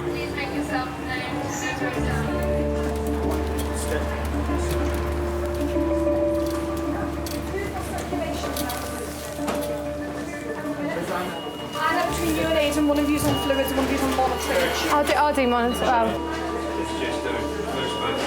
Hello. The yellow thing. Yellow bit. Okay, guys, this is Tom Wilkins. He's 12 years of age, estimated to be about 40 kilos. He's a pedestrian hit by a car. He was probably skived off the side, hitting the hard parts of the car, broken fog light, and hit the A-pillar at the base of the car. No bullseye of the windscreen. He was found as he lay off the road in the mud, GCS of 10 with a motor score of 5. Quite agitated. Mother was there, says it's completely out of his character. His injuries from top to toe, he's got a closed head injury with a big swelling left frontal, who's been bleeding out of his nose, nothing out of his ears. Interventions-wise, he was intubated with our new protocol, fentanyl, ketamine, rocuronium. Second dose of rocuronium in the pipe, so he's well paralysed, okay? Grade 1. Pupils have always been 3, equal and reactive. Family? Mum's on her way up with the cops. Thank you. Thanks, Right, guys, are you happy with the tube? Will you get me a line in that side, please? You want your right. Tube, primary survey, E-fast, line. Thank you. I've got to put it, I can hang them up there, we can connect. Don't run it, just put it on No, and no, trickle no, it. I'm not Thank running you. it, I'm just putting it up. Lovely. Children are inherently fit, strong little creatures. They don't yet have weak hearts and smokers' lungs and all of that. So actually, children's little bodies will compensate for a long time, and they'll hold it together and hold it together and hold it together and then crash.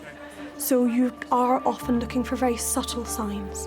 That's why it's really important to stand at the back, because you need to see the bigger picture of everything that's going on. Any abrasions on his pelvis, any blood at the meatus? I know he's got the binder on if you can work around it. Otherwise, just tell me if there's any abrasions and we'll take it from there. There's no blood in the meatus. Great. There's no abrasions on the No blood at the meatus. And no abrasions around the pelvis. Okay. Let's Put me this side. BM is reading low. BM is really reading low? Pupils are 3 and reactive. Do we try again? Yes, do it again. Pupils are 3 and reactive, and there's an abrasion where? On the left temple. Left temple. Okay. And a big bruise on that side as well. Guys, I'm going to order the CTs. I'm going to CT everything. On the right, please, so you can do it on the other side. Hands over. Hands over onto some bony bit. Ema, there's already fluids connected. You just relieve those. Very slow trickle. Slow very, trickle. very slow trickle. Hartman's, is that Yeah, it, yeah? very slow trickle. On that blood, I'd like a cross match for 4. Too big. Okay, both lungs are up on ultrasound. To blanket him up. He is just very cold, isn't he? Guys, CT are ready and they're waiting for us. So if we all start getting ready to go, as soon as we're all happy, we're going to go. Charles, you've not seen anything abnormal in your assessment? No, You've I've not just had done the anything E-fast and that's all normal. You're happy with the tube end. Pupils are still nice and reactive. Lovely, we'll head across.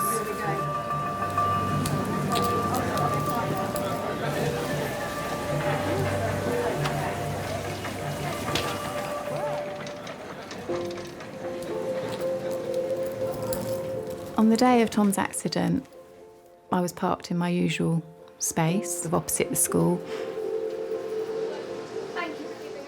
I didn't hear anything that went on, and then the first I knew was Tom's friend came running down the hill, just shouted, "Anna, Tom's been hit by a car." And my initial reaction was, well, how bad is it? And he just said, "I don't know, but his head's bleeding." So this is a 12-year-old boy from Kent, flown up after having been hit by a car, bounced off the side of the car, landed in a ditch, GCS of 10, with an injury to the left side of his face and head, left side of his chest, left side of his abdomen, left side of his pelvis, all grazed up. And he was GCS 10 with a motor score of 5. Pupils are equal and reactive. And HEMS tubed him. I ran up the hill, sort of praying to myself that it was all going to be all right. By the time I got up to the top, I could see his head was bleeding. And he was very starey-eyed, almost looking through me rather than at me.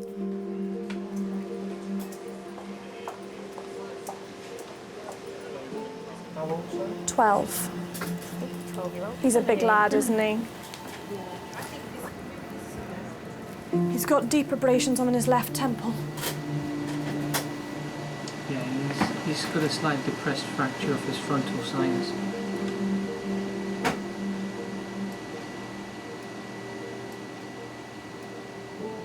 I just want to know whether we keep scanning him or whether we bail and go to neurotheatres. We got anything on the scan so far? Skull fracture.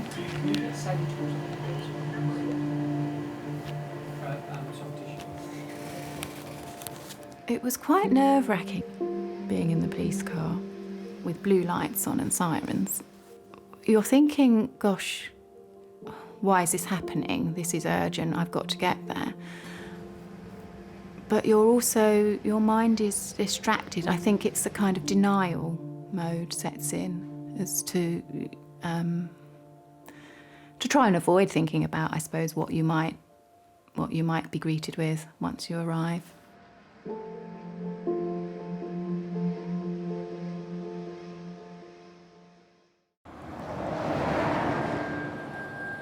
It's been 2.5 hours since 12-year-old Tom was hit by a car on his way home from school. Are you happy? Do you want to go in and just make sure you're happy? If they'll let us, we'll take him upstairs. Nothing else major. So skull fracture, when they get a better light, maybe there'll be a little bit of blood, but not shift. Okay. So he'd be fit to go upstairs if you wanted him to. Now. Shall we? Yeah. Let's go. Tom doesn't need immediate brain surgery. He's being taken to paediatric intensive care, where he'll be closely monitored for the next 24 hours. Fairly shortly after we arrived, a doctor came and saw us, and they did say initial signs, if you like, were good. So I sort of laid in bed with him. You just lay there and you just quietly contemplate. And it was a bit like going back to the baby days again, when you're sitting there and you're allowed to nurture them.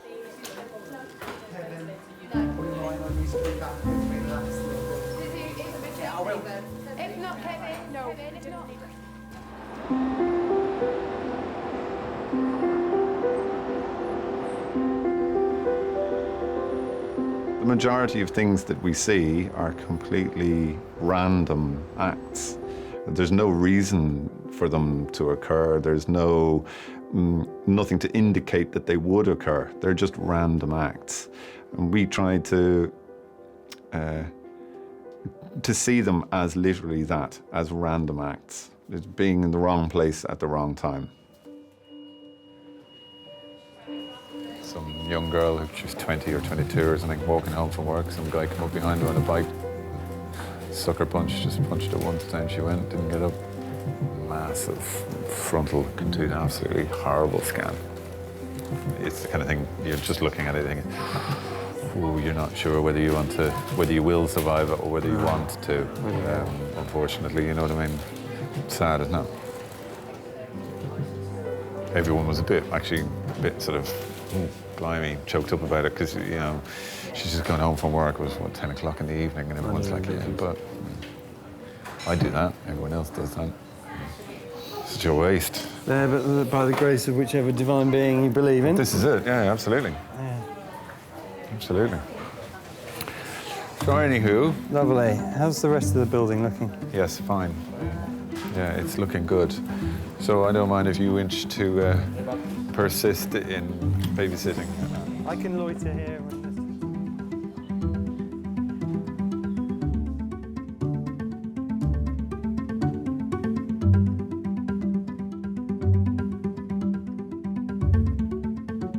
When I woke up, I just saw my parents just sitting there, and then I didn't know what happened. So I just woke up, and I thought, I don't know where this is, what's going on. And then, of course, they told me what happened.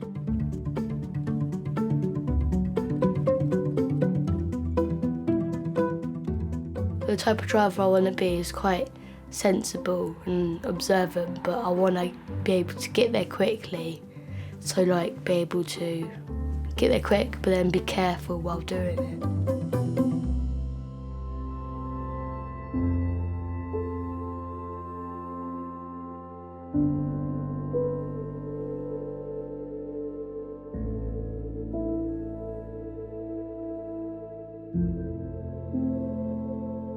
Well, we met and married in 3 months. It lasted 65 years. We did quite well.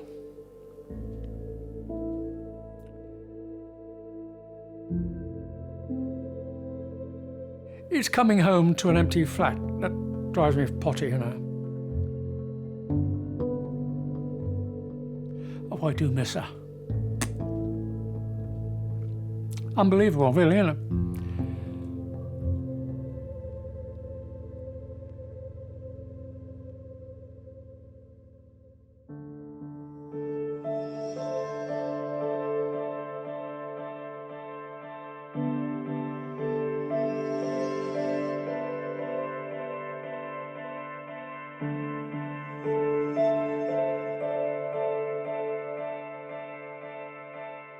When I woke up, I remember seeing my family. My dad, my sister, my mom.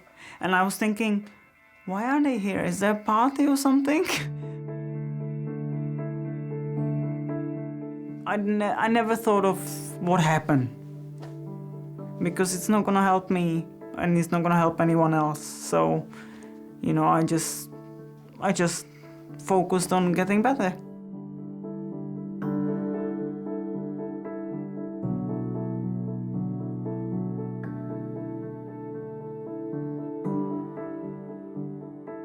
When the police returned to give me my phone, my bag and stuff, and then there was also a card, wish you well card.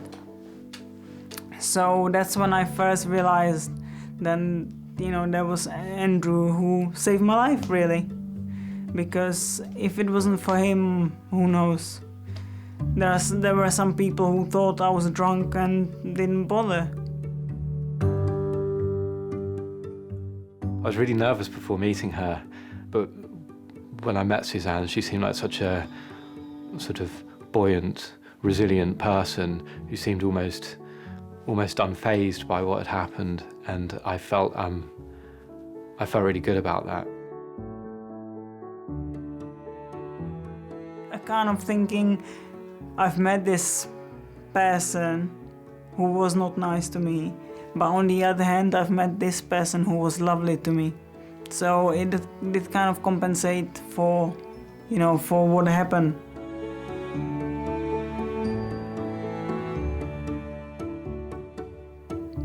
Saved my life, I have to say. Saved my life.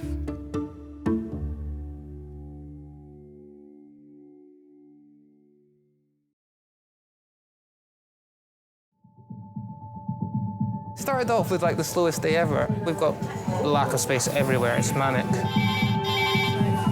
He was driving his lorry at 50 miles per hour, bullseye the windscreen. Death terrifies me. I'm not ashamed to say that. The process of dying absolutely terrifies me. They're not going to resuscitate Mum, and they're not going to put her on a ventilator. They're not going to do that for Mum.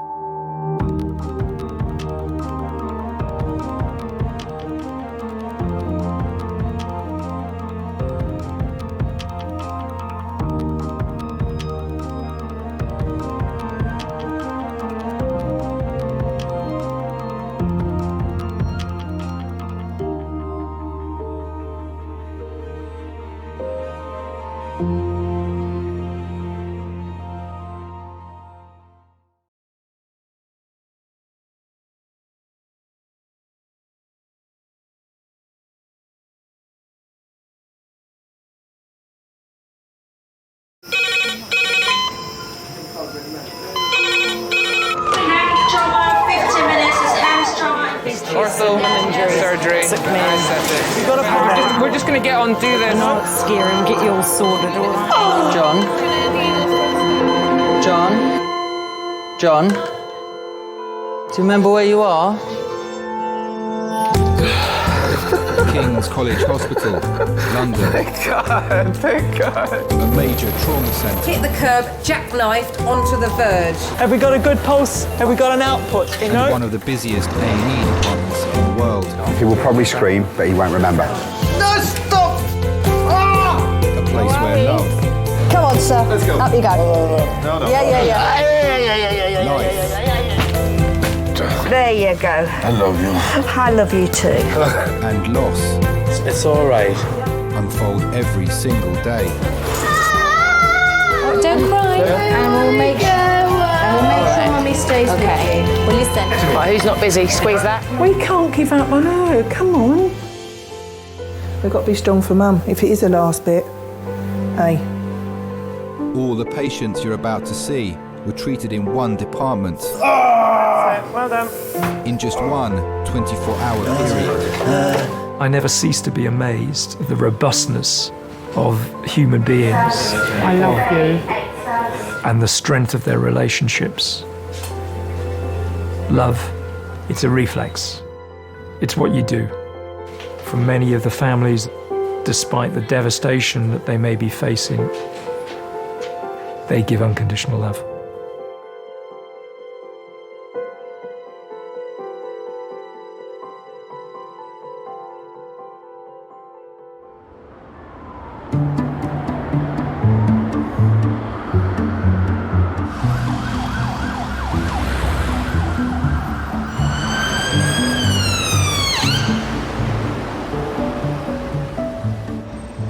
You're asking me to wait 2 hours. Fuck off, mate.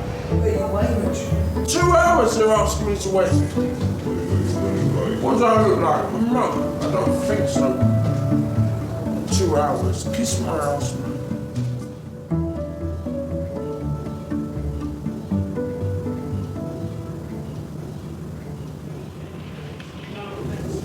I'm sorry.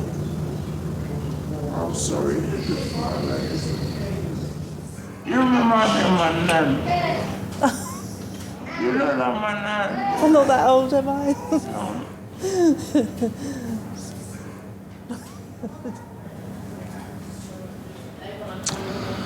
Happy Valentine's Day. not is it 12 o'clock?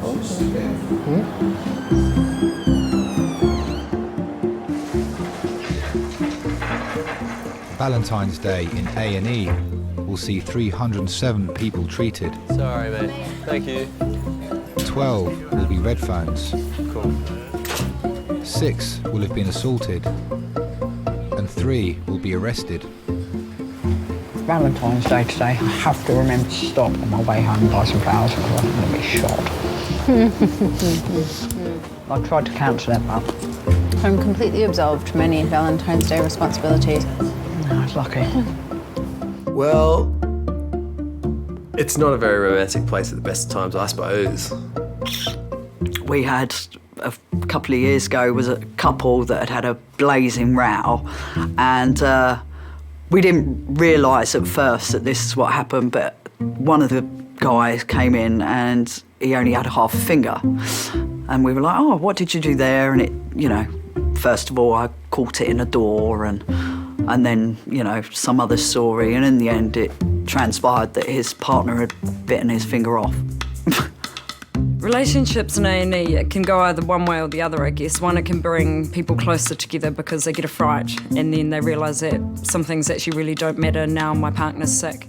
But you do see the odd fight.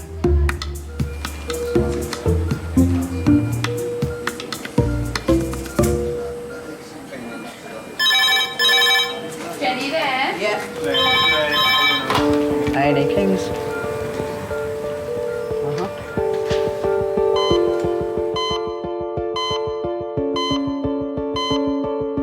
Adult red phone in 3 minutes. It's adult red phone, 3 minutes. So this is a bit more serious, I think. Is this HEMS or is this LIS? No, they didn't say. They said a trauma. They called it as. Okay. This is a fellow who has come off his motorbike, we think at about 20 miles an hour, separated from bike, slid on the ground. He's struck a bollard. They're such significant injuries from particularly motorcycles. They just don't have anything to protect them, do they? You go from cruising along at 50, 60, 70 miles an hour to sliding along and then abruptly halting, don't you? So, yeah, anything can happen. You know, there's no crumple zone in a motorbike, so, yeah, they're often really seriously injured.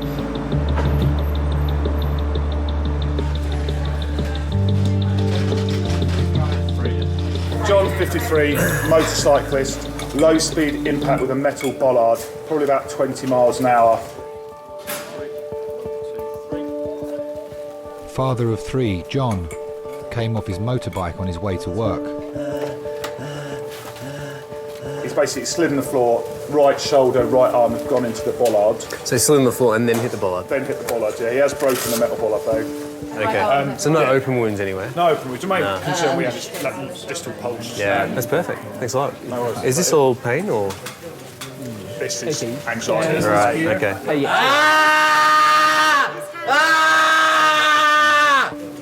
Okay, just don't move his right arm again. John's right side has been severely damaged in the accident. Fucking hell! Christ! We've got some painkillers coming, John. Hang in there, mate. Hang in there, John. Do you have experience with ketamine? You don't, okay.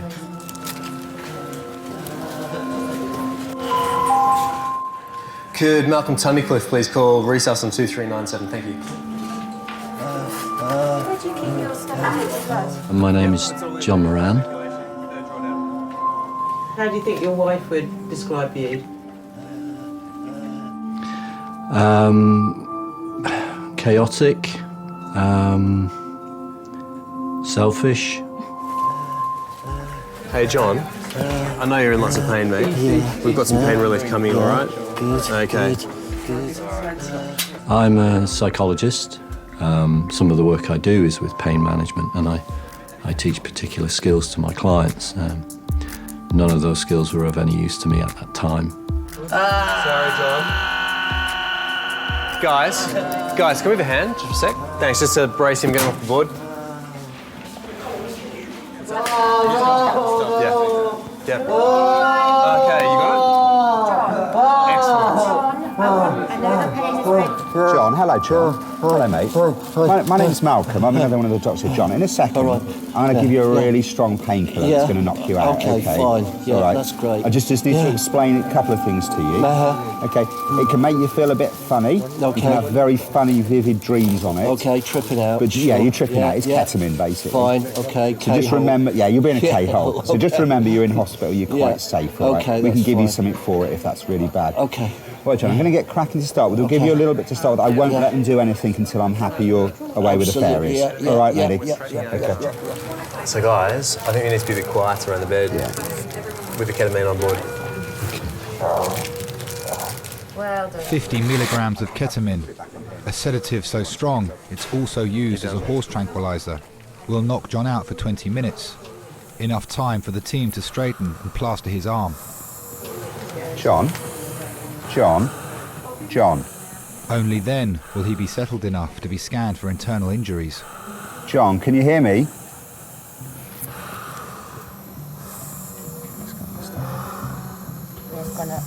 Go, boys. Do it. He'll probably scream. He will probably scream, but he won't remember.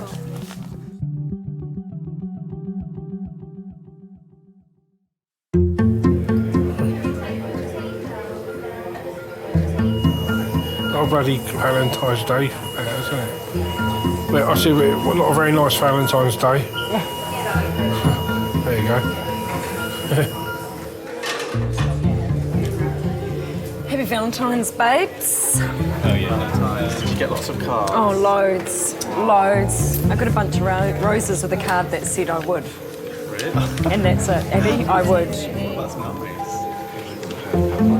We're all flesh and blood. We've all got two eyes, a nose and a mouth. You know, what appeals to one person doesn't necessarily appeal to somebody else. I love him with all my heart, and I love him from the inside out. Gary is my soulmate. I trust him with my life. I'm in hospital, Dad. Yeah, up in London. So I'm in at King's Hospital now, and I had a CT scan, and he said I've got a bleed on my brain. Your blood pressure's too high. Because my blood pressure's too high, Dad. He said, Gary, a 52-year-old paint sprayer, was leaving work when he began to lose feeling down the left side of his body. I heard Gary's car pull up outside. He came in and said he thought he had a migraine. And when I looked at him, I could see the side of his face had dropped and his eye had dropped. I thought I'd better let you know anyway, because otherwise... I'll keep him informed. And I'll probably be here a couple of 3 days, I don't know. They're giving me some stuff just now. They've been doing all these sort of reflex tests and stuff. And, I mean, he called it a bleed. I've got a bleed on the brain, I suppose that's what he classes as a stroke, isn't it?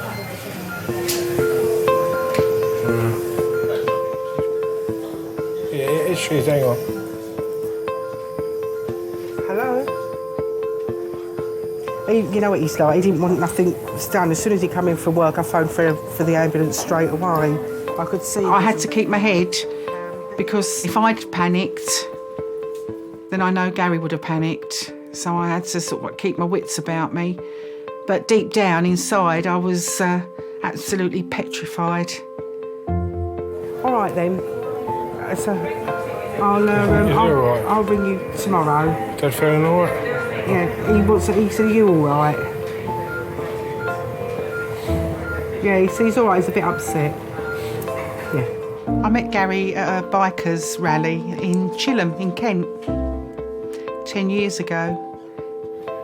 The night I met him, I was out with a girlfriend of mine, and when we saw the bike club that he belongs to, my friend laughed and went to me, "My God, just avoid all eye contact, don't even look at them," because they had a bit of a reputation at the time. And then, of course, when he actually did walk over and speak to me, I couldn't be rude. That night, Gary walked me to my car, and as I got in the car, he actually asked if he could kiss me. My friend sort of like is going, "Oh my God, you know, I told you to avoid all eye contact, don't kiss him." But he sort of like put his head in the window and said, "Can I just kiss you goodbye?" And I said yes, and he kissed me, and then he just said, "Oh, I love you." And I looked at my friend as we drove off. I looked at my friend and I went, "I think I've just found a raving lunatic." Hello, I'm Kirsty, I'm one of the nurses. We're keeping an eye on your blood pressure, it's still a little bit high. Yeah. But don't worry, we'll keep an eye on it and make sure we try and keep I think they put some stuff to... Yeah, they did. Gary is being given medication to control the bleed in his brain. The first 24 hours are critical, so he needs close monitoring by King's stroke specialists. If I could go now, I'll go now. I just hate hospitals and doctors. I love you.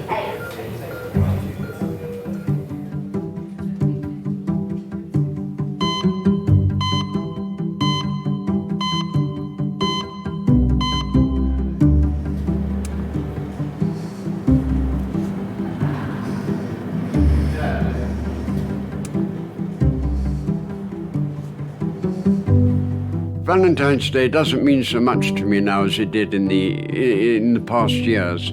In the past years, Valentine's Day was a big thing. Cards, flowers, and if it came on a weekend, I'd take her away for the weekend.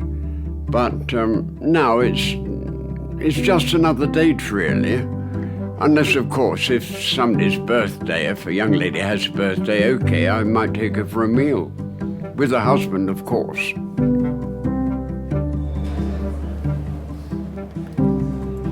Are you here on your own? Well, no one's ever on their own, really. No. 84-year-old Ronald has come into A&E after being bitten by his dog Benji. When I was brought up, we used to respect the ladies. At least that's how I did it with my wife. Kathy was the first one that I really fell for. We were married 50 years. You've obviously got someone looking after you with your nice. You've got someone looking after you with your nice tidy dressing Oh, that's on. all right, yeah. And you were seen here last night. Yeah, seen here, in there. Yeah. And They you, told me to come back at 10 o'clock this morning. who did? Was it definitely? Are you meant to be at fracture clinic? I don't know, it's a bite, dog bite. Repairing. She was 5'3". She was a little bit plump, although she'd hate me to say that. She had beautiful hair. I think the nicest thing you can say about her was that we loved each other. Let's look you up on the computer. Hold that for me, because I think you might be meant to be at fracture clinic or something. Because he was seen here last night. Nobody loves me. What's your? Tell me your full name. Ronald Kane, K-A-N-E. Ronald Kane. She tripped over in the previous flat we lived in. She hit her head on one of the wooden jambs, and she had a stroke. She was one of those people who detested hospitals. She was afraid of them. Well, most people are anyway, especially when you get to our age. So I used to go there and look after her myself. Mr. Kane, do you want to come through? You want me? I do. I was sitting with her, and a nurse came in and said, I want to wash her face. I said, okay. Would you leave us, please? So I walked out the room, and within 5 minutes, the nurse came out and said, I'm sorry, Ron, she's gone. That's it. Fini. All you have are memories.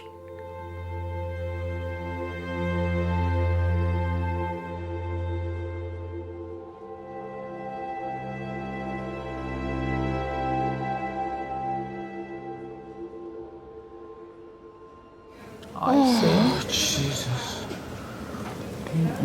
I'd like some McDonald's French fries. No McDonald's, no French fries. No, just their French fries. I love McDonald's French fries.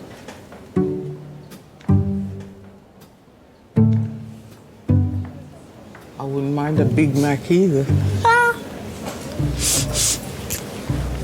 With some sweet and sour sauce.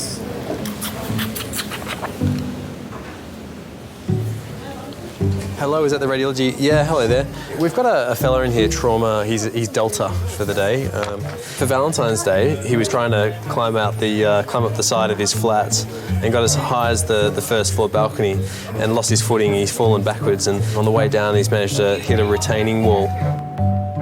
Do you ever get any Valentine cards by people at work? By people that I work with, or from patients? Patients or people at work. Oh, okay. No, I get surprisingly little in the way of cards from my patients. Maybe I'm expecting too much. Maybe I give them too much ketamine and they forget who I am. It's been over an hour since John came off his motorbike. None of his family yet know he's in A&E. So, John? Yes, mate. So far, so good. I mean, we know that you've got a broken bone in your arm here, okay? Yeah. And that was, kind of bent out of shape when you came in, causing all that pain, all right? Right. But we gave you a really, really strong medicine there that kind of almost put you to sleep. Can you remember? Can you remember what? Yeah. Can you remember we gave you a medicine, very strong medicine, and we've made this arm in the right shape again. Oh, you... Yeah. Oh, you put it in the right shape. Yeah. Oh, well done. Yeah. So it's in a plaster now. Now what? it's you did all that? Yeah. In a plaster? Exactly right. What? So it's. How did you do that? What time is it? It only took about 20 minutes. But look. 20 minutes? Exactly. Look, it's not. No, stop talking. It's not fixed. Stop talking. Me or you? Stop talking. You. Stop talking. You got a question? Time is it? It's. 20 there it to is. 11, 10:40. 10:40. 10:40. Right. Okay. You've been with us for about an hour. Fucking hell. Do you want me to explain some more? Yeah. Okay, so this arm, it's not fixed yet, but at least it's in the kind of roughly the right space, the right place, and that's going to have helped a lot with your pain, I'm hoping. How is the pain in your arm? The overriding thing that has always been a problem is riding a motorbike. I've never agreed with that. I've always worried, but I learnt very early on that there was nothing I was going to be able to do or say. He would placate me that it was safe and that our quality of life was much better if he rode a bike because he would have more time to spend at home. The procedure that we've done on your arm is not the be-all and the end-all. There's a bit more work to do there, but at least it's a bit more comfortable for you. There's a bit more work to do where? With your arm, with the broken bones in your arm, okay. But at least at the moment, I'm hoping that we've got you more comfortable. Have you had many motorcycle accidents? Not accidents necessarily. I mean, you'll come off, if the road is wet or whatever, you might slip on some oil. You might get cut up by a motorist. I've broken a scaphoid. I broke my ankle a couple of times. Look, you've got some more X-rays coming up, just of your chest and of your pelvis. All right. Yeah. Then we've got to go through the motions of making sure nothing else is injured. So X-rays of your neck as well. All right. Yeah. The bike has been an overriding shadow because he gets on it every morning and he goes off to wherever he's going, and there is always that fear. In the majority of accidents, you know, you'll arrive home that day, and, you know, the eyes will be rolled to heaven and you just get on with it. But in this instance, there was, you know, it was clearly a lot more serious. So you think, right, this is going to cause me problems.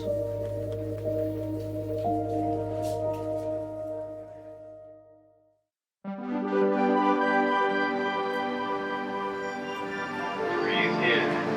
Hold your breath. Breathe. 53-year-old John crashed his motorbike 3 hours ago. Anything? No. With his arm in a cast and his pain under control, he can now be scanned. Breathe in. Hold your breath. I really wonder about his spine as well. Is it? Yeah, it doesn't look like anything. No, we've got away with that. Hold your breath.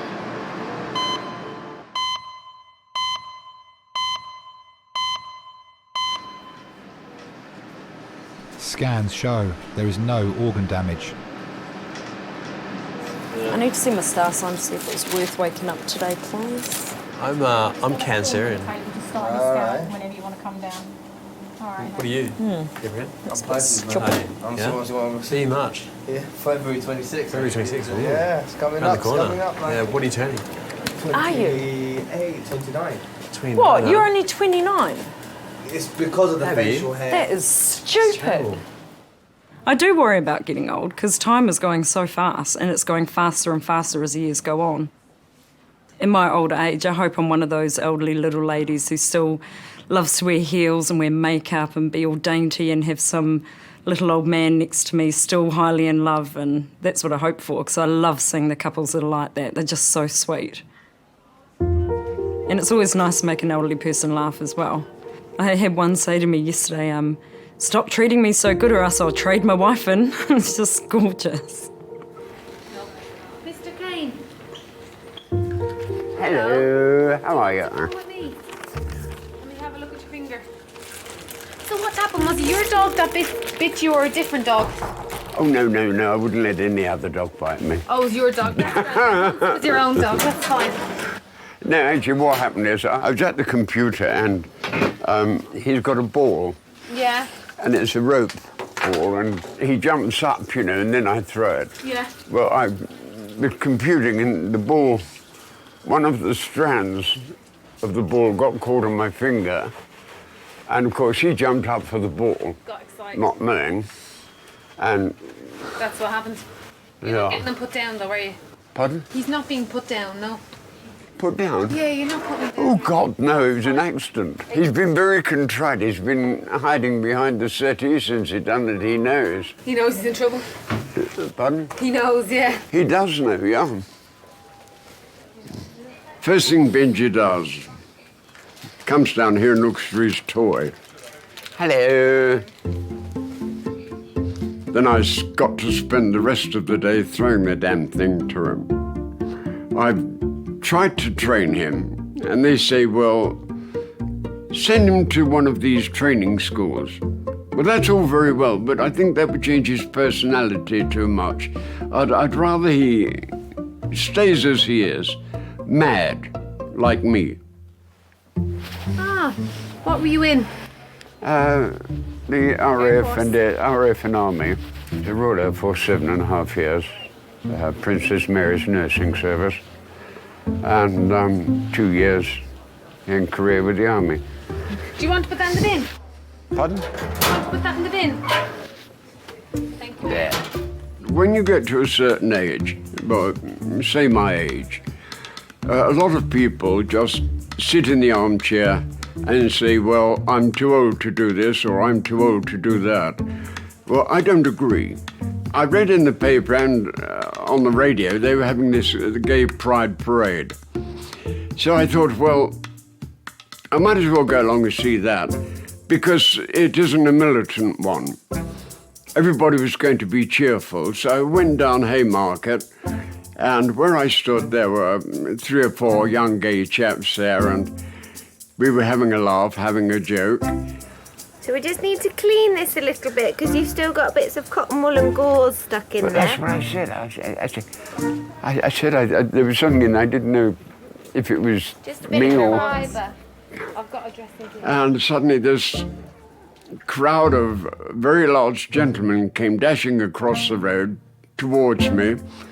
They opened up and there's Boy George standing next to me. So I looked and I said, hello, Mr. O'Dowd. And he looked rather surprised.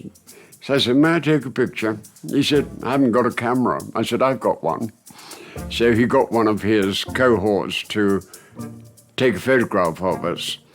It turned out quite well, actually. He was quite a nice person to speak to. How long have you had your dog for? Oh, well, I had my first dog 6 years ago after Kathy. Okay. I didn't want to be on my own, so I got a dog. And she was beautiful. If I'm feeling a bit low, I say, Kath, what would you do? Or if I'm undecided about anything, Kath, what do you think I should do? And then at night you say, night, night, darling, God bless. Some people can go into a shell. They'll just keep there, contained within themselves. Other people, they can sort of throw it off. Not in their minds, but in their personality. And I think that's what I did. I just threw it off and said, get on with your life, Ron. She's not coming back. She wouldn't want you to be unhappy, be miserable. Do what you want. And I did. And here I am now. Okay. See you later. Bye-bye. Take care. Thank you. See you later. Bye-bye.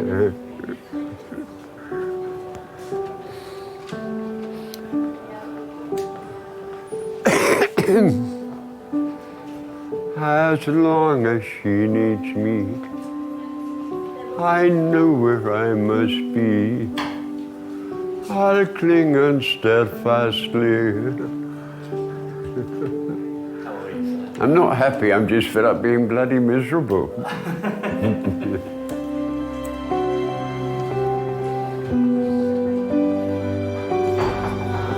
Bye-bye, dear. Bye.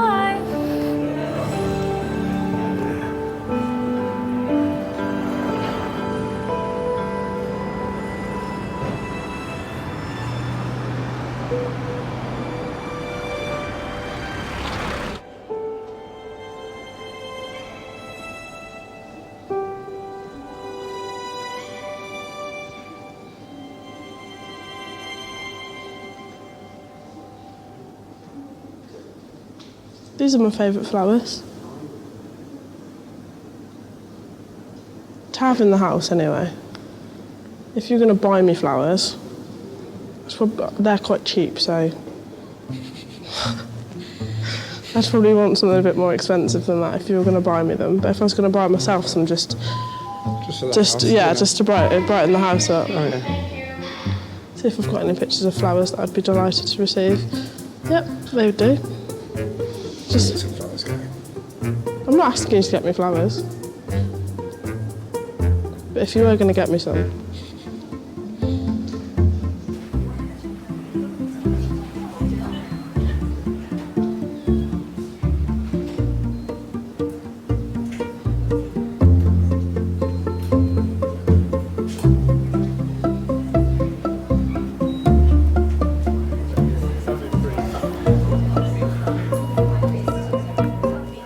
John, we're getting a bit more morphine, and ASAP we'll get these blocks away and have you sitting up a little bit. Right. You all right? What's going to happen now? Well, have you been told about the results of the imaging? No. So far with the plane films, I mean, you've got some pretty nasty breaks in the forearm here, okay? It's going to require an operation, okay? So that'll be under the orthopaedic team. You've also broken the shoulder blade, okay, the scapula, and it's broken in a few different pieces, and the reason it's so sore around your shoulder here is that it looks like, you know how there's a ball and socket joint? Okay, well the socket of the shoulder, I gather from the CT, there might be a break through that as well as other parts of that shoulder blade. So it's pretty badly broken. And simply for the reasons of analgesia, you're going to have to stay in. I mean, not just for the fact that you need an operation, but, you know, I think you're going to be pretty uncomfortable with this shoulder blade thing. But if I can point out a bright side there, is that your shoulder blade and all the big muscles that kind of pad over that shoulder blade have taken the brunt of this, and it looks on first glance that your scan of your chest is okay. So it's a bit like the crumple zone of a car, if you like. It's all kind of nuts and bolts and bones and things, rather than the important stuff on the inside. Okay. Yeah. Do you have any questions? No, that's all. Yeah. That's okay. Listen, and as soon as we know a little bit more, as soon as we know the scan results, I'll come back and have another chat. Okay. All right. Thank you. Okay. No worries. Okay.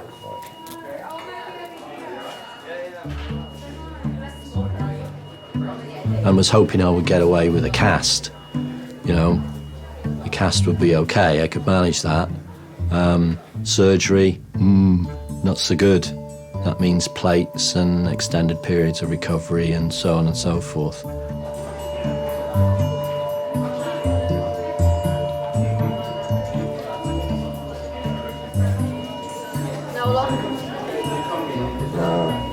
My partner and my daughter were in Muscat, in Oman. And it was an experience for us. We hadn't been to the Middle East before, and it was all very different. So we were having a great time. So, John, now my name is Ibrahim. I'm one of the other orthopedic doctors. Essentially, your forearm fracture is what we're going to fix today, hopefully. Now, this is the consent form. Okay. With any operation, there will be risks involved. You will definitely have post-operative pain. Okay. You will definitely be left with a scar. Okay. The incision will probably be about that long, so about almost 10 centimeters in length. You might have a scar either side, or just one scar. Okay. Now, I'd like you to sign here. Are you right-handed or left-handed? Right-handed. So, are you able to sign with your left hand? And now, if I give you that, and I'll show you where to sign. Yep. Doing very well. Fantastic, that will do, absolutely. All right, that's it, sorted. No problem. You too. I needed my sons to know. And I phoned the eldest lad. Alex. And asked him to make sure that the youngest lad was okay. A few breaks. Yeah, it's not good. It's not good. Now, you just need to sort Joe out. Just make sure he doesn't get upset, yeah? Just one more thing, mate. There's no need for your mum to know about anything. Don't spoil her holiday. She's expecting a call from you on Thursday or Friday. So she's not expecting to hear from you today, so there's no need for anyone to call her. So tell Joe, don't call mum. There's no need for it. Okay, mate? Thanks a lot. Bye.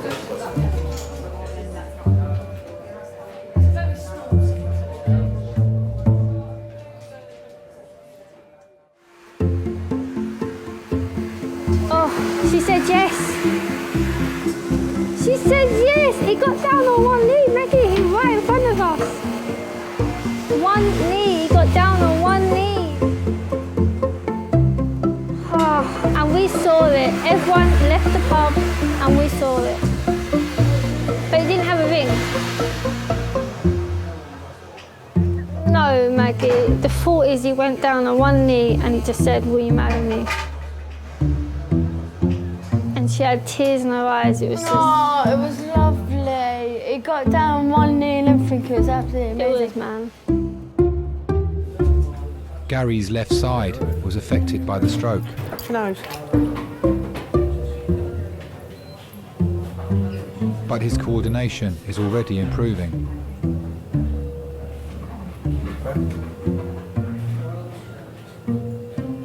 That's much better. Yeah, could be anywhere earlier. Out here. I'll stretch my head down. That sort of buggered me a bit now, though, isn't it? Well, it's just giving you a little bit of a warning to slow down a bit. You're not the big roughy tufty biker that you thought you was. You like to scare me, don't you? I love you. When you've had a stroke, it makes you realise the things you used to worry about, some of the things you ain't worth worrying about. The other day I was in Bexley Heath and I heard this lady talking to this old lady, and I was sitting there. Tracy had just gone to the toilet and I was sitting there with a bag, and she come out, she goes, "What's up with you?" I was looking in the bag. I had tears coming down my face, I did. And what happened was, I heard this lady speaking to this old lady. She said, "How are you today?" "Yeah, I'm all right, yeah. It's my birthday today. I'm 74.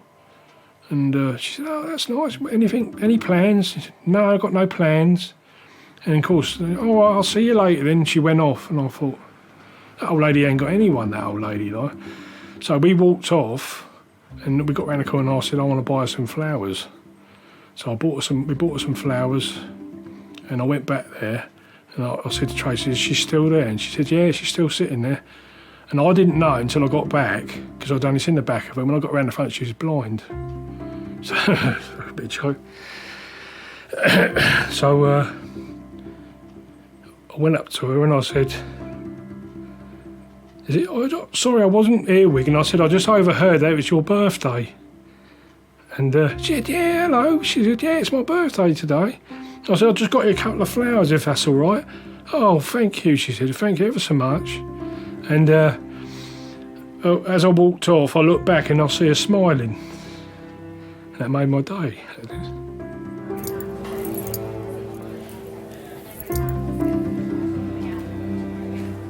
My idea of romance.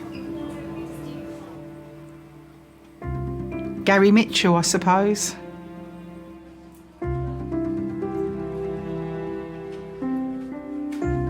And our sex life is very healthy. In fact, none of his friends will ring us on a Sunday morning because they think Sunday morning is our morning. And are they right? Yes, they are.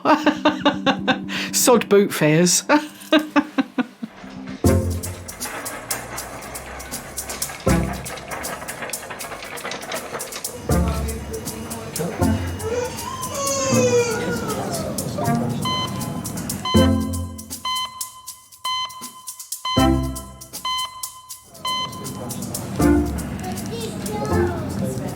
How long do they say it's going to be? Lord knows. 21-year-old Anton has been brought in by his mates. He is suffering from mild chest pains. Oh, bye. Bye. See you later. Facebook me. Don't say she's really pretty. No, she's actually nice. Do you believe in love? Ooh, gonna expose me here. Do I believe in love? Yes, I do believe in love. Have you ever been in love? I don't know, I doubt it. I don't know what love is, really. I mean, I think love is probably being with someone that you know can annoy you, but at the same time you still want to be with them.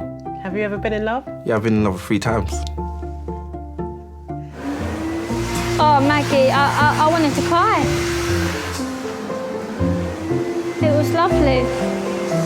Oh, she got on Facebook. I should have said I was there. I saw it. Vicky, where's my balloon? I don't know. Where's my balloon? Paula's balloon's gone missing. She's gonna have to take my one. Who's there?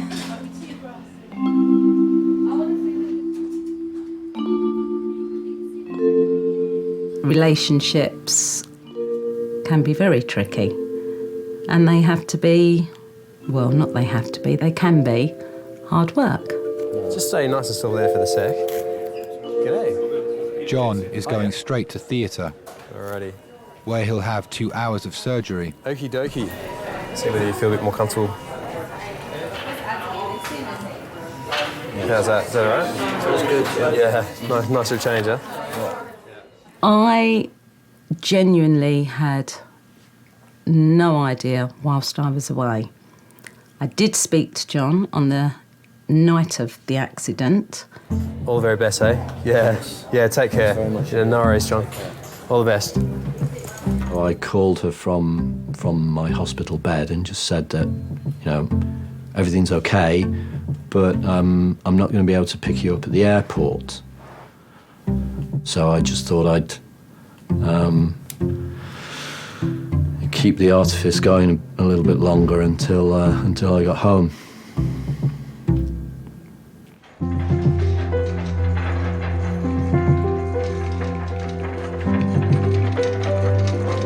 See you later, John. All the best, eh? Take care. When we got back to Heathrow, there was a taxi with our name there. Still no idea, and it was only once we pulled up at the house late on the Saturday evening, my older son was here, which was unusual, that I knew something wasn't quite right.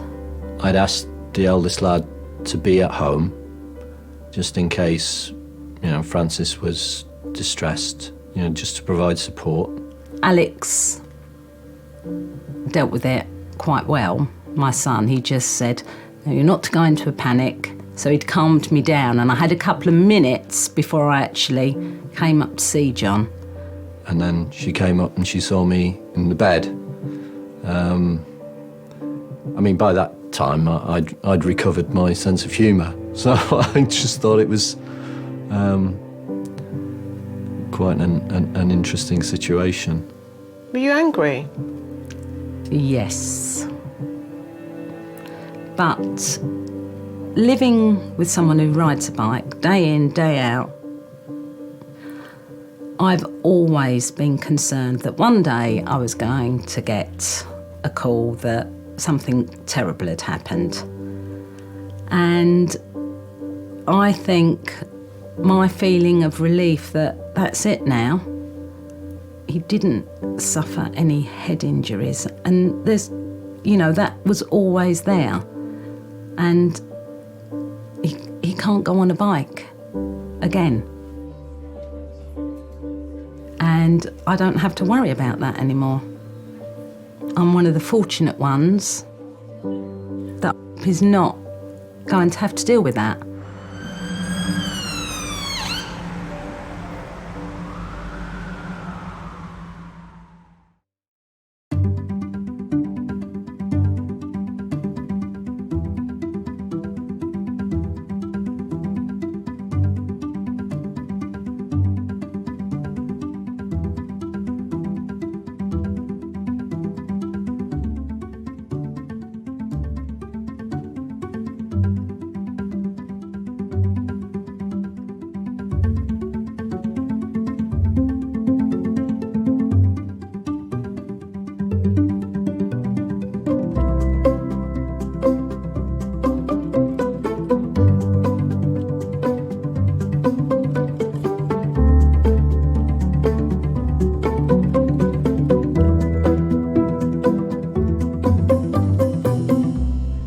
Do you see yourselves together in another 25 years?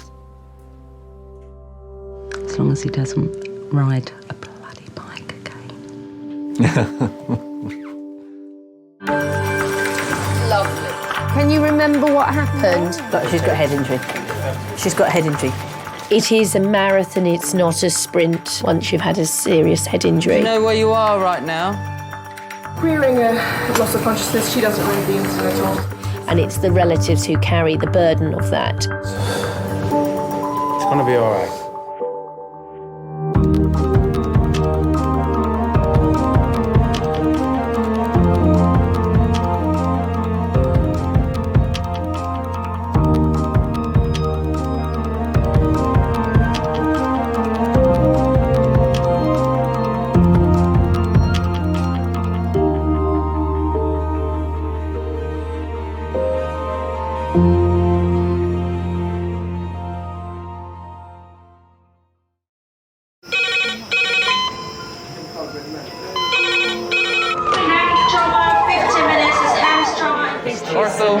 Surgery. Sick man. You got a problem? We're just going to get on, do this. Not scare him, get you all sorted, all right? John? Do you remember where you are? King's College Hospital, London. Thank God. A major trauma centre. Hit the curb, jackknifed onto the verge. Have we got a good pulse? Have we got an output? You know? One of the busiest A&E departments in the world. He will probably scream, but he won't remember. No, stop! A place where love, Come on, sir. Let's go. Up you go. No. Yeah. life, There you go. I love you. I love you too. and loss It's all right. unfold every single day. Don't cry. And we'll make sure Mummy stays with you. Well, listen. Right, who's not busy? Squeeze that. We can't give up on her. Come on. We've got to be strong for Mum. If it is the last bit, hey. All the patients you're about to see were treated in one department. Well done. In just one 24-hour period. I never cease to be amazed at the robustness of human beings. I love you. And the strength of their relationships. Love, it's a reflex. It's what you do. For many of the families, despite the devastation that they may be facing, they give unconditional love.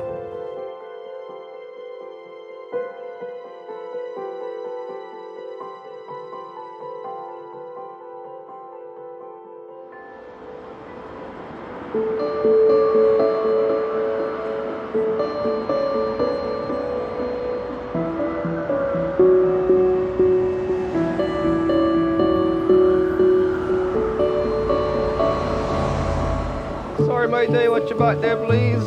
How you doing, love? You all right? Come on.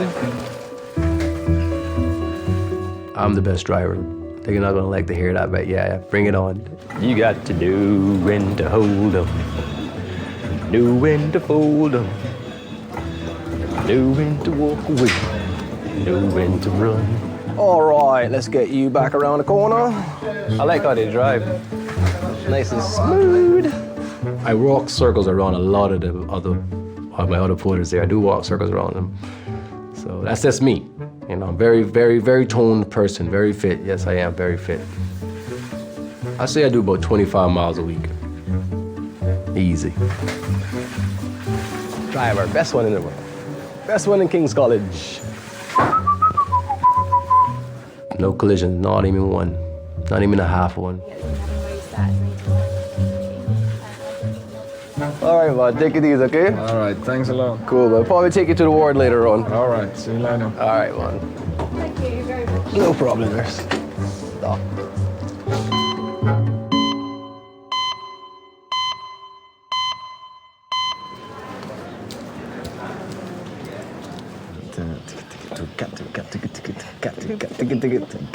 Ah, see, it's that bit. Oh, right, yeah.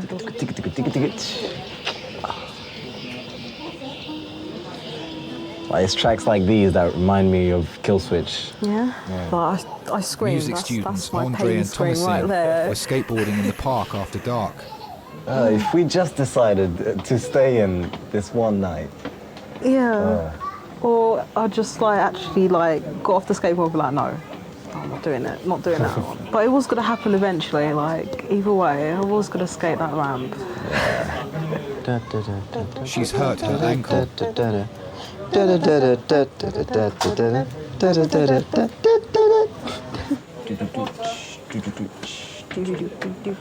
Hello, I'm Oscar. I'm one of the doctors. Nice to meet you. How are you doing? I'm cool, thank you. Who have you brought with you? My friend. Your friend. Hello. So what's happened? Well, I went the opposite way to my skateboard, and so my leg went like that. Right, so your leg went outside? Yeah, Okay. outwards. And was it just at the ankle, or was it the whole leg from the knee, or? No, it's just my foot. Just the foot? Yeah. Okay. And you're a keen skateboarder then, are you? Yeah, pretty much. Are you good? Can you... Well, we just started today properly, so I'm kind of a beginner. Oh, so you're just starting out on there? Yeah, and I went for it. So you weren't doing some amazing 360 or something? And then, No. Not yet. No. Oh, no. It was my idea to go skateboarding that night. I think she is a daredevil, but she's just waiting to come out, really.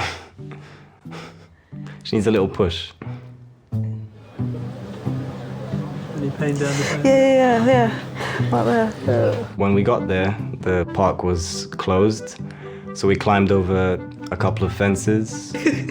Yeah, I did feel like when I was climbing over the fences, like, I've never done this before. This is so exciting, really. Are you able to move it at all?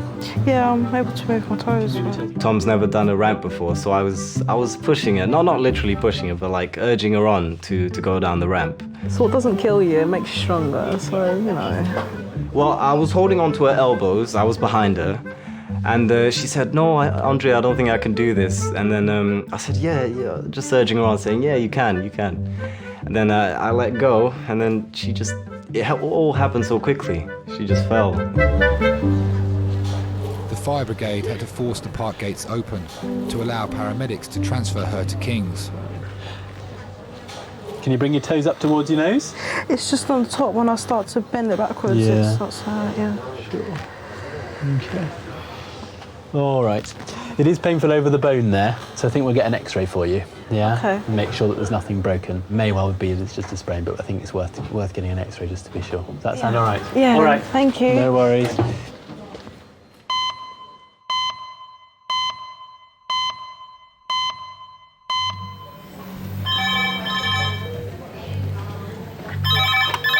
Hello, King's A&E. Yeah. Yeah. Thank you. Bye. Hems red phone. Hems red phone, 10 minutes. That's Hems red phone, 10 minutes. The red phone. I should admit this, I quite like that. And that's why I do this job. Oh, hello. It's one of the resource nurses. Can I have the trauma team to A&E resource in 10 minutes, please? Right, what have we got coming in then? Road traffic, collision, query chest, abdomen, pelvis injuries that would be pretty nasty. The earlier you intervene, the better. Treatment is far better when preparation is made. The 7 Ps of military, you heard that? Proper pre-planning prevents piss-poor performance. We got a sharp spin in, we have good. Done it. Well spotted, thank you. Charles, are you happy to... I'm happy, I can do B or C, which do you prefer? Can you pass scan? No. Okay, so B and C? B and C. Certainly. Yep.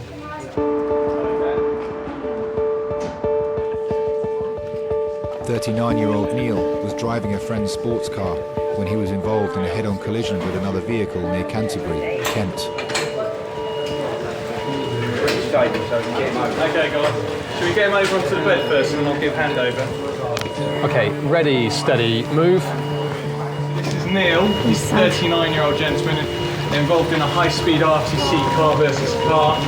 Point impact on the right driver's side, crumple zone gone. Injuries from top to toes, got a right clavicular and chest rib fractures, right liver injury and pelvic injury, and is also complaining of lower back pain.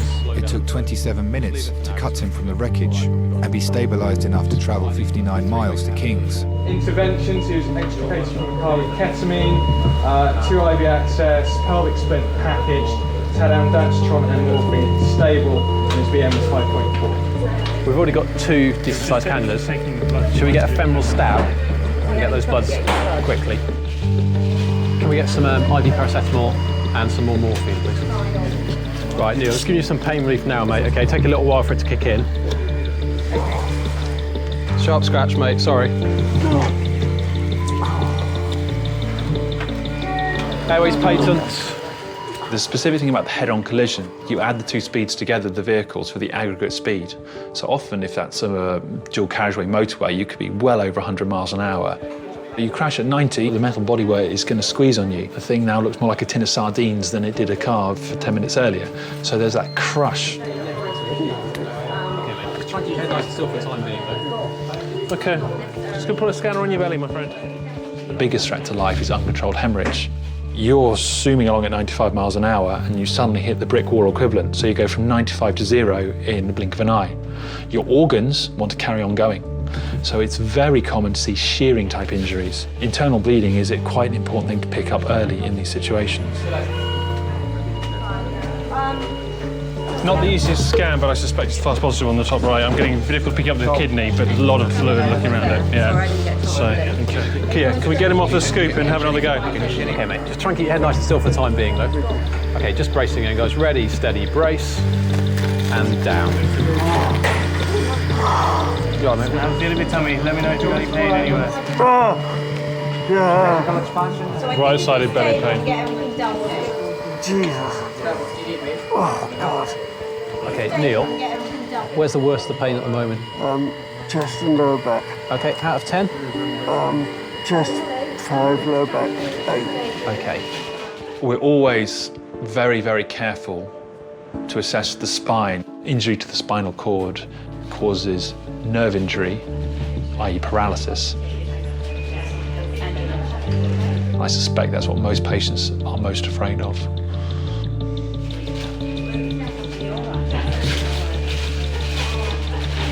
Ready in 5 minutes? Okay, try and get the rest of the scan completed as soon as the blood's done. Neil, do you want us to ring anyone to tell them that you're here? Yeah, my wife. Your wife? What's her name? We've got Karen. Karen.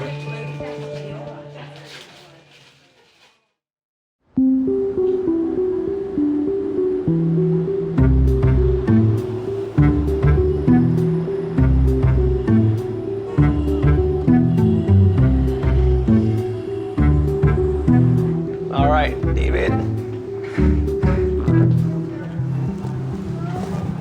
Go to sleep. Do you want to have a little sit down on me? And lie down on me? I'm sit on your lap. Oh, no, I think you're going to lie down. Even if I had no injuries, I couldn't go to school tomorrow. Why not?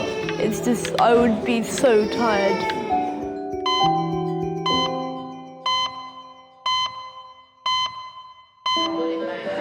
I've got your drugs and suction, and I've got the last 5 of morphine, yeah? Okay, thank you. Yeah, we're ready. They said 5 minutes, 3 minutes ago now, 2 minutes ago. Right. Hang on, guys. She wants him on the life pack. They want him on the life pack. I'm happy with it. Yeah, that's fine. I'm happy.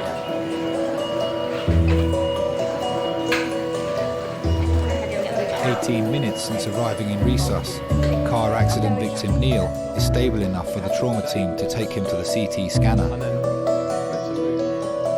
His wife Karen has arrived along with Simon, his boss at Volvo's Development Training Centre.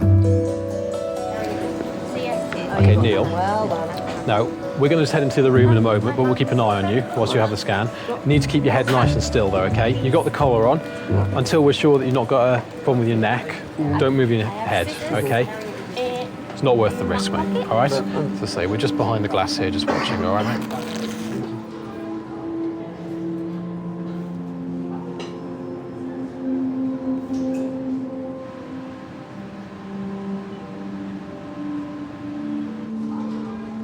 If you've just been pulled out of a smash, you must be thinking, am I going to survive? Am I going to walk out of here? Am I going to walk out of here intact? It's a yes or a no when you come out that scanner. So it's very easy to imagine the worst case scenario.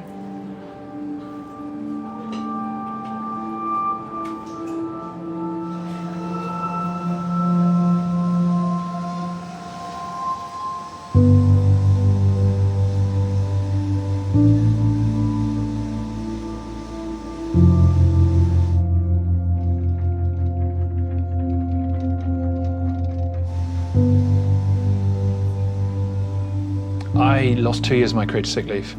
I'm one of the few doctors who spend a lot of time on the other side. My particular problem was neurological. I suffered from a complex pain syndrome due to inflammation of the nerves.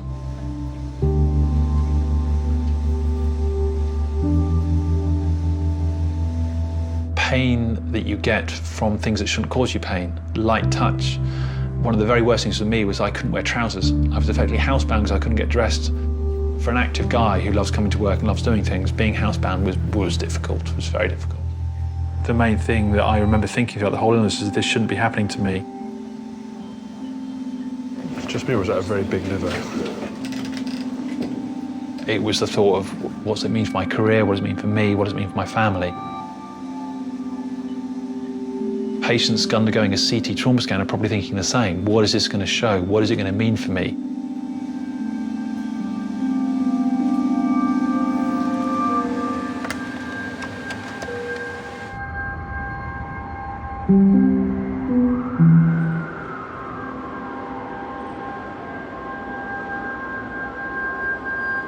Hello, only me. You right? Neil's been in a car accident. I didn't know anything before I got here. Police turned up at the house, and it happened down in Canterbury. They had to cut him out of the car. They blued and tooed him. We're Simon, Neil's boss, drove me here. We're in London in a specialist hospital because they thought it was life-threatening.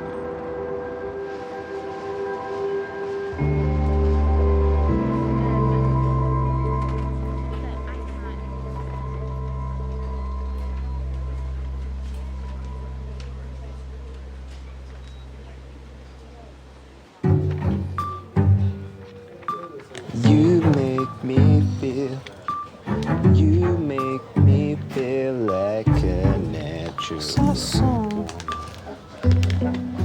20-year-old Thomasine is waiting for the results of her X-ray.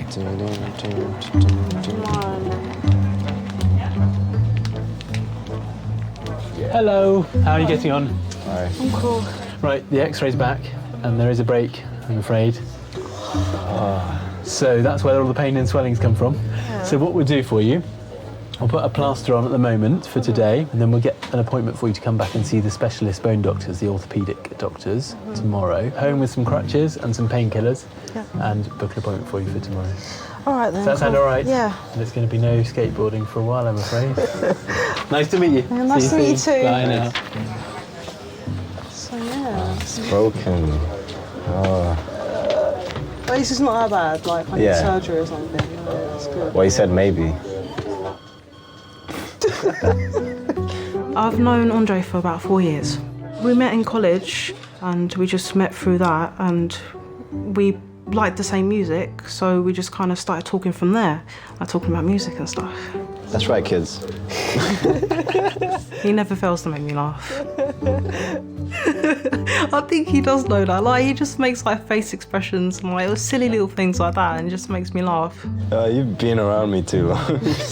Yeah, pretty much. I don't know what I'm going to tell my freaking parents, man. Yeah. Well, they're going to give you crutches, yeah? Probably. If not, then I'm like...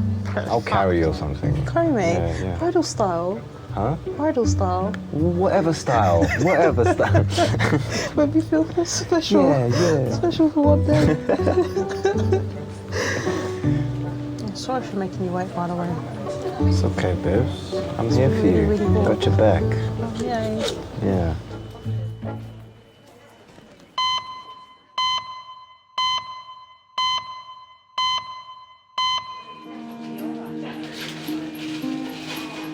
How are you doing? I'm Yasmin. I'm in charge of this wonderful crew. Don't have to shake my hand, don't worry.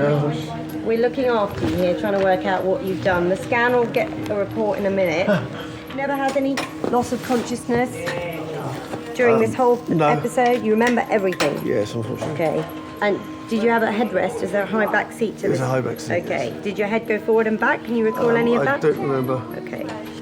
Did you have any pain immediately in your neck, back, or anywhere? No, the immediate pain was in my chest, so I just couldn't breathe off the accident. Okay, just keep your head nice and still. Nice and still, Neil. So yes and no rather than nodding and shaking your head. Sorry. That's all right. So you say your back hurt, so you did get pain in your back at some point? Yes, that sort of came later. The initial pain was... Try not to wiggle too much. The initial pain was in my chest. Seatbelt. Yeah, might be. And the longer I sat there, the worse my back got. Just tender anywhere I'm touching you particularly. Keep your Don't head shake still. your head, sweetheart. That bother you anywhere? No. No, I'm fine. Okay. Are you in significant pain anywhere else at the moment or not? No, not at the moment. No. Your chin on your chest. Don't sit up. How does that feel? It's fine. Okay. All right. So I think your neck is fine. I don't want you moving because we're not sure about your back yet. Right. All right. So that's all good news. Lovely. Well done.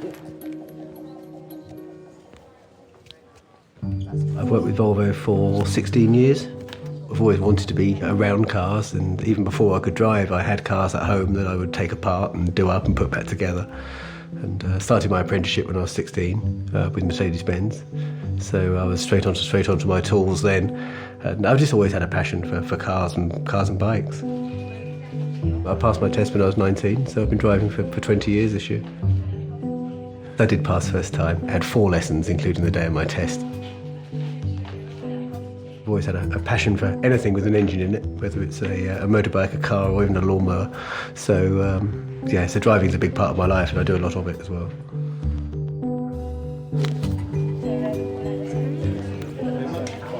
I'm just going to give you another painkiller, a different one. It's not morphine. It's a really strong ibuprofen. You're all right with ibuprofen usually? Yeah. Cool.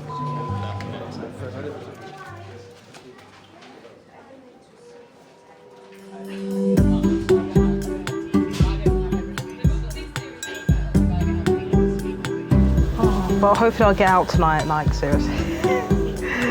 Well, you got a broken leg. How are you going to walk? I don't know. You can stay at mine if you want. Please. No, you cannot stay at mine. You're gonna take those off tonight when you get home? Yeah. Hold on, scissors. If you don't mind wearing boys' trousers for a day. Obviously, I don't have girls' jeans at home, but we'll work something out. Nice slow deep breaths. Thomasine is having a temporary cast on her ankle. She will see the orthopaedic doctors in the morning. You right there? Well done. Yeah. I'm just going to press a little bit, okay? Sorry. Tell her, distract her, tell her a funny joke. No really cheesy pickup lines. Oh. Yeah. Come on then. Yeah. Did it hurt when you fell from heaven? Papa, papa. Yeah. Are you a parking ticket? Because you got fine written all over you. We have been mistaken for a couple before, quite a few times actually, but I think it's just because we're awesome friends, so that's how we are next to each other. All right, try it now. Andre's very loyal and just kind of the guy who'll stick by you till the end. He's really cool. Is it in? Yeah, it's in. Okay. Definitely one of my best friends, and always will be, because I'm never gonna give him up. Really, he's such a cool guy. I can't lose him as a friend.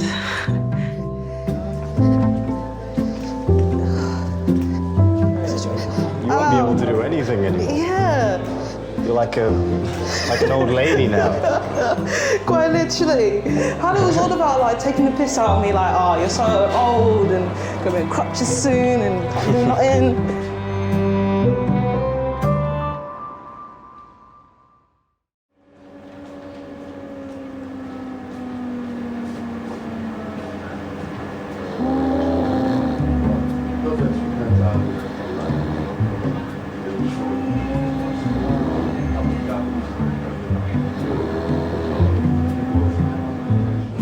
Over 2,500 left-handed people are killed every year using products made for right-handed people.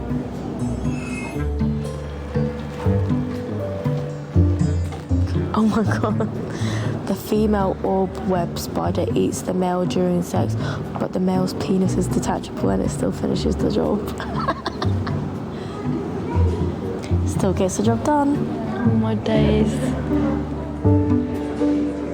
Girls between the ages of 14 to 17 text on average 100 times a day. That's a lie. No one texts, everyone pins. Have you heard of boxercise? Yeah. Is that a really common thing to know?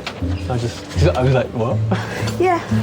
Basically, it is a boxing exercise, and you put your job and She then. looked at me like a complete muppet when I was like, what's that? Yeah. Yeah, it's a form of exercise, but it's boxing as well as doing jumping jacks and you... Right, yeah. I think when you look quite young and you're obviously a young doctor, you can go in and see an elderly lady who says, oh, you're young enough to be my grandson, and that's fine because you are obviously young enough to be her grandson, and that's not meant in a derogatory way, that's just a statement of fact. But then sometimes there are people who kind of use it against you, and it tends to be the sort of person who's more drunk on a Saturday night and they say, oh, you know, does your mum even know you're here, you know?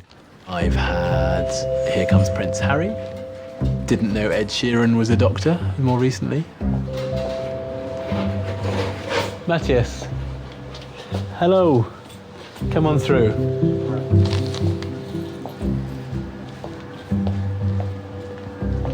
I don't like being called Boris Johnson. I'm okay with Prince Harry. How can I help? I'm Oscar, I'm one of the doctors. Nice to meet you, Oscar. What have you done to yourself? Having a drink and then trying to catch a last train home and then that failed, so tried to grab onto the train. That also failed, so I had to let go at some point. All right, so you actually held on along kind of James Bond style. Yeah. So your hands were trapped in the doors. Yeah. And your face, how did that get hurt? Was that when you fell off, when you let go? Or? I rolled onto the platform. Right, okay. How much have you had to drink this evening? About 4 Peronis, 4 bottled beers, and about 3 Guinnesses. Right. Good party? Yeah, it's a pretty good party. Just lean back. Yeah, just let's have a little look. I'm gonna pull this lip up. Quite a deep cut on the top lip there. Is that very painful? Yes, a little bit. I've always been relatively careful. I don't take massive risks in terms of kind of my health and doing crazy things. When I was really young, I had one of those sort of like a cart that you push which has blocks in, and I took out the blocks and started to use it as a skateboard, and so I fell, hitting my head onto the sort of the handlebars and cut the bottom of my chin. And you can still sort of see the scar there. I'm going to have a chat with the facial doctors about the one particularly up on your lip, because it's quite a deep gash there.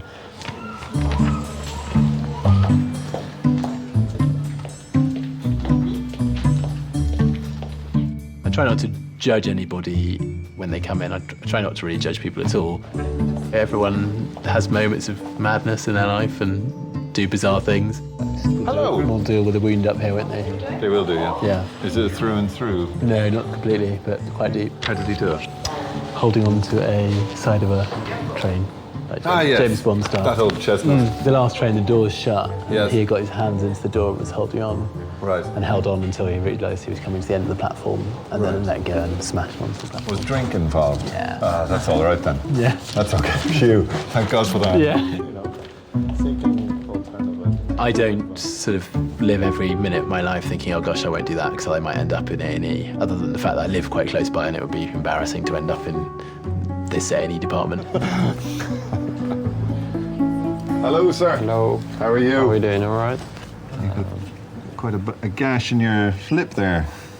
How did that happen? Fell onto the platform from a moving train. Oh, right, okay. Trying to do a James Bond stunt. Uh-huh.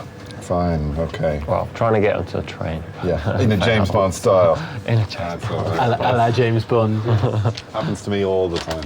Yeah. No. Yeah, I don't want it to happen to me again. I can imagine not. Okay. Let's just have a little look. Open your mouth for me. That's it. Good man. Okay. Right. So it's through and through. I wouldn't say I'm always on the lookout for a thrill, because I always do a risk assessment, which is probably different to a health and safety officer's risk assessment. And if it's relatively risky, but not risky enough to get hurt, then it's got to be done.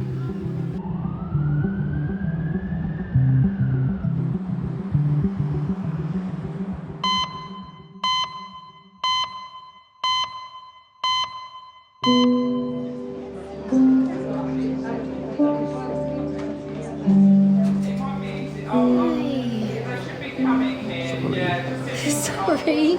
baby son. Oh, hello, Mr. P.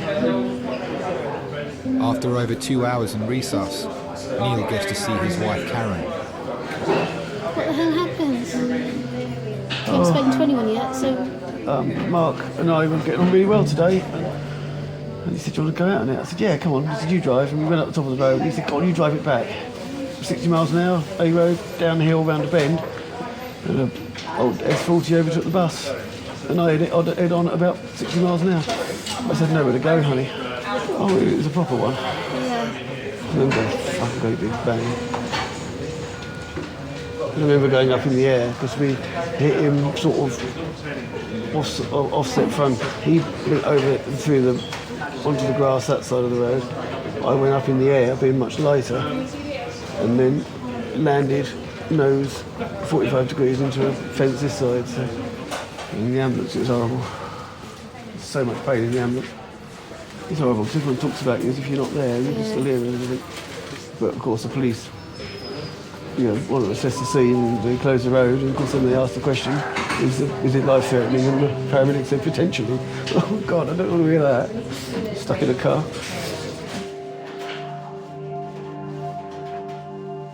You like to think that you have an element of control over your life at any given time. In that particular situation, that control is taken away from you.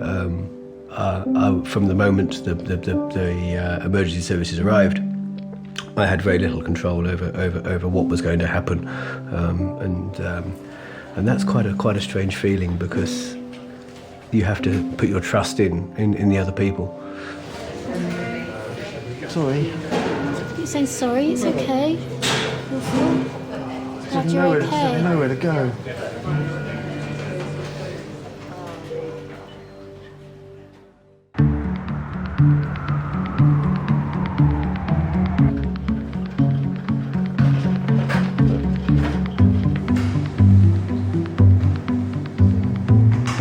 More humans are killed by falling coconuts every year than shark attacks.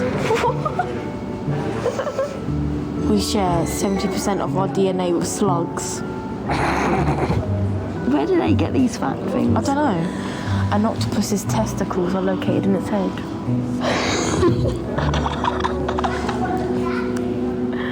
Testy head.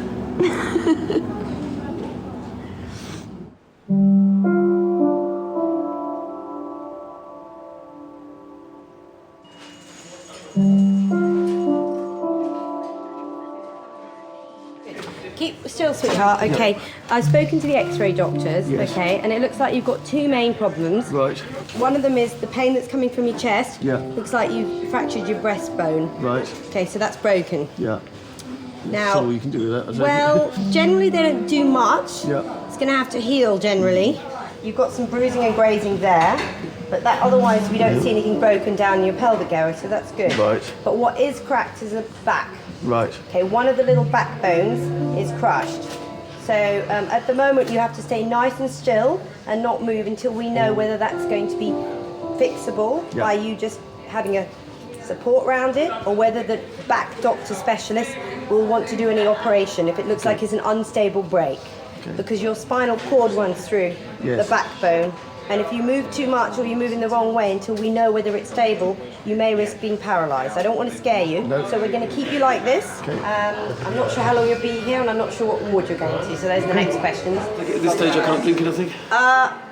At the moment, it's probably not until we know whether they're going to do anything with your back. Okay. Because that's the main thing. We can rinse your mouth out with a swab on a stick, maybe. No, don't worry. Yeah, or you can probably have some sips. I would have a thought. little sip. A little sip will make all the difference.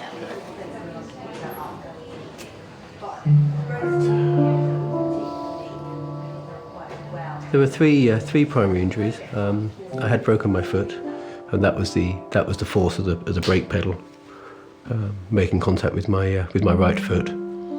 I had a clean break on my sternum, on my chest.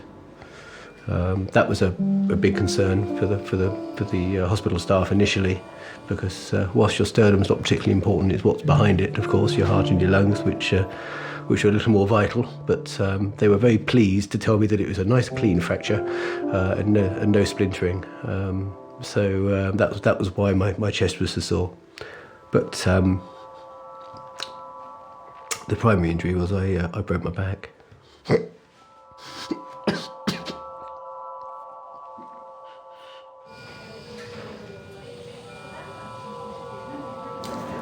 psychology can be horrendous after a big smash.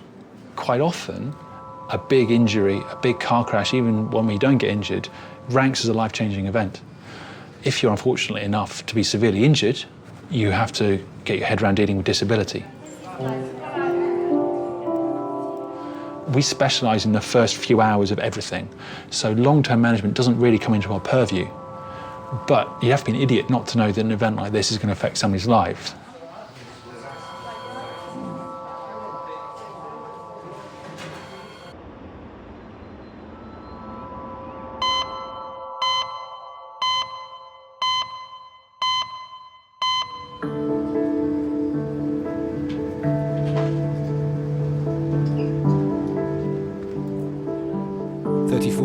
Dad of one, Matthias, has had his wounds thoroughly cleaned.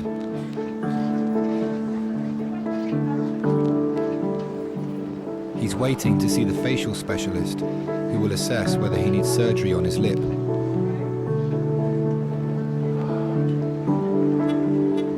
All right, feel a bit queasy? Yeah, drink some water.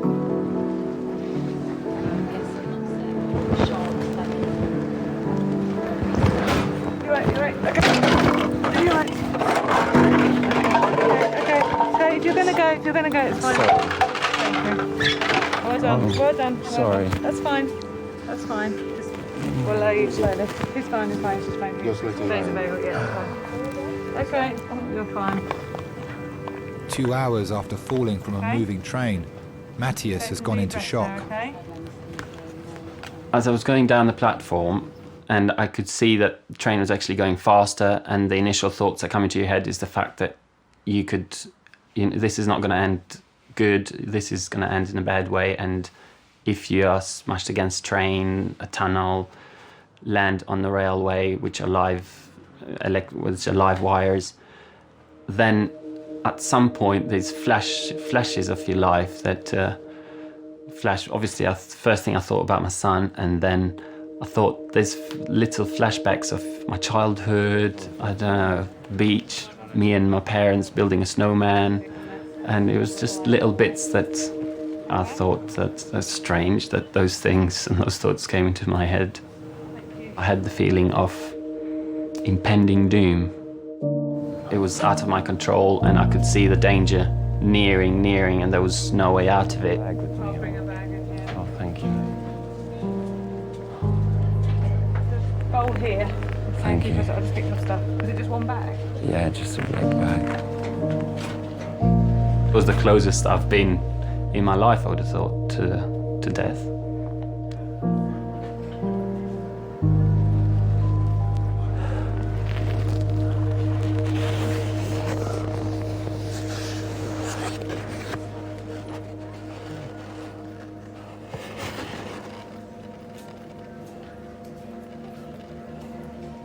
And as I was laying there, I could just feel a feeling of slipping away. It was quite strange. And you just feel like you're just going to pass out and not come back.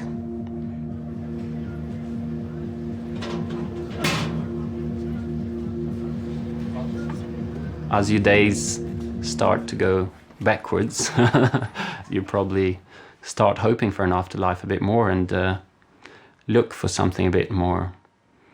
You don't want your soul and your spirit to go to waste.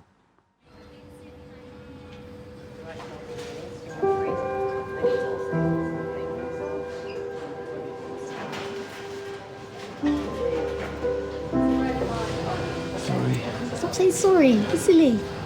Well, I need to let your mother know, don't I? Yeah, don't worry about that. Yeah, no, I don't want Nan knowing. No, don't know, that's fine. Not pushing us harder.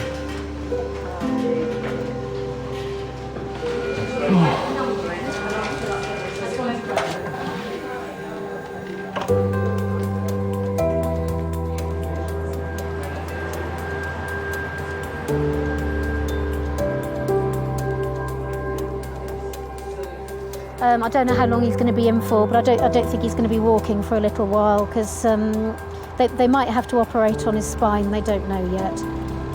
That they're waiting for a spinal specialist to see him, to see whether they need to operate on his spine or not. So he's going to be in pain for a long while, yeah. I think probably the best thing to do, I will do, I think the best thing to do is we'll just wait to find out what the specialists say. Okay, I'll give you a call in the morning. All right, speak to you tomorrow then. Okay, bye.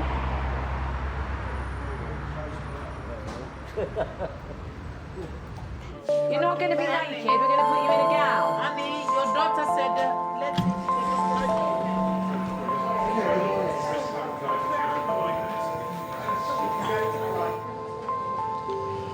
Oh dear. You'll be alright, won't you?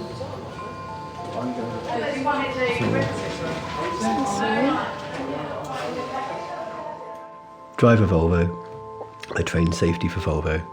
I'm fully aware of safety systems and how they work and how they save people's lives. I then went out in a car for half a mile with very few safety systems, and not only was hit by another car, but it had to be a Volvo.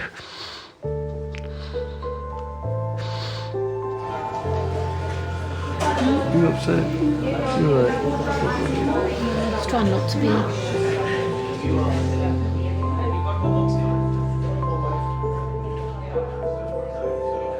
Neil is about to be taken to the neurosurgical unit.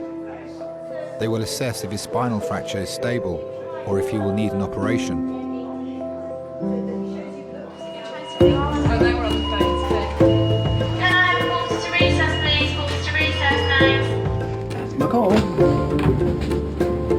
They're very confused down there.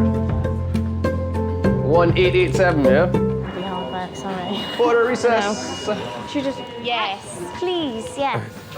Everyone's been brilliant. Hi. Hi, good evening. Nurse, does he have to stay like this? Yeah? No. Is it all right to raise it up a little bit? Yeah? I just got to stay flat. Yeah, okay.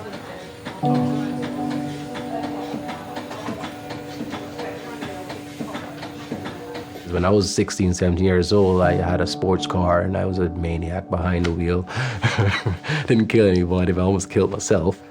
Let's see, everything disconnected? Yep. When I used to live in the Cayman Islands, that's where I'm originally from. So I had an IROC Z28 T-top and it had a big 350 5-speed transmission shift. This thing was a beast. I was playing Nirvana Unplugged, that's what I was listening to. Took a corner doing 90 miles an hour. I lost the control of the car and it smashed into a pole and it flipped over and it landed on its top. I can remember spinning over and seeing the radio turn in with me. If you ever seen a car, you wouldn't say, no way, man. There's no way he came out of there alive. All I remember seeing is a big, white, bright white light. There was a little triangle and I went towards it. And I just remember I felt like a snake coming out of the car. Picked up my rearview mirror and I looked in it.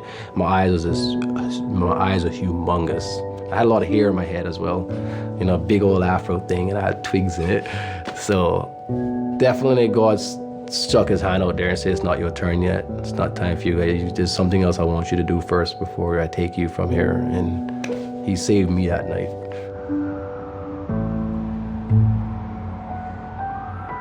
That was my reality check. And ever since then, I went straight.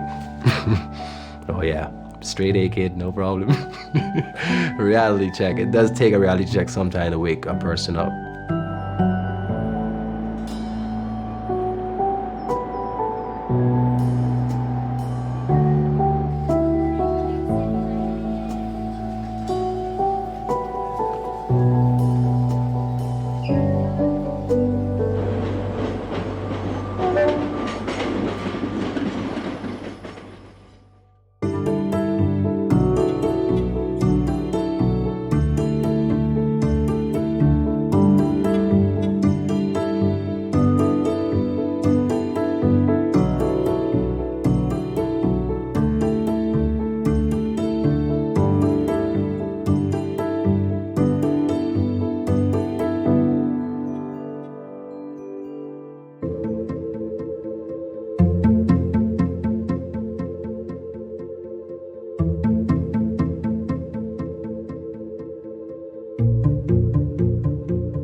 It's frightening how close I came to things being very much worse, and I have to remind myself of that on days where I'm not feeling great.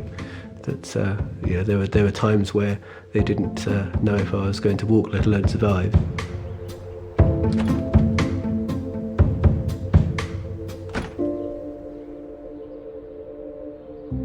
The amount of people that survive accidents of that speed, especially in small cars, is very, very low. So someone was smiling down on me that day.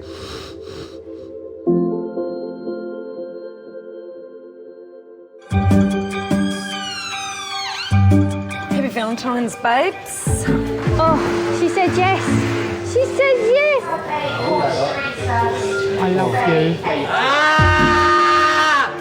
Christ! You're tripping out. But yeah, you're tripping out. It's ketamine, basically. Fine.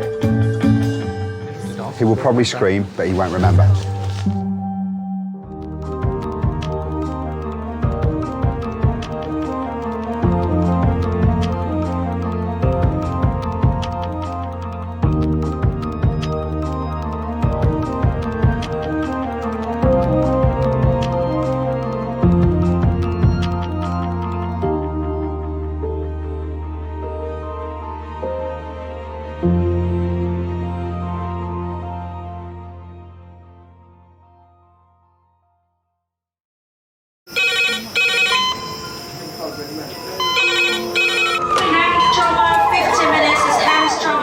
Ortho, surgery, we're just going to get on through this. Not scare and get you all sorted, all right? John, do you remember where you are? King's College Hospital, London. Thank God. A major trauma centre. Hit the curb, jackknifed onto the verge. Have we got a good pulse? Have we got an output? You know? One of the busiest A&E departments in the world. He will probably scream, but he won't remember. No, stop! A place where love, Come on, sir. Let's go. Up you go.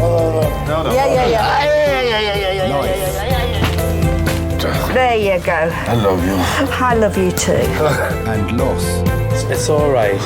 Unfold every single day. Don't cry. And we'll make sure Mummy stays with you. Well, listen. Right, who's not busy? Squeeze that. We can't give up on her. Come on. We've got to be strong for Mum. If it is the last bit, hey. All the patients you're about to see were treated in one department. Well done. In just one 24-hour period. I never cease to be amazed at the robustness of human beings. I love you. And the strength of their relationships. Love, it's a reflex. It's what you do. For many of the families, despite the devastation that they may be facing, they give unconditional love.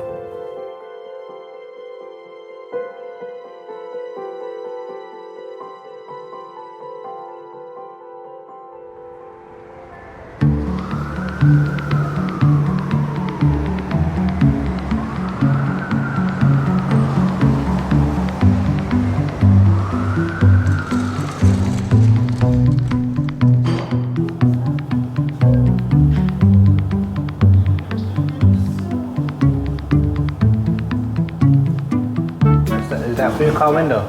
Is that for your car window? You crack it, you know that? You pour hot water onto a car window. You have to scrape the ice off.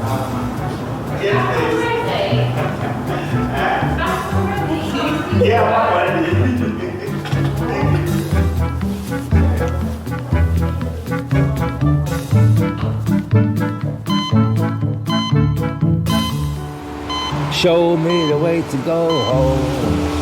I'm tired and I wanna go to bed. I'm not tired, I want something to eat. I'm hungry.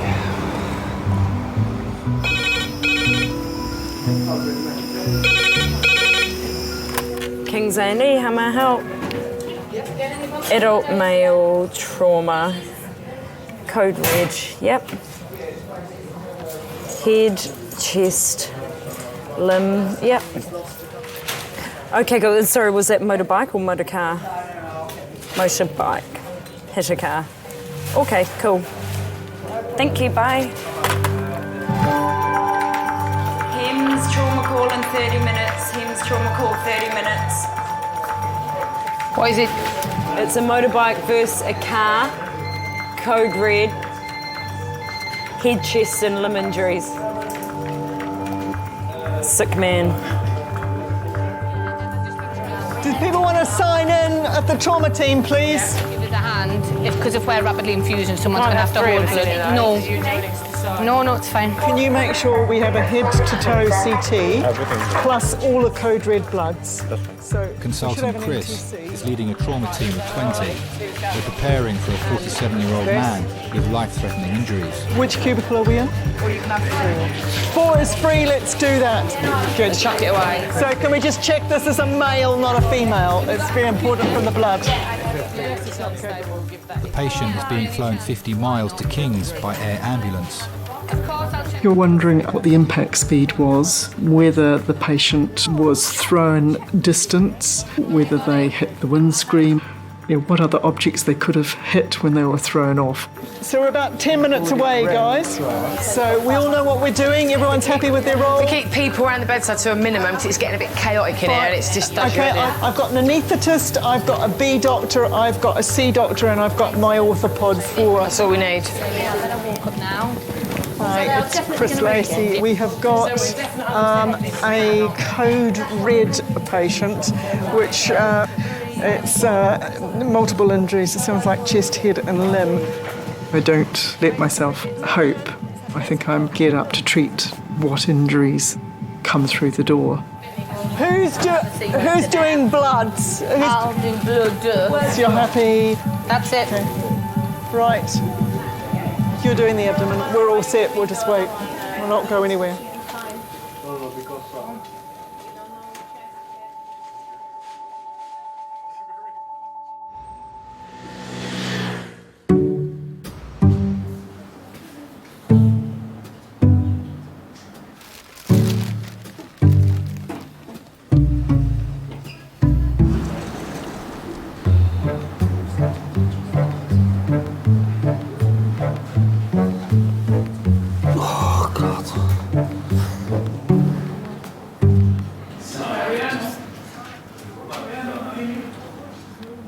What's he saying? Don't know, I can't understand him. I think he's foreign.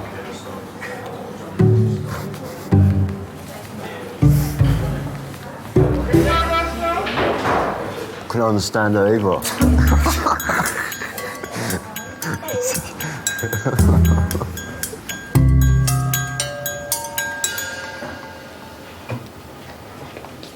Very warm. It isn't you.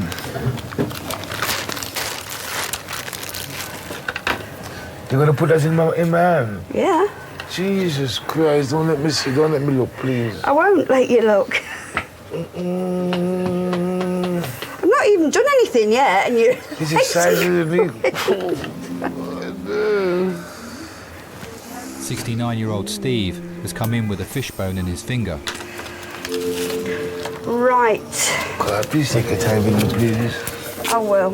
He needs to be injected with anaesthetic before it can be removed. And then what I'm going to do is put a little injection that side and that side. It's a little bit... Two injections? Yeah. It's a little uncomfortable, okay? But once it's done, it's done. Well done.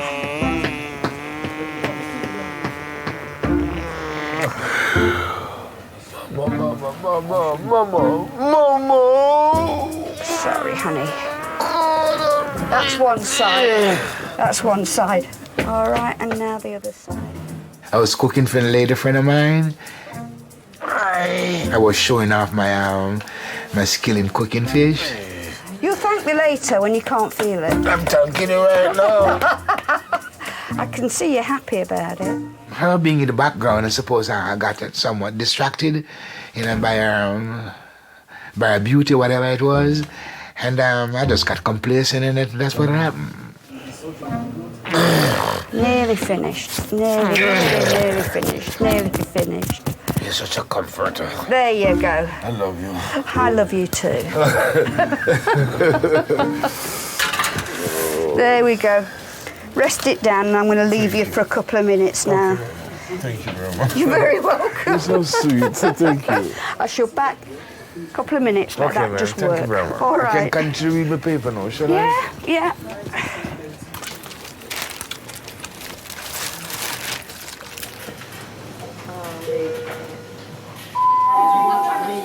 Can I get 2 porters to majors for a wire transfer, please? It's 35 minutes since the team last heard from the helicopter medics carrying the code red trauma patient. Oh, come on. You always worry if there's a long time. We all know with trauma that the best outcomes are those that are treated early on. There we go. They're in the park. If they don't come, you worry if something happened en route. Have they had to stop to do something? Has something gone wrong? Yeah, 5 minutes away. Okay, so I've got an A, B, C, D.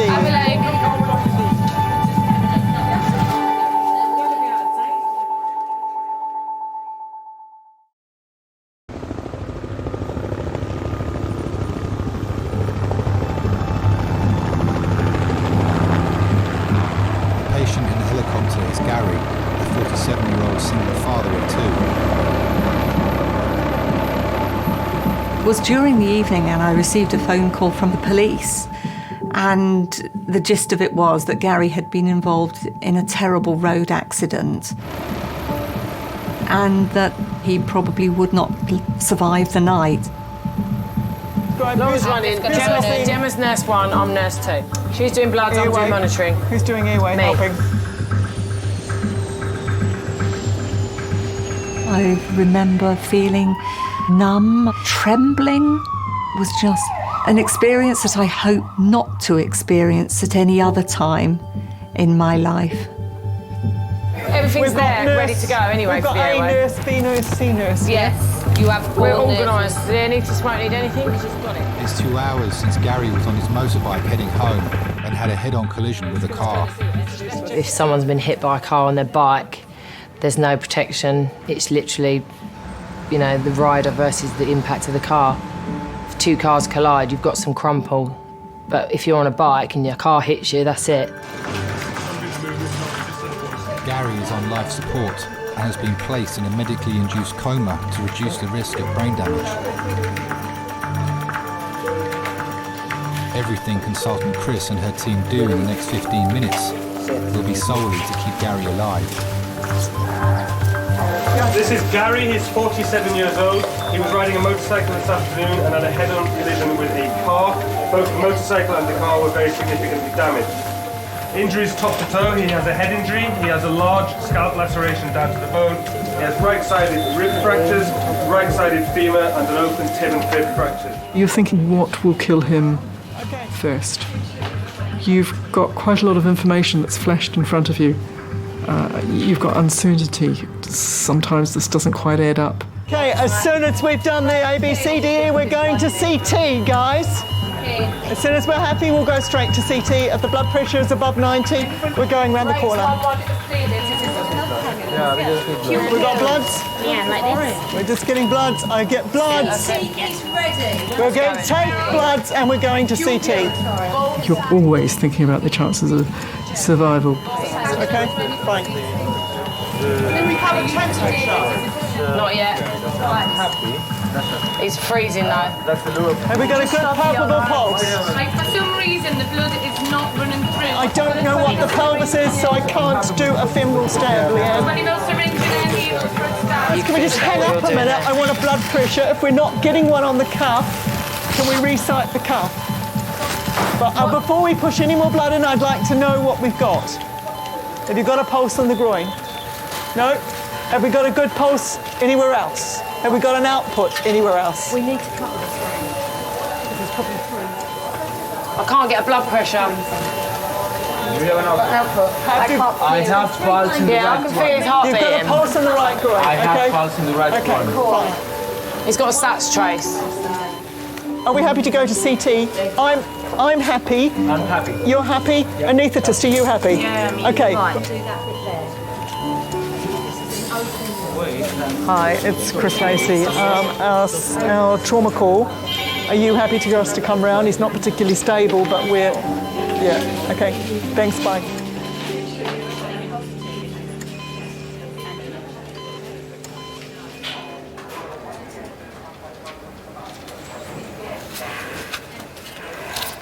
Probably don't want to look at this. Don't frighten me, please.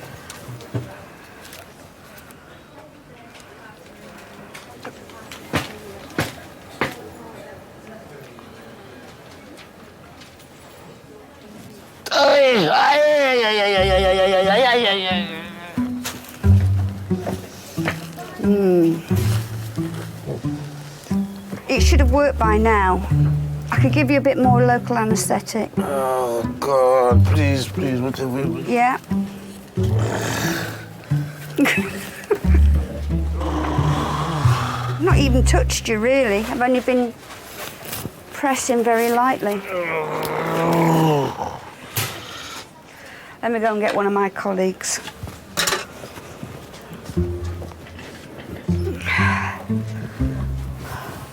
First day back and my first failure.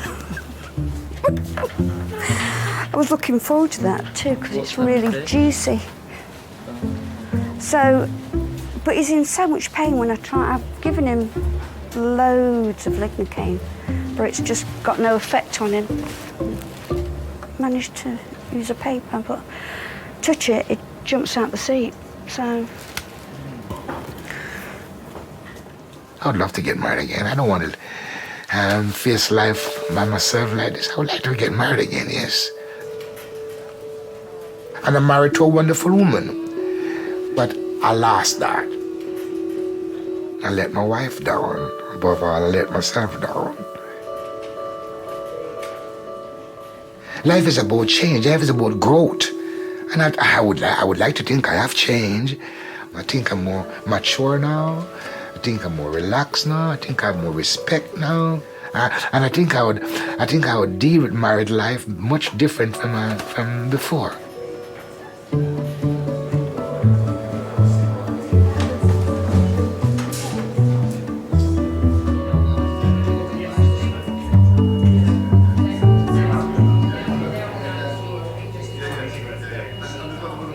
Year-old Hannah has been brought in by her mum with an extreme allergic reaction to her face cream.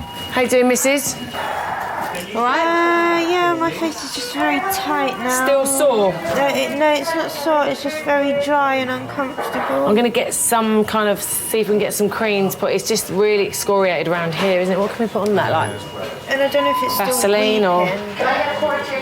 Because the face was so swollen, obviously you think about the airway, if there's swelling inside the face and in the throat and things like that, and her tongue. So until you know that her airway is safe, you would always put a patient with that amount of facial swelling that's clearly having a reaction to something in resus. For me, hon. Okay. I don't want to put anything on it because I don't want to make it worse. I just want to think we should leave it alone at the moment, yeah?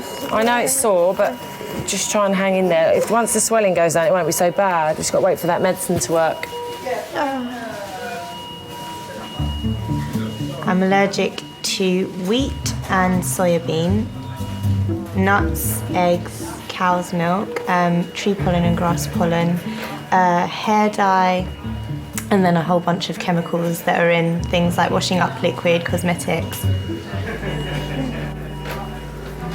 How you doing? Your eyes are opening. Yeah. They are, aren't they? When a patient first comes into A&E, it's a guessing game. It's like Sherlock Holmes trying to work out what's going on. What did they say? That you are allergic to oat. I am. Oat in this. Oh. Oh, at least we know what it is. No. Right, give that a good wipe and get all that off. It's just baby wipes. I'm sure you're hopefully not allergic to those. We'll rinse it off with water afterwards, okay? Oh, that stings like...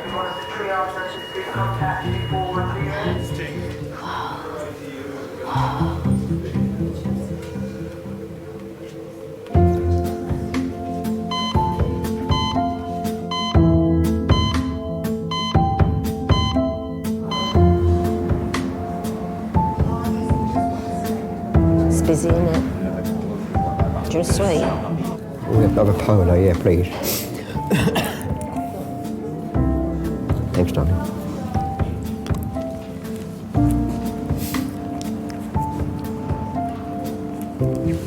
How are you?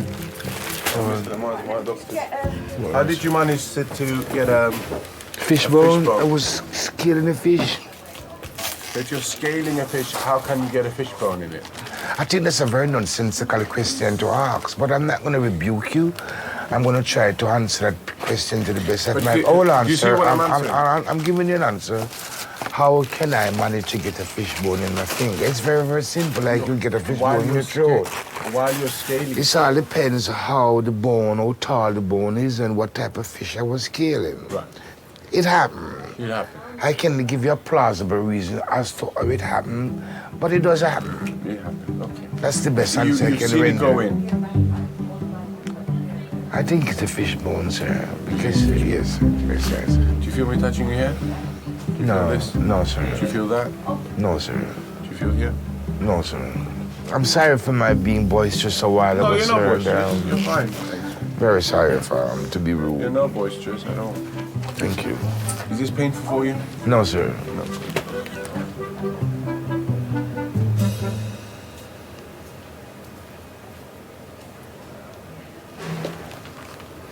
Oh, that's it. You said you loved me and you were jumping around for me. But I don't feel it now. I would jump. This is a new knife, sir. We just opened it. The one she used before, she had it at home. Peeling potato. Chopping carrots and She's such a sweet stuff. bear. She's Yeah. just sweet, man. I can't believe you've just done that. I can't believe it. I've done all the hard work and you've got all the glory. No, I do the same thing. I just need to be more patient to let it work. Are you saying I'm impatient? She's trying her endeavor best not to inflict any more wound in me, so she becomes very meticulous. All right. Thank you very much, Doctor. Just keep some pressure on it, sir. Okay, sir. Thanks a lot, man. I appreciate it. I can't believe you took all my glory. I am a little bit lonely. Sometimes the loneliness grabs you. I regret not being the father I would love to be able to be. I regret not being the husband I ought to be. I regret not being loyal and loving and caring as I have gotten from my family. I regret not being able to give them some of the things that they have given me. They give me love, they give me compassion, they give me understanding. What have I given them?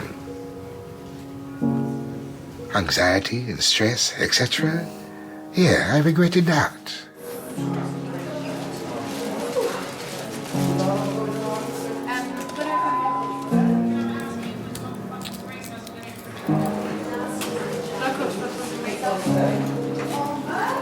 I'm ready, steady, go. So ready, steady, go. Since his arrival in A&E, motorcycle accident victim Gary has had almost half the blood in his body replaced. Okay, now just stop. Let the anaesthetist readjust and get her arms in the right place. But it's not actively bleeding, is it? No? Okay. He had injuries to both sides of his chest. We knew he had a bad head injury, so you're worrying, is there something in the head that's going to cause big clots or bleeding into the brain? You're worrying about spinal injuries. This is the motorcyclist versus a car, possibly at high speed.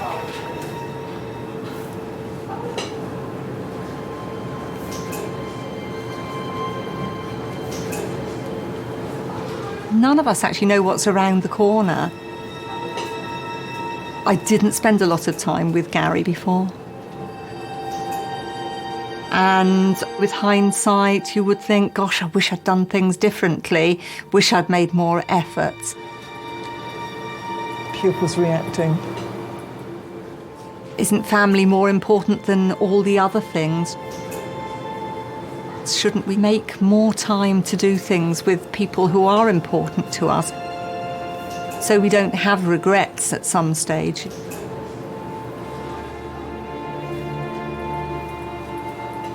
He's got a fracture there, yeah.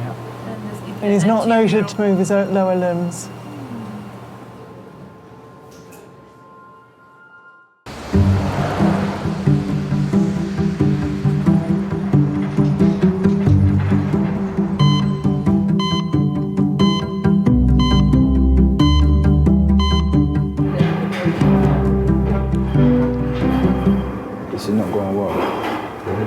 She's not going well. Everyone that, when you came, gone. Yeah, they're gone. Everyone that when you came here, and before we sat down, they're gone. Actually went. Except for these two in front of us. 20-year-old Marcus has come to King's with stomach pain. Yeah. As it's his first time in A&E, he's brought a friend along for support. This is actually unbelievable, fam. This is actually unbelievable. I can't believe this.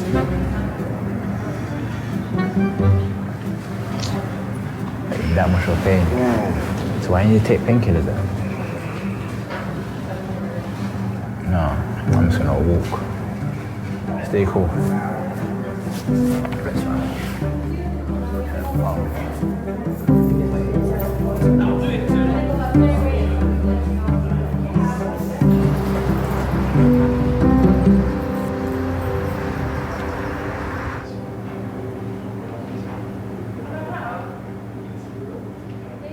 It's an RTC, motorcyclist versus car, brought to us from Hampshire by Surrey and Sussex Hymns. Gary's scans reveal his injuries are no longer immediately life-threatening. Not noted to be moving his lower limbs, but moving upper limbs on scene. Chris's worry now is that he may be paralysed. He has a fracture at the T11-12 region. There's a lot of free air that's in the soft tissue behind the spines, which we're not certain where he's come from. Before we log roll him, we'd like your opinion on what you think of that. You can have broken bones around the spinal cord, but not always injury to the cord in the middle, which carries all the nervous impulses. And so it's important for us to understand fairly quickly how much damage there is. The spine has a T11 fracture, which neurosurgery are coming down to have a look at. I just spoke to the on-scene doctor who said he did not notice him moving his legs. Gary was very much a family man. Immediately before the accident, sadly, he'd separated from his wife, but he was a pretty hands-on dad, actually. He doted on his children. He'd go out to the garage and, he would tinker a bit or fix the children's go-kart or little motorbike, for his son. He'd always liked to tinker. He was great fun. I can't say he should never have got on a bike, to be honest, because where do you draw the line? With hindsight, he might not have made that trip, but he wouldn't have lived his life differently.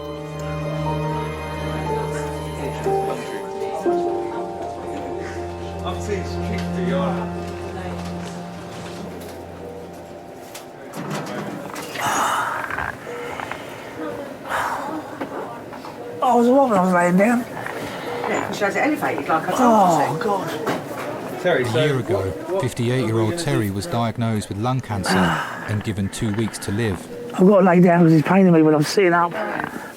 I'll see if I can do it. All right. Let me hold on. Oh. Oh. Do you want to be sat up some more? I think that. Yeah, this is. Oh, now I'm getting a pain in my leg every side. Oh. And I'm going to miss Judge Judy. Well, you got it taped. What are you worried about? You got it 10 days taped. Yeah. didn't you? I ain't got the energy to do anything.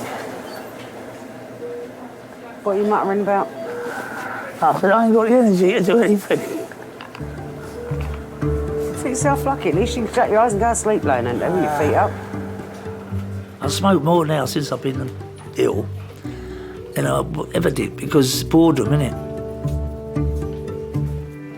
When I first was diagnosed, I thought it was just getting old and walking to the station. I found it harder every day, getting out of breath, and I just put it down to too many fags and getting old. Then I went to my doctors and sent me to the hospital and they did diagnose cancer. Yeah, a bit of a shock. Oh, God. Yeah, Oh! What's the problem today? What do you think the problem is? Because I look well. Huh? Pains in my feet are swollen up and pains. Smile, I can't feel My foot's all swelled up and painful and everything. And well, I've got lung cancer. That's originally what I was in, and chemotherapy. I mean, I think it's a question of all the medication I've been on, the steroids. You're on chemotherapy? Finished it now. You finish it now? Yeah, there's no more they can When do. was It's the all last one finished. done? 4 weeks ago. 4 weeks. There's no more they can do. It's over. Finished. Terry's not a person you can sit and go, oh, I do feel sorry for you. He's just not that type of a person. You know, you say to him, well, you know you've got it. You know how far it's progressed. You know how to deal with it now. You know, and if you can't deal with it on your own, I'm here to deal with it with you. But I'm not going to sit there and wallow in self-pity with you. We are going to fight whatever it is, you know, that comes along. And this is what we've done. You know, Terry's a fighter. He's not giving in on anything. Any chance of a cup of tea? After this. I'm going to keep on till I get one.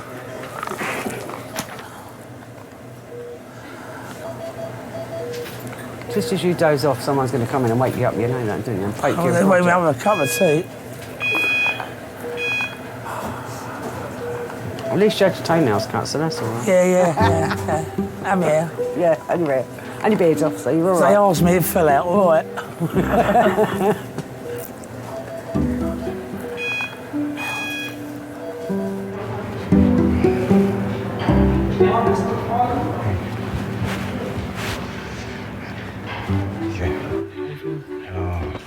Pain. Stomach. I'll have a quick feel of the tummy. Yeah. I'll have a listen to your chest as well. Yeah. In abdominal pain, I usually check the back passage as well. All right, that's fine. Yeah? Have you had that examination before? No. Okay. No, But, I haven't been tested. Okay. At all. It usually involves inserting one finger into the back passage to check if there's any problems in the back passage. Okay. That's fine. Okay. Okay, that's fine. That's fine. That's fine.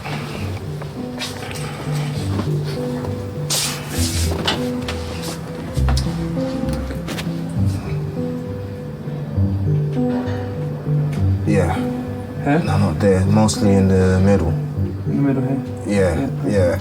Alright, so if I just get you to lean onto your left hand side. Yeah, that's it. So just bring your knees up towards your chest. Yeah, that's perfect.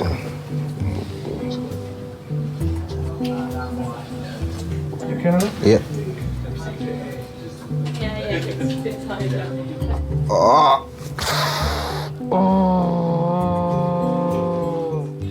You know, shouldn't it? All right.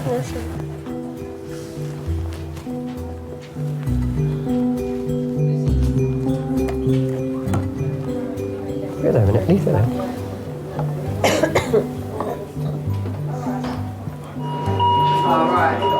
Can we see? Yeah, more open, most definitely. Look here. You know, the allergies are actually, in terms of my life, are quite recent. When I was younger, I was carefree. It's literally only in the last 3 years that it's been bad. You and Dad are so great. She probably doesn't see how I feel. You kind of cry inside, really. I know there are worse things that happen to people, but me being her mum, I do find it really hard to know how to make her feel better. Just want you to know it doesn't go unappreciated. And I don't know what I would do if I had to sit here on my own right now. If I'd have known what was coming, I'd probably say I would have stuffed my face every day. I regret not trying more, because when I was growing up, I didn't like to try a lot of stuff. I like to stick to what I know, and now I wish that I'd tried it. You want to go home? Am I allowed to go home now? Of course you are. Am I? I've always said, every situation that could possibly happen, it has to happen to someone, and this just happens to be my thing. This is my one thing I'm hoping that I got in my life that was, you know, not fantastic to deal with. They've done nothing, thank I you. came in and saw the ulcer 5 weeks ago. The district nurse came in and dressed it once. Be careful, yeah? Yeah, I'm okay, thank you, darling. With only chocolate biscuits. Wait for the doctor I know. Well, he's taking his time, isn't he?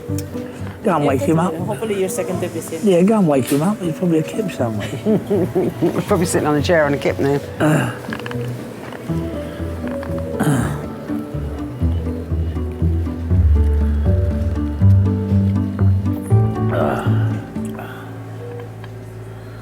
That was disgusting. You drank it anyway. Wet and warm, isn't it? Yep. Wet and warm. His brother died last year and I looked after his brother.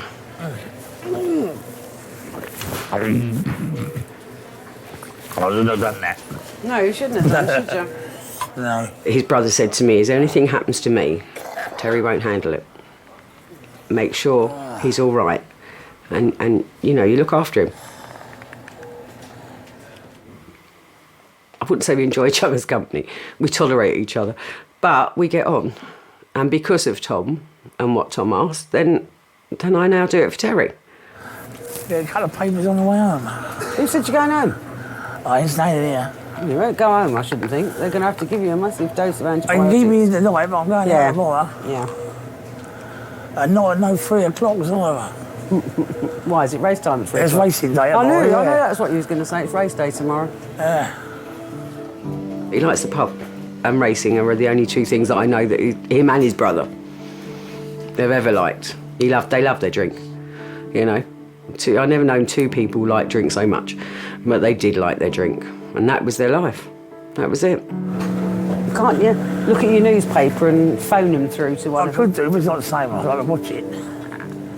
I'll get your telly up here and you can watch it. Oh, yeah.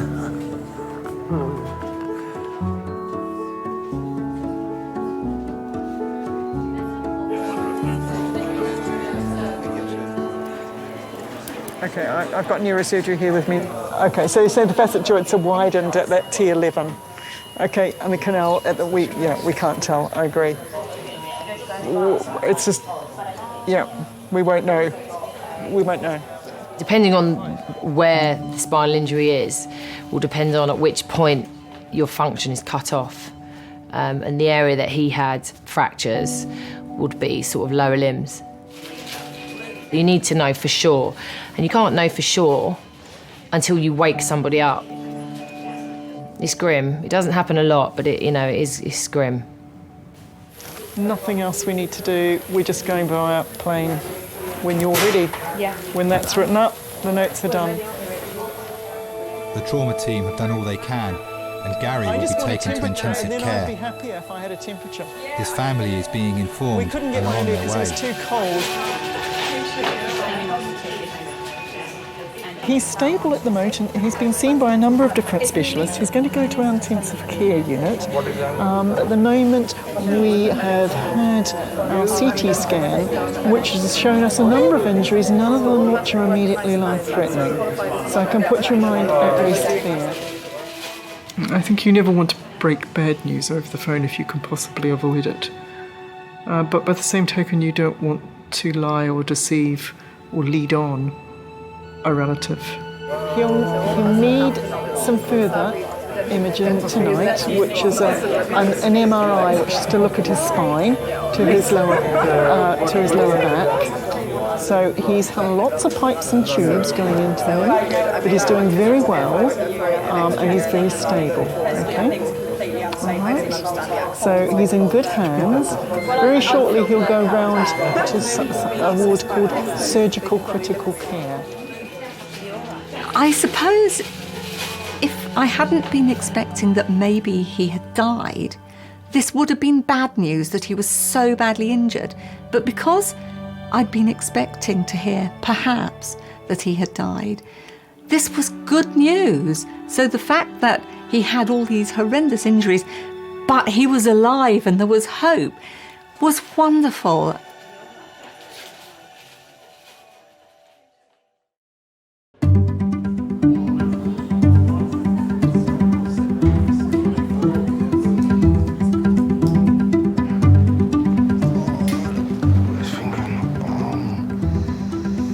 Doctors suspect Marcus has irritable bowel syndrome.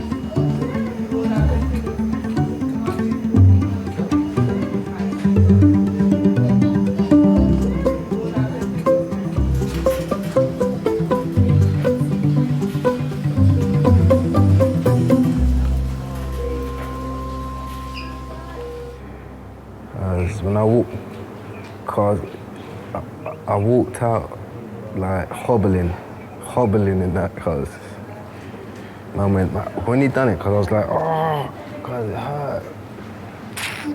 My mum was gone, fam. Cause he just put it up there, but they had to do it. He had to do it because he didn't need to do that, fam. Cause, I feel loose, blood.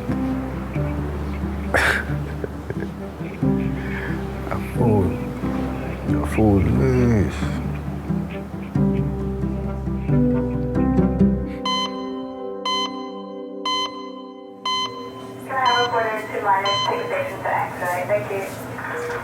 Where are they taking me next? Who? These lot. Taking you? Taking me. Taking you nowhere? Not at the moment. You're dreaming again, aren't you? Why have you got your arm up near? I don't know. You waiting for a bus or something? Pubs are still open. That's what your right arm's for, love. I ain't good for nothing else. Was Jacko there? Was Jacko at the pub? Yeah. All right, okay, well, you got to see him at least. He annoyed me, he did. Why? He annoyed me. I didn't say nothing to him, I just let him wash. I said, look, I told him what was going on there, and I ain't got long. And all that, there's final diagnosis and all that. Yeah. I said, do you fancy coming away again in March? Oh, no, I can't do anything in March. He said, I've got to go to Cheltenham, watch the races. Oh. And something else, and I felt like saying, Jacko, this is my last ever holiday, and my last drink with you for good. You could bloody well go anytime. You couldn't cancel a horse racing meeting. So I just walked away. Yeah, because you can do that anytime. Yeah, so I said, you can go it's like what you said to George. Yeah. Yeah. You can do all them things after. I just let it pass, but I was really annoyed with that. I get more angry than I get upset. Because I wonder why. You know what I mean? Two brothers diagnosed very shortly after each other. You know, what's the chances of that? You know, most people have one in a family that's ill. Unfortunately, this family had it, and it was only a few months after each other. So it is a bit of a kick. But no, we get through it. Oh, he's a twin brother, identical twins, Tom. I miss him terribly. We done everything together. Everything. There wasn't a day go by where we didn't speak to each other or see each other, even when we was with our partners. Don't start me off. I miss him terribly. 57 he was.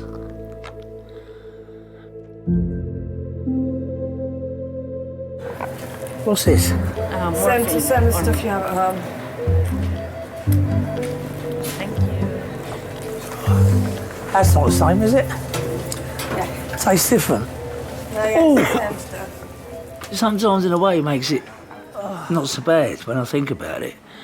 I think to myself, well, at least I can join Tom. Not going to be on my own, you know what I mean? Got me brother.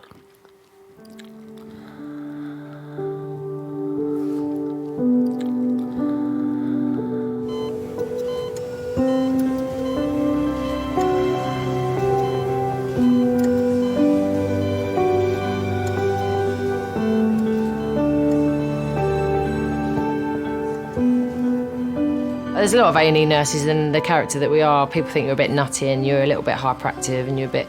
But I think when you do that job every day and you realise how short your life can be, literally nothing's taken for granted. You know, you can end just like that. You're not going to waste a day, are you? You're just going to do it.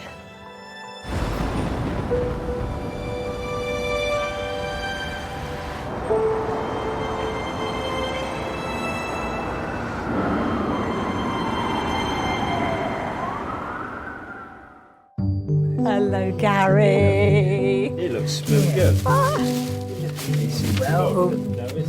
You're looking great. It's good to see you. We brought all sorts of stuff with us. It wasn't for some weeks that actually made the diagnosis and told him, Gary, you're not going to walk. This was the one where the car went over the top of us. Oh, Gary. With this one. This is the one where they got the bar. Is it? He was explaining. The bar goes all the way down. Yeah. And that, and he had it. I'd talk to my husband on the way home and I'd just cry, you know, with the sadness, you know, everything that had happened and how different his life was going to be. It was just a very, very sad time. Won't never make any stupid mistakes like that before. Good. That's 100%. That is. I want to live a lot longer and I want to watch my kids grow up and have them watch them and when they have kids.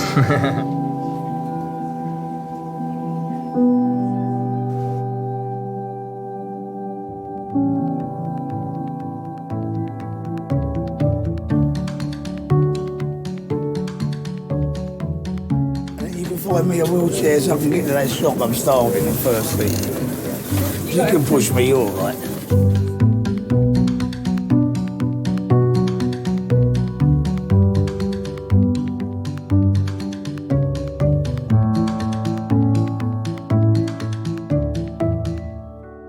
You watch this one. And they go. Please. Be careful. Don't they smell really nice? Ah. Can I give Willow a Is it? No. I don't know if that's a good idea with chewing gum for a horse. Oh, cheers. But you don't put your fingers. Could have one more.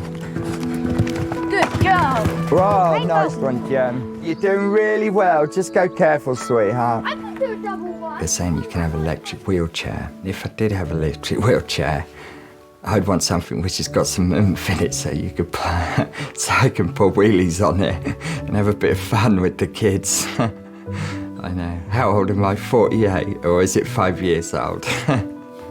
Yeah, see, you know you are. I love you. That's well impressive, yeah.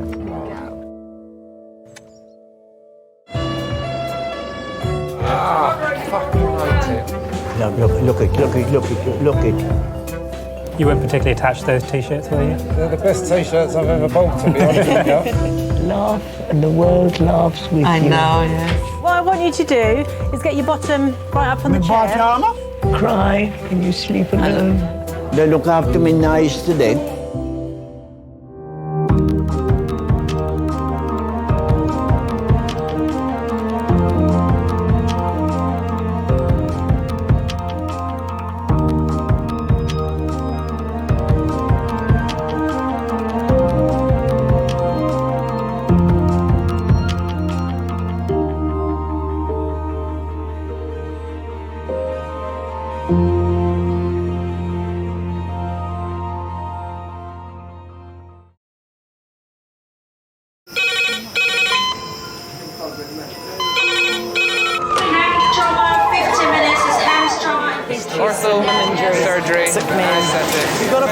We're just going to get on, do this. Not scare and get you all sorted, all right?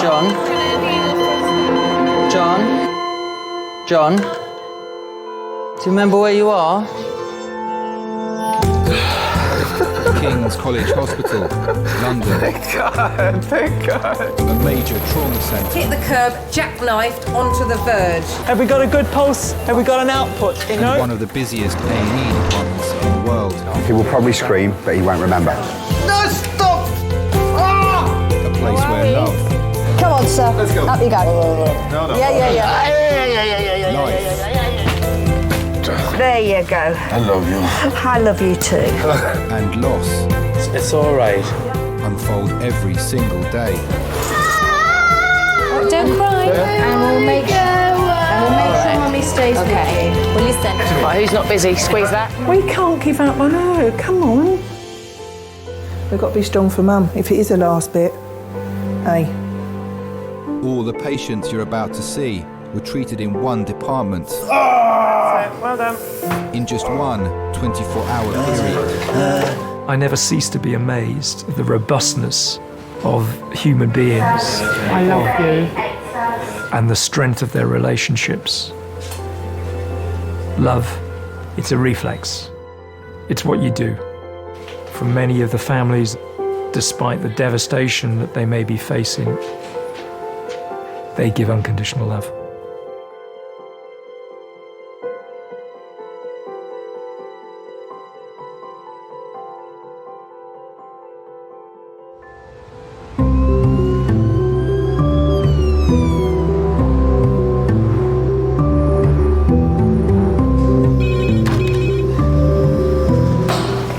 morning, A&E. Michael speaking.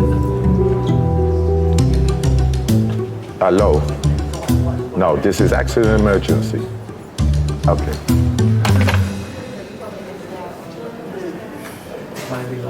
It's getting silly now, man. Come on. I need to go and have a beer or withdrawal stuff.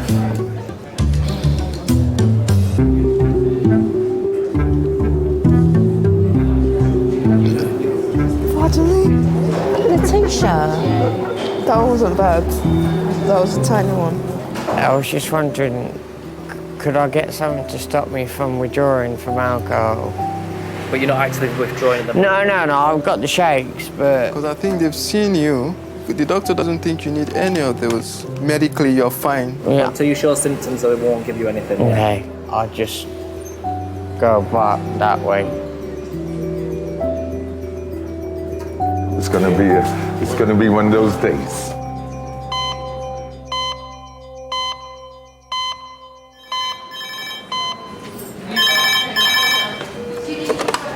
A&E Resource King's College Hospital. That's lovely. Thank you. Bye. Fitting.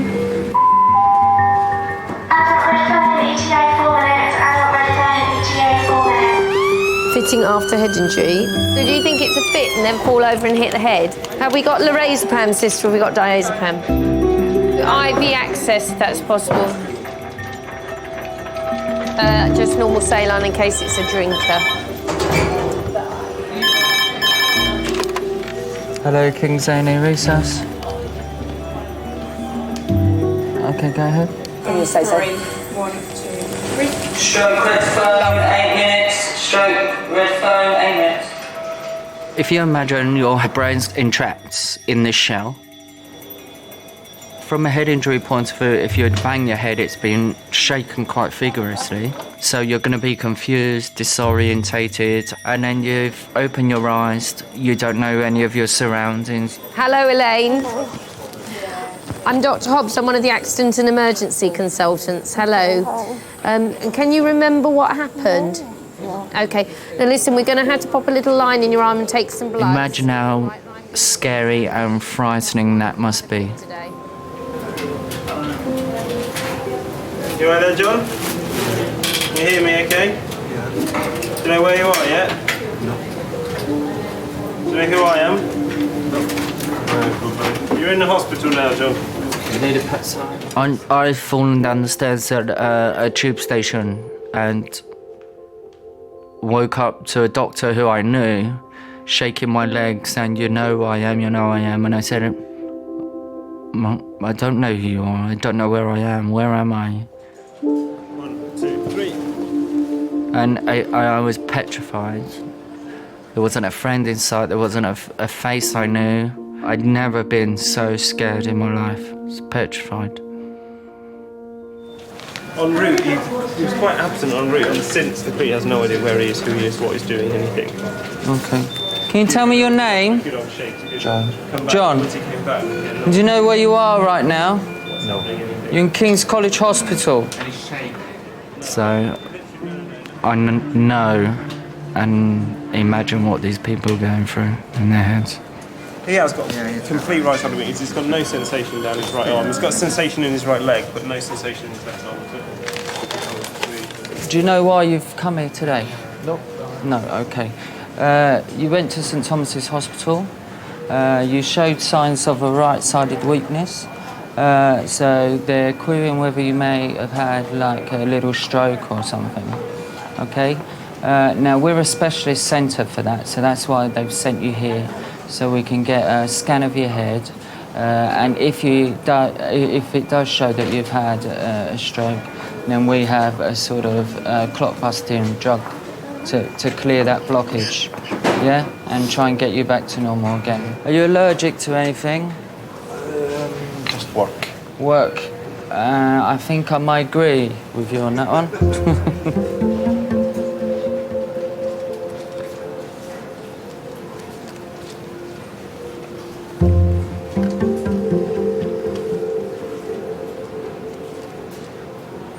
How quickly can things change with the person with the head injury?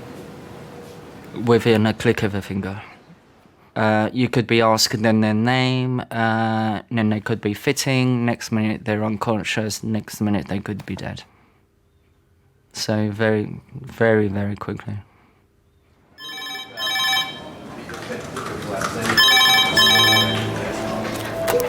Hello, King's A&E. 12 minutes. Okay, thanks so much. Thanks, bye.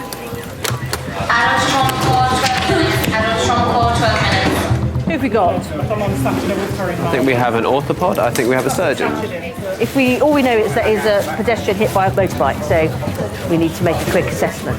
So does everybody know what they're doing? Should we go in 7? Yeah. Is that all right? Katrina, we'll pop this next one in your room. Yeah.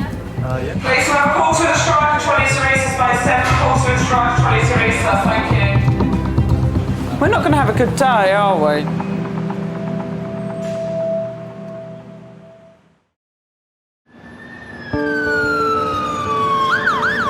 All we know is that he's a pedestrian hit by a motorbike, so...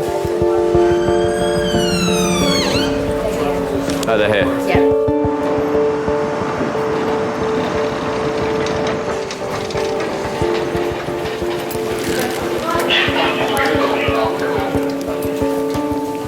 Seven-year-old Chrissy was crossing a road 500 metres from her home when she was knocked down by a motorcyclist. Okay, this is Chrissy, she's a 47-year-old female. Hit approximately an hour and 15 minutes ago. Left-hand side impact with a motorcycle RTC.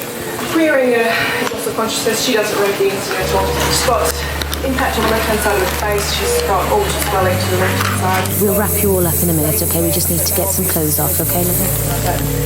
Lung A is clear, trachea central. Concussion is equal. The left side of Chrissy's face took the force of the impact. The main concern is potential bleeding behind the eye or in the brain. Okay. Coming up and just going to try and lighten your eyes. Pupils 3mm pulse reacting. No regular medication. Doing really well. Chrissy, got a concussion, my love, and a little bruise in your brain. Okay, we're going to scan your head. Do we need to ring anybody? Depends how long I'm going to be here, maybe. You got some details of ringing anybody? No. Do you have any details of... I've only got the female's details. She's got a mobile phone, but it's obviously coded. Coded. So I can't get into that. We believe her husband to be Tim Fenner. Is there any chance you can try and track down a number for him? Because her memory's a bit stuck at the moment. Chrissy, is there any pain there? Where? On your neck. Here? Here? A little bit there. So maybe a bit in T7. Yeah, all right there. I'm at this RTA shooter seal. I've got the casualty up at King's. I've got a name and a date of birth, and we're desperately trying to find the next of kin contact number. I was coming back from the garage where I'd got the car. I'd taken the car in to have some work done that morning, and the traffic was just stacked up all the way down the hill, and I was like cursing and swearing because I couldn't get home. So we make sure we take a vomit bowl. Of course, I got stuck in the traffic jam that her accident had caused. First thing I knew was sort of coming in and the phone ringing.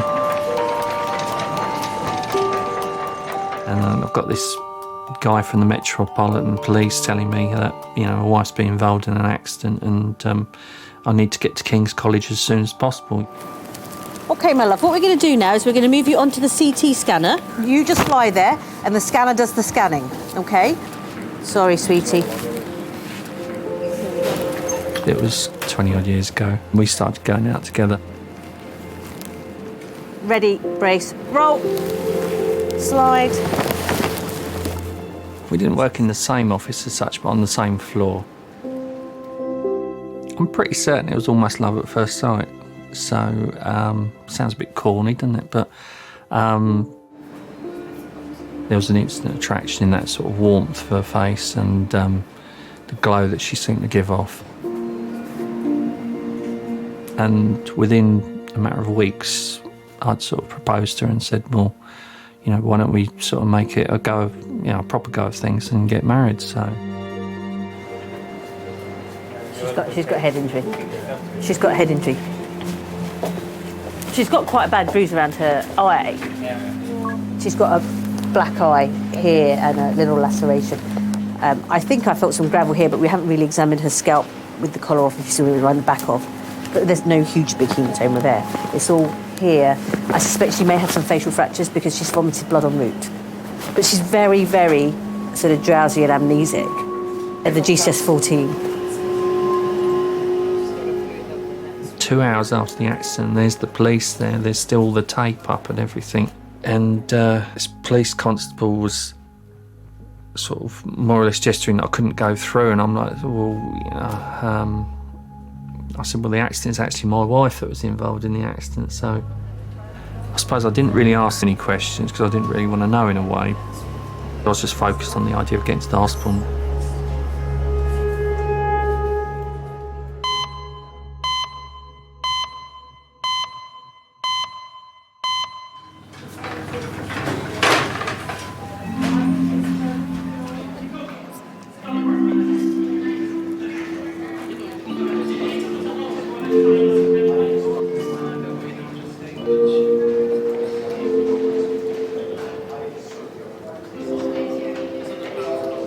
I don't know whether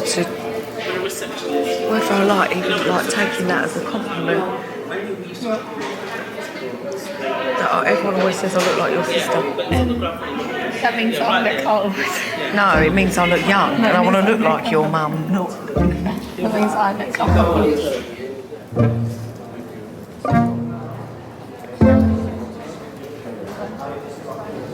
That wasn't me.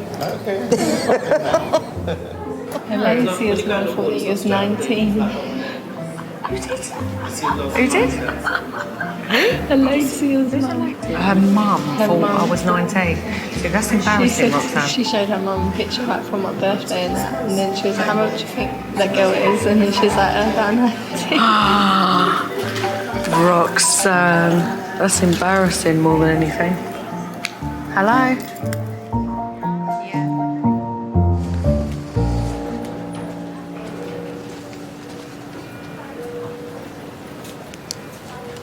Yeah, John? John? John? You all right there?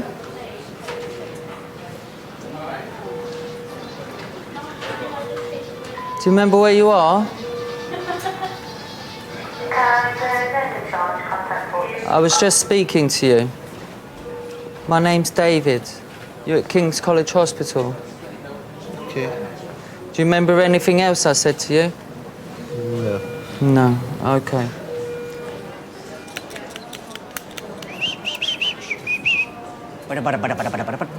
Somebody sounds happy. Are we ready to rock and roll?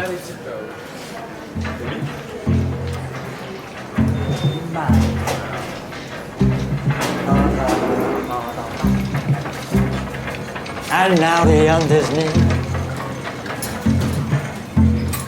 I must see my face, the final curtain. Yeah, you got it, my friends. You got it. You got it. They did it my way.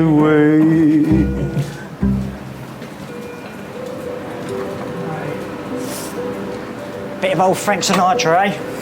Oh, you can't beat him. Hello. Do you think you're able to shuffle yourself over onto our bed, or do you want us to slide? Of course I can shuffle. Lovely, great. Lovely. I could tango as well if you want. Just the sliding for the moment, maybe the tango later. Oh. I know, spoils water. A stroke is a blockage to a vessel which stops oxygenating blood getting to various parts of the brain.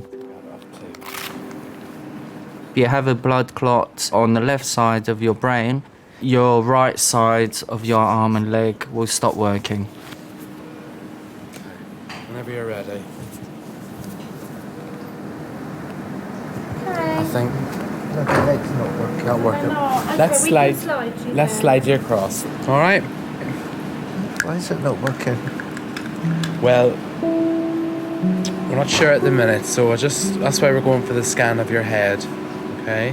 But let's slide you across, all right? It won't take too long.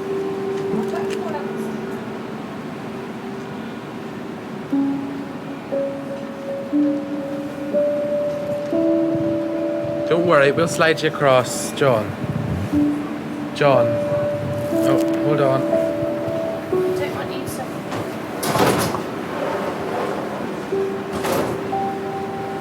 Lovely, well done. Keep coming over. That's lovely. And all you need to do for this is keep very, very still for me, okay? Okay. Do your eyes just while the lasers come on, just so they don't hurt your eyes. Okay. Nice and still there.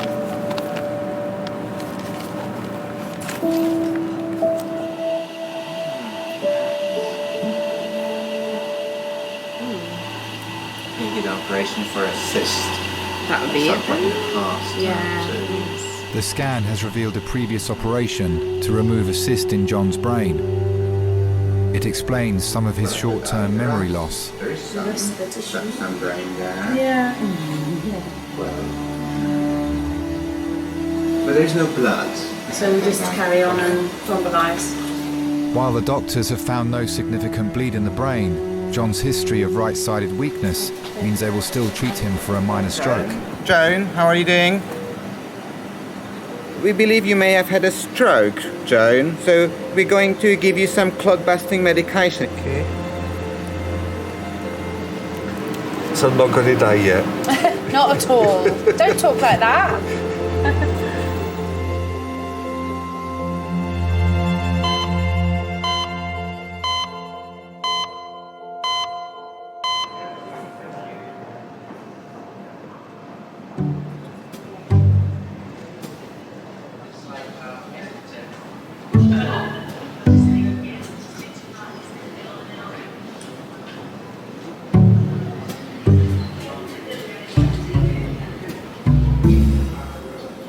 I swear I blink about 1,000,000 times a minute when I'm tired. You always blink. I know.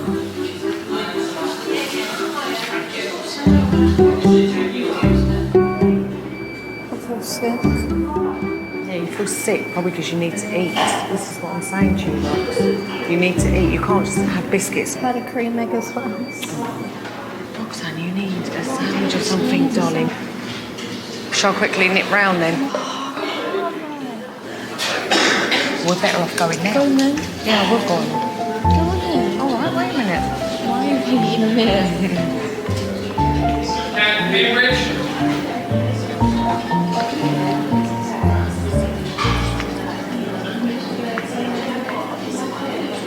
Okay, I'm gonna go. Right, what do you want?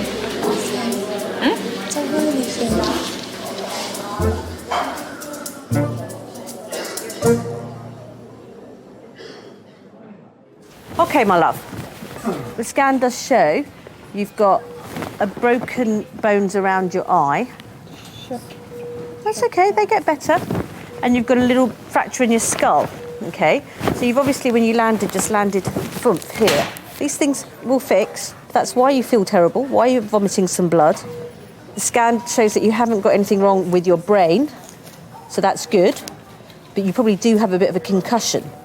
So you're definitely going to be with us for today in hospital.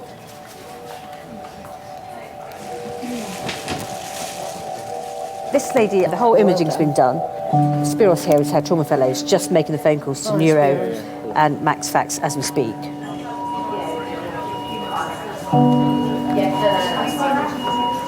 Sorry, how this morning was supposed to work out, was it? Tim was on his way. You're not worried about anything? Luke, 3999, don't ask me old.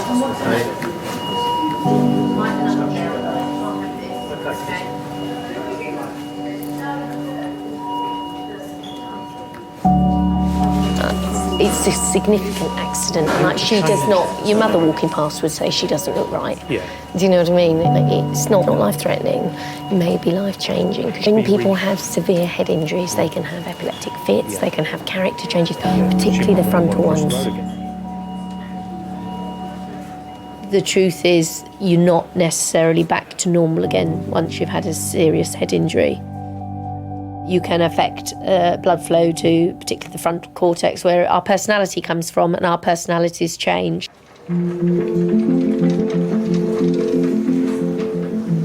You can't help the way you've changed because the injury can't be undone.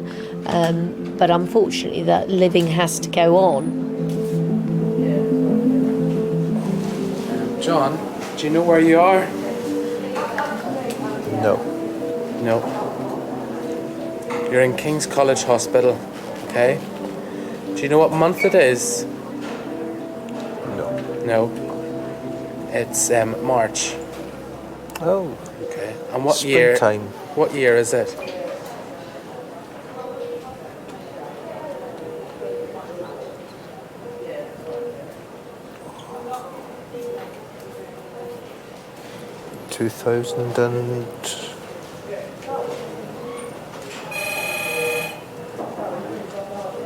Eight. It's 2012. No. No, it is 2012. Okay. Alright, Alright.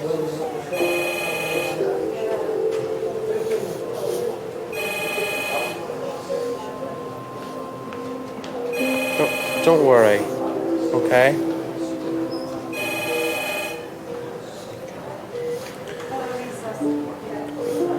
Gonna have to shine light into your eyes as well. Sorry, what's that? The tissues over there. Oh, right. Got some tissues here. It's all right.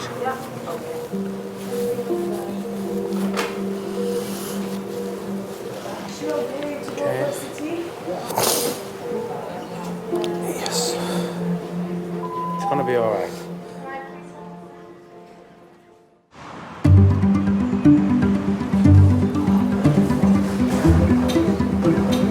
Hello. Full cream or low cream? What time do you have your dinner then? I'll have it later. What time do you have yours, Ivy? Later. About 6:30. What do you eat all day then? I haven't eaten anything yet. I haven't had anything, but I only usually have a sandwich anyway. You have no breakfast, friend? No. I only have a bit of toast in the morning. Oh dear.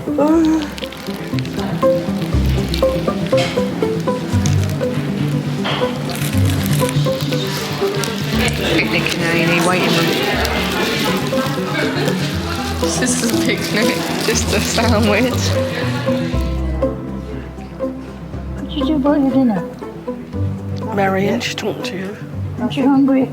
A bit. I'll survive. Are you hungry? A bit peckish. What a life. Huh? What a life.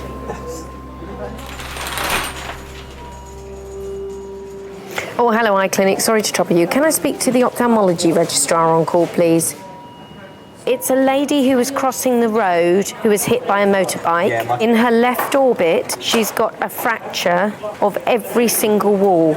So the lateral, the medial, the posterior, and the inferior. The only thing she hasn't fractured, we think of that, is the superior wall, okay?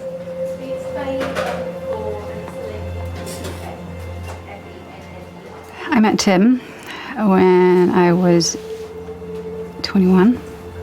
He was just very, very good looking. It was just wow. And we were engaged within 3 weeks. 3 weeks before the wedding, I turned around to him and said, sorry, don't want to marry you.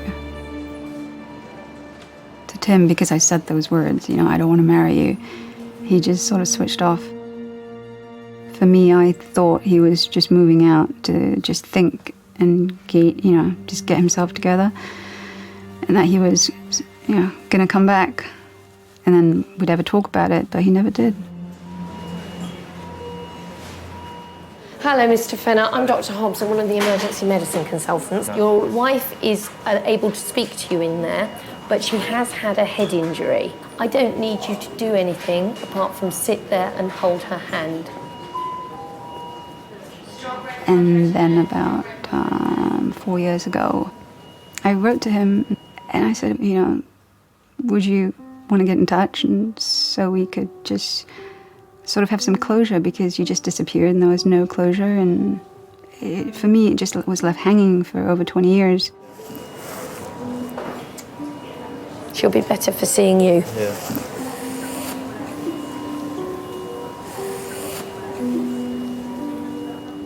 There's this letter in front of me from a person that I'd really loved and felt such a great bond with, and yet, yeah, things went wrong at the time, but there were still those feelings there. I actually sat on that letter for about a month thinking about things, and I got to the point where I thought, well, what have I got to lose? There is no bleed as such in her brain, right? Where's the blood at the moment coming from? And it's just like a bit of sort of tissue or swelling, blood swelling from all the soft tissues and the muscles that surround the eye, and it's in its socket. We didn't plan anything, it just happened. It was like doors opened and you had the choice. You either go through the door or you don't go through the door, and it was just the universe paving the way for us. To us, it was like getting a second chance. It was like, you know, look, we messed up the first time. You know, we shouldn't have broken up. And it just felt like the universe was giving us a second chance. And I suppose I felt an overwhelming sense of, you know, I'm home, I suppose, in a lot of ways.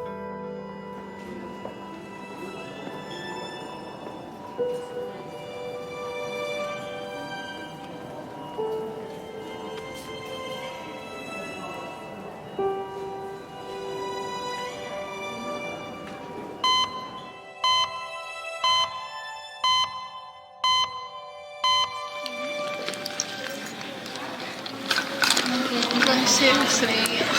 All right, it ain't gonna be long now.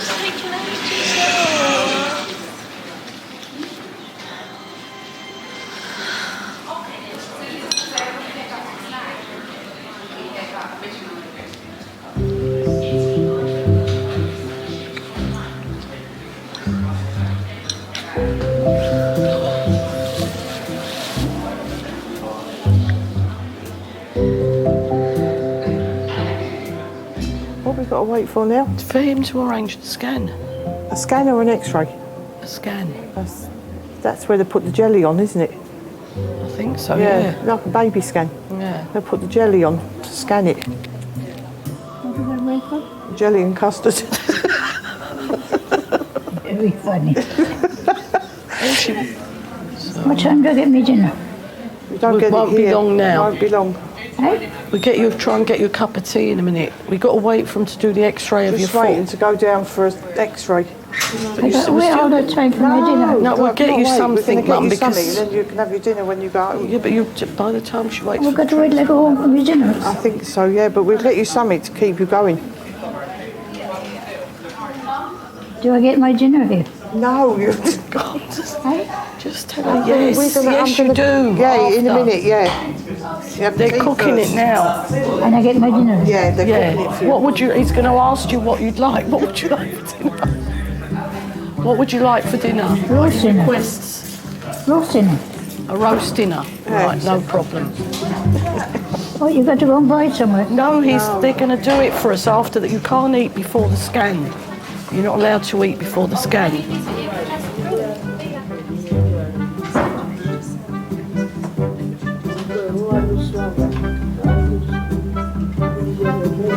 What am I doing here? They're X-raying your legs to see why it's swollen.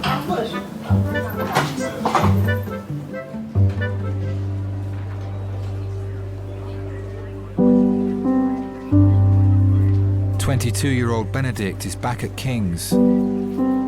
He's been drinking. At the time, before I realised I had a drinking problem, I felt on top of the world. I felt amazing. I thought, you know, this is great. This is all I wanted to ever do, is just, drink. At the peak of my alcoholism, my worst, I would say I was drinking basically anything as quick, as cheap as I can to be obliterated, to block out reality.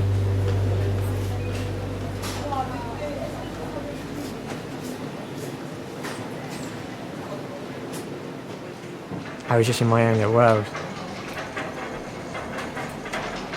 It was just me, the street, the off-licence, and the can of lager. That was me. How much do you normally drink a day? About 74 units. About how many? 74 units. 74? Yeah. A day? In one day? Wow. And what in the cider, is it just cider? Cider, yeah.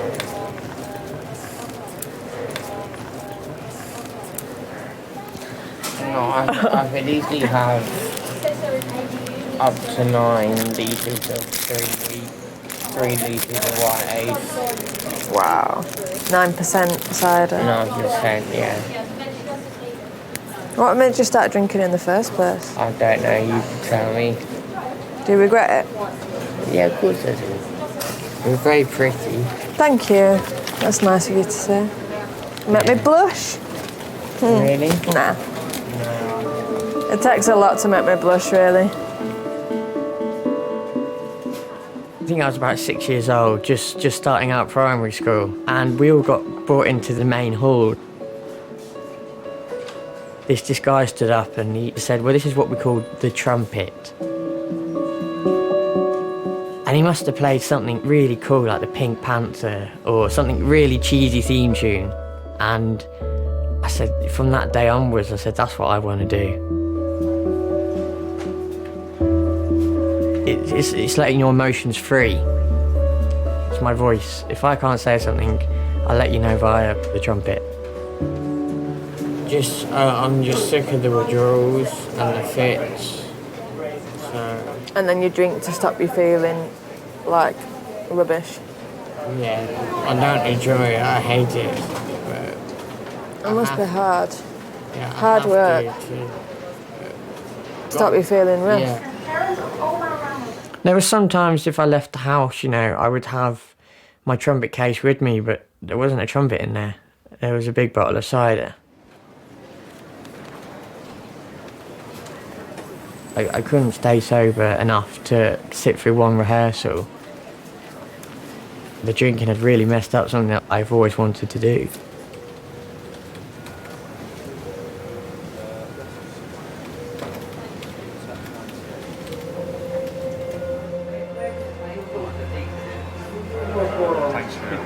Yeah, I had a chat with her earlier, so she's got more groggy now. I wish her a speedy recovery. Okay. Yeah. Okay. No worries, Tim. Right. Thank you. Take care. It is a marathon, it's not a sprint. Long after the hospital has discharged them, the process of getting well may still be going on, and it's the relatives who carry the burden of that. First floor of Jamie Wing. Okay. All right, you go and we'll meet you there. It will affect a relationship between a husband and wife, a relationship between the parents and the children, or even between the children. They will carry the weight of that burden for years to come, probably a lifetime. I suffer from severe withdrawal from alcohol. The nurse said, I can't give you a fag. There we go, there's someone a lot worse off than I am. Yeah.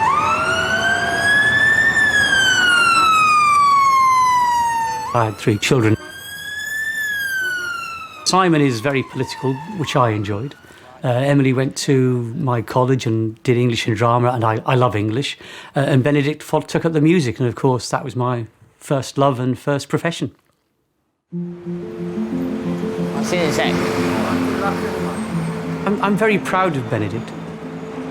Taking the lead in Tchaikovsky 4 or Bruckner 4, I mean, at one end of the spectrum, or hearing him playing a trumpet concerto from memory. But when somebody that you've brought up and been proud of is an alcoholic, I think there aren't enough words really to describe the intense sorrow and pain that one can feel. It's a disease which just, it's like cancer or MS. It doesn't matter who you are, where you live, how rich you are, how powerful you are, whether you have one parent or no parents, whether you're in prison or whether you're a high court. It just grabs you, and I think there isn't. I don't think there is a stereotype.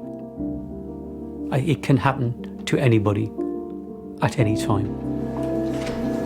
No. What? I don't know,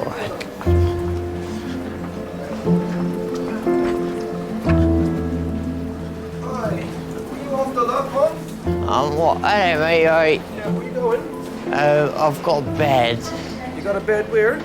I don't know. Wait. Yeah. Come here. Yeah. Quick.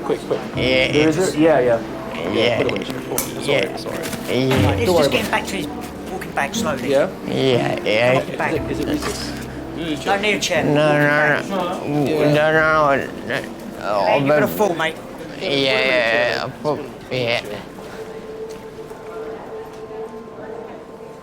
I can't control it, and I can't cure it. It's the 3 C's. It's a sort of standard little mantra, isn't it? I can't control it. I didn't cause it, and I can't cure it. And again, that's the insidious part of the disease, is that only Benedict can cure it himself.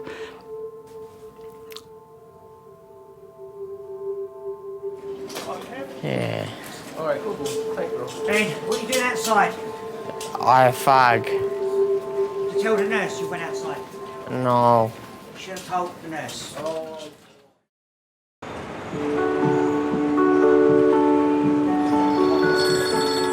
Hello?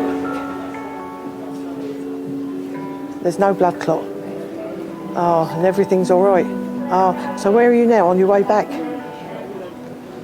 All right, see you in a minute. Bye. Show me the pictures you took in Great Yarmouth that you said you had on your phone. No, on the camera. Oh, was it? Take Annie on the phone. We're never going to see them then. No, I didn't take Annie on the phone there. So she's okay, there's no clot? No clot.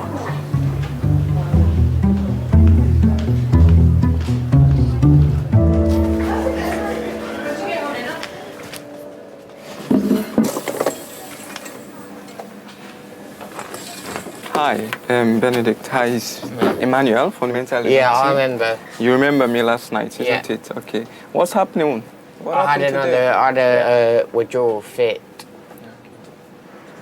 Normally, I have a certain amount of drugs that I have to take, but they are not giving it to me, so... If you need it, definitely they'll prescribe it for you. No, but I do need it. One doctor said, yes, you think you need it, but when they've done the assessment, they don't think you need it.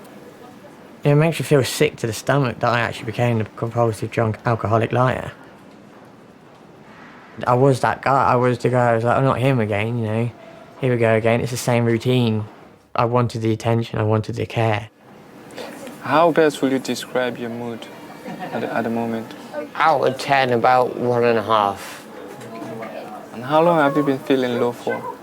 I'd say since I was about 19. I'm now 22. I cut my 2 sides of the neck, as you can see. And why did you do that? I tried to kill myself.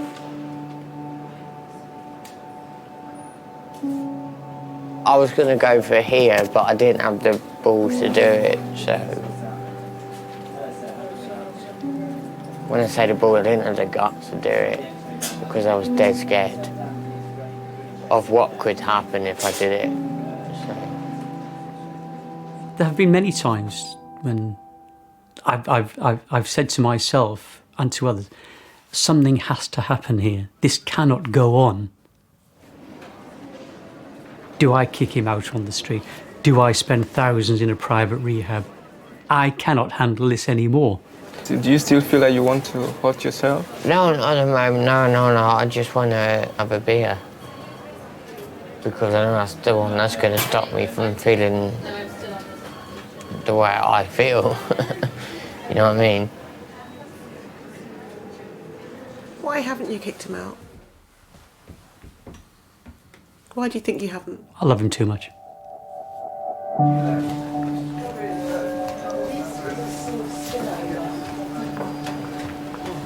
Yeah, I'm good to go. Well, I'm having a go and chat with the doctor, so you just take a seat. I wonder what's going on. I'm not going to see him on a park bench or drinking with the winos down the street corner. I'd rather have him here unconscious than allow that to happen. At least when he's here, I know that there'll be a solution. Your bloods are all completely normal. Alright, So your liver function's absolutely fine at the moment. Don't think for a minute that means if you keep drinking like this, it'll stay fine, because you won't. Yeah. Not at all, but at the moment it's fine. Okay. So, thank you very much for your time. Okay. Right, Thank you. Bye-bye. He doesn't need to apologise. He doesn't need to explain.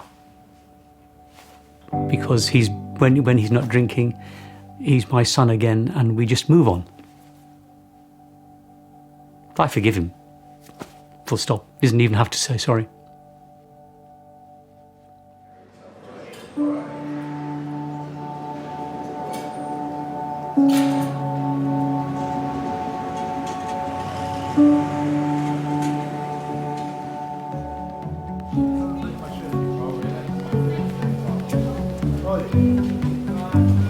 Missing you already. Bye.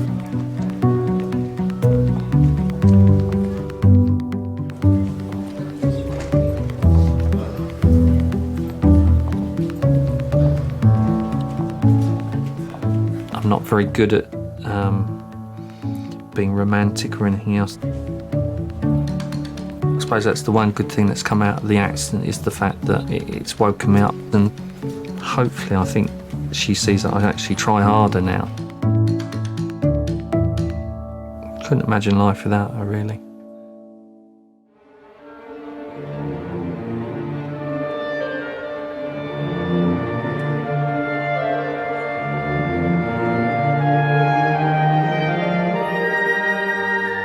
I went through a detox program straight from King's.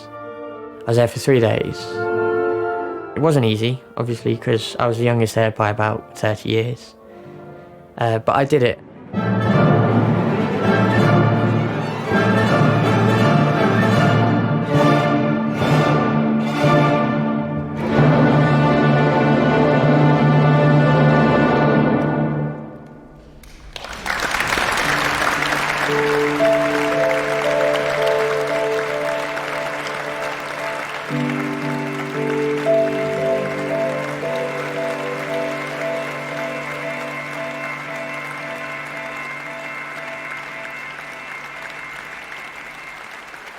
Every night I lie awake and I'm scared.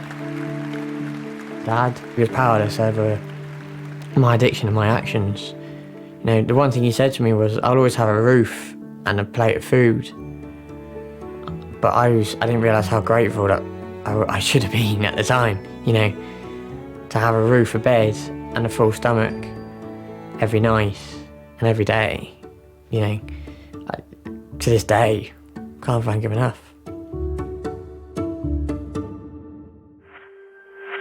Security control, good evening, hello. There's a reason why we do checks, okay? There's a reason why we do checks. It's a hospital. 8-year-old fallen 3 meters. Do you want to go around? Head injury in children always makes me worried. They want, please tell me this is going to all be all right. And I can't, because I will not give false hope.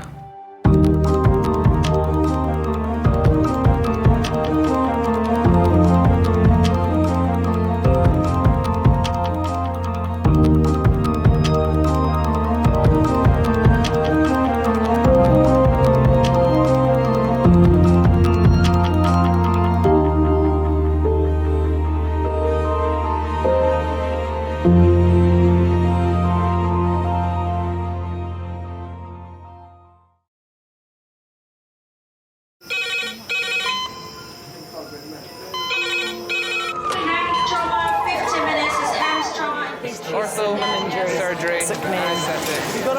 We're just going to get on, do this. Not scare him, get you all sorted, all right? John? John? Do you remember where you are?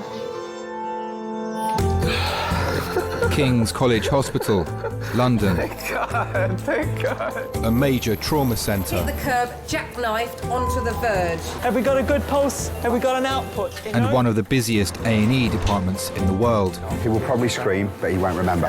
No, stop! Ah! A place where love, Come on, sir. Let's go. Up you go. No. Yeah. life, There you go. I love you. I love you too. and loss It's all right. unfold every single day. Don't cry. And we'll make sure Mummy stays with you. Well, listen. Right, who's not busy? Squeeze that. We can't give up on her. Come on. We've got to be strong for Mum. If it is the last bit, hey. All the patients you're about to see were treated in one department Well done. in just one 24-hour period. I never cease to be amazed at the robustness of human beings. I love you. And the strength of their relationships. Love, it's a reflex. It's what you do. For many of the families, despite the devastation that they may be facing, they give unconditional love.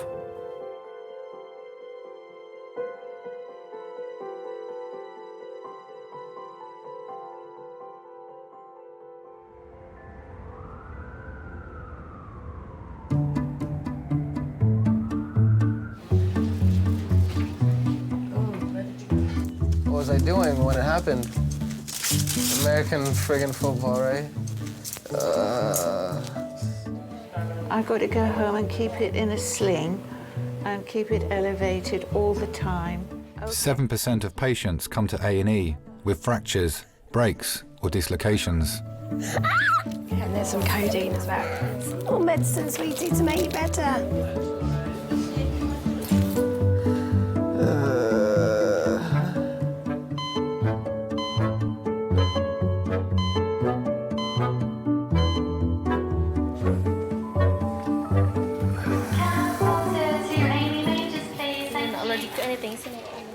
Where were you playing American football?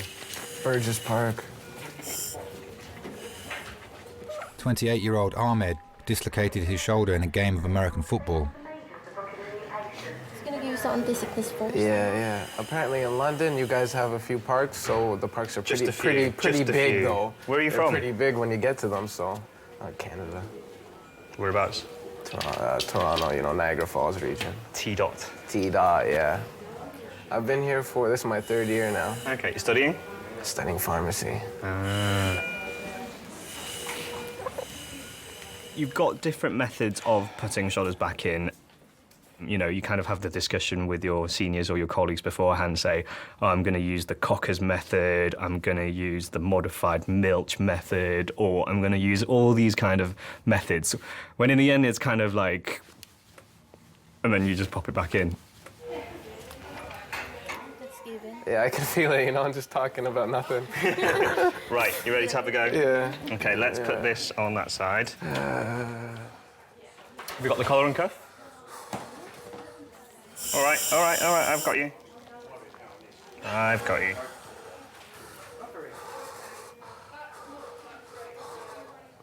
Keep sucking on that. Relax.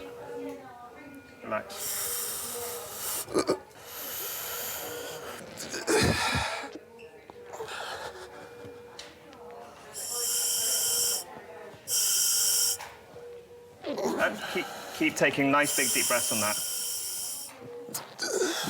Relax.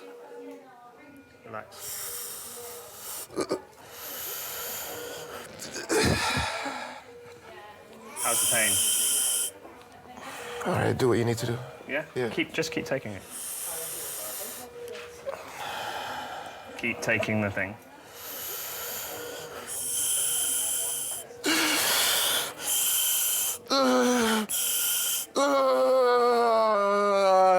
There we go.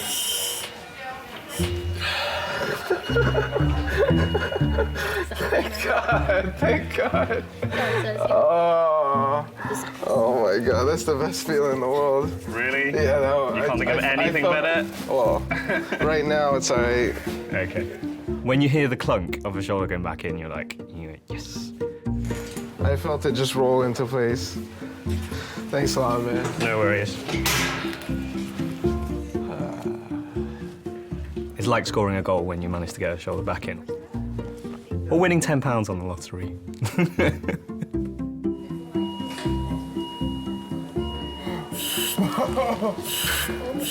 Nearly done, nearly done. Oh no, we're very nearly finished now. I'm just getting it in the best position I can get it in. Because we often see patients come in walking for 3 days on broken ankles, saying, oh, it's a bit stiff, doc. It was all right. That was Thursday, wasn't it? Yeah. It was okay. Well, I mean, it was painful, but it was okay Friday. Yeah. And you get somebody coming in with a paper cut who's screaming, as if their house is on fire. Yeah, to take a patient's pain away is quite satisfying, because even though the problem's not gone, you've just taken away the pain. It's a start. Is it a bit better? Yeah. Yeah. When someone's in pain, they need your help. When you aren't able to do that, it's almost as if you failed at what you were trained to do.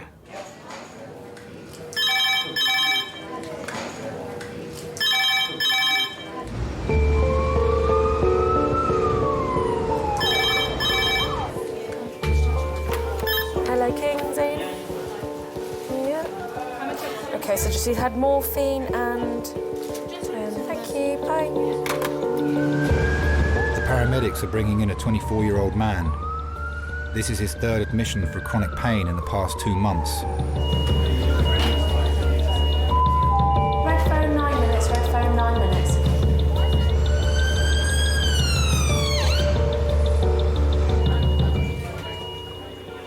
When I see people with long-term illnesses, you do think about the family and how hard it must be for them to cope. You feel sorry for them because you can't cure them.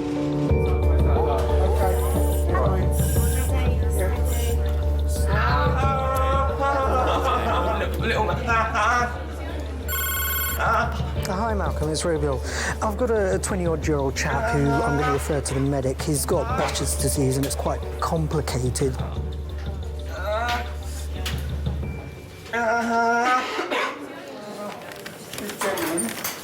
Has Behçet's disease. It's a syndrome. All pains all in his hips and down his legs.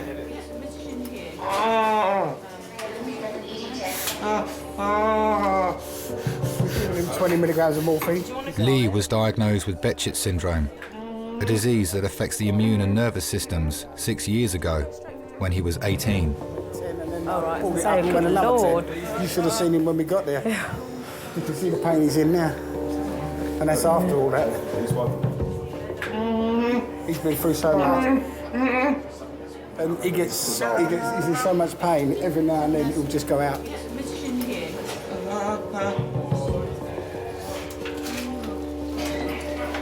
Can you two do something simple like go for a walk together? No. He can't even go to the shop downstairs because by the time he's done that, he's in agony. He would have been doing football, he would have been dancing a lot more. He would have been in the army.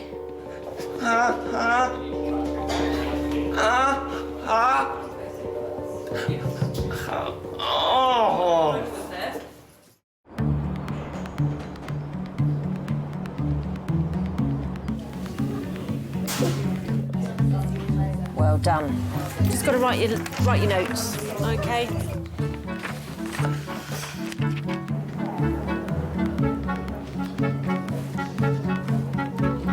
Danny, Neil, can you follow me?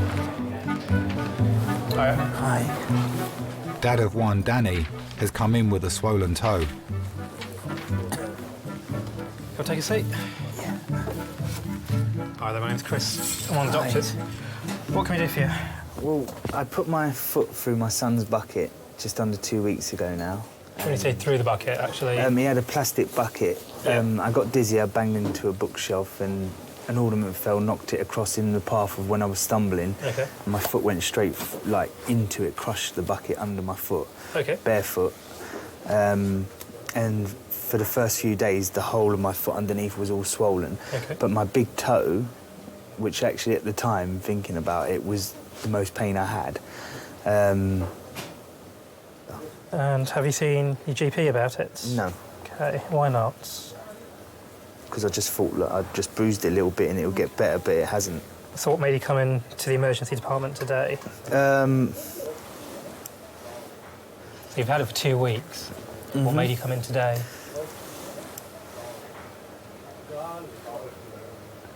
Well, I didn't really notice it before. It was just today when I actually put them down, I noticed it, so I thought I'd better come and get it checked. Can we have a look at the other one then?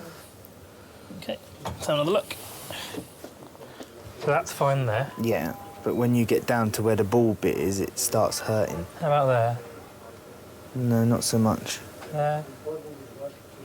There. Ah. So that's the worst bit there, is Yes. it? Okay. It made it hurt up here, yeah. Okay, let's get an X-ray of that. Men, in general, handle pain less well than women. Have you had any painkillers today? No, I haven't had nothing today, because I haven't had nothing to eat, so Would you I like some? haven't... yeah, actually, I could... Well, no, because I haven't eaten, so I don't really want to. Okay.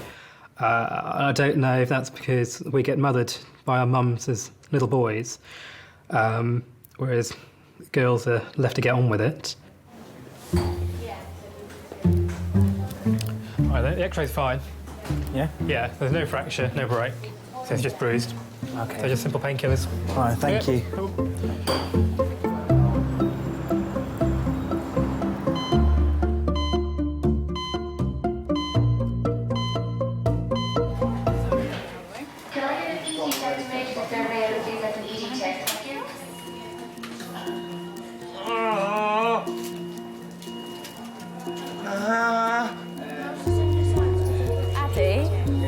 Addy, he's had 20 morphine. Do you want diazepam? Diazepam is what works. Diazepam, yeah. Do you mind if I take some blood? No, go. Try and keep it as still as you can. Like Sorry. blood, I know it's really sharp. Lee's acute pain is a result of Behçet's syndrome. It started 6 years ago with a numbness in his leg. So it's some more morphine in subsidised meals for you. Oh, thank you very much. Just take this edge off. See if I can close my eyes for a bit. There is no cure for Behçet's. The staff can only help manage Lee's pain. It's a form of vasculitis. It affects the nerves, muscles, immune system, blood system, ear, nose and throat, joints. It's just all of them rolled into one. I said before I got this, I was playing football for 3 football teams, jogging like mornings and things like that, and then I got this, and it was like, yeah, you're not doing that no more. The one thing I want to do is kick a ball again. That's my main dream. It's just even a 5-a-side football match is my main dream. Kick a ball again. Have you still got it in your hips? These are the right hips, but since I passed out and went to my house and I passed out on a wooden floor, landed right on my left-hand side. And since then, my left side's been playing up now as well. Since I got this 6 years ago, it's been nothing but trouble.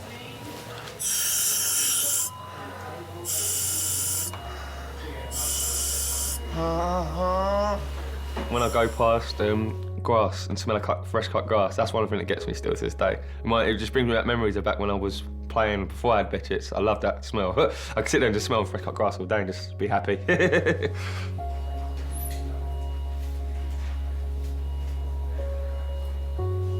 It's weird. I wish I had shattered my leg. It may sound horrible. I wish I was in a car accident and had a lot of broken bones because that could have been fixed. Like, there's a fixed for that. But yes, it's just, there is no cure for it.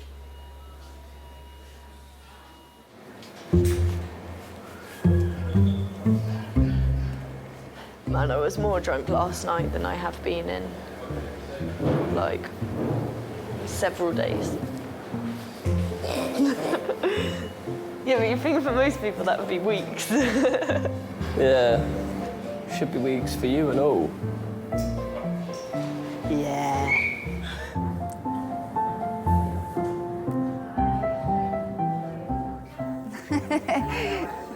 chomping away like a monkey there. Very hungry. Kamladi has earache. She's come in with her husband Ravi. She was having a problem with her ears. So you had a pain in Somebody your said if you put a stick of garlic in your ear, that will reduce the pain. Okay. One clove. Not the full one, only single one, yeah? Oh, yeah. You can see it, huh? Yeah. Okay. I'll go and speak to one of my seniors and then we can come back. Okay.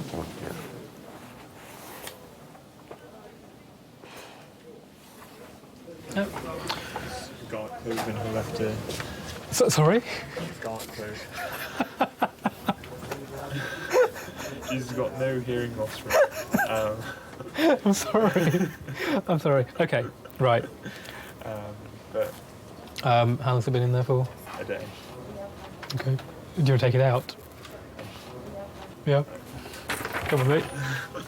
This garlic doesn't work, does it? I've never heard of it, I know. to be honest. No. Try that. Let's make one up, yeah. So can you just tilt your head a little bit? Yeah. That's No. great, thank you. It's got teeth on it. If you just grab it, you may be able to get some friction. There you go. Yeah, done. Well done. You can take it home if you want. Let's just double check. Make sure there's nothing left behind. You do find you get people with just really strange things wrong with them. Way out. You do hear about these weird remedies like that though, but I thought it would have been crushed garlic. Because when she said that, I was thinking, oh, this is gonna... That could be a mess, yeah. Yeah. That will definitely need microsuction. Some people do put objects in certain orifices that are inherently amusing. I guess, probably. You kind of have to laugh, otherwise you'd go insane. So, yeah, they're the good fun ones.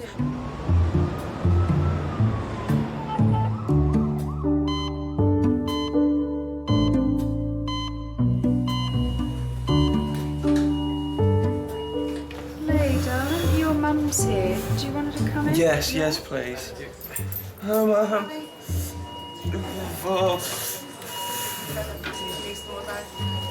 I've got some more dice in hand. Oh, thank you. It's nice and warm, isn't it? Hopefully it's 7 for 6 and you'll never knock me out for a little bit. Sleep is always good, you don't feel pain when you're asleep. It's as they say.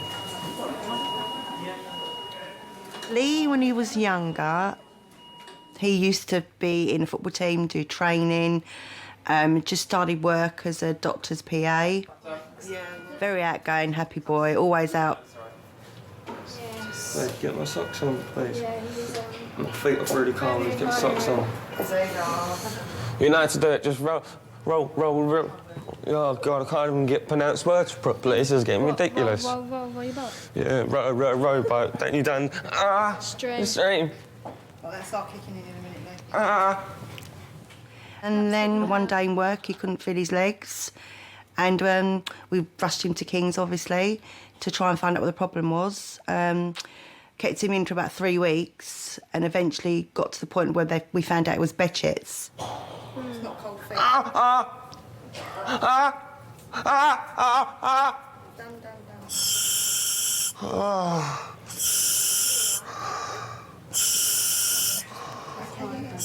His life's on hold. It's been on hold for 6 years. You go from a child that can walk and play to a child that lies in bed most of the time and he's in a wheelchair or he's on crutches. He's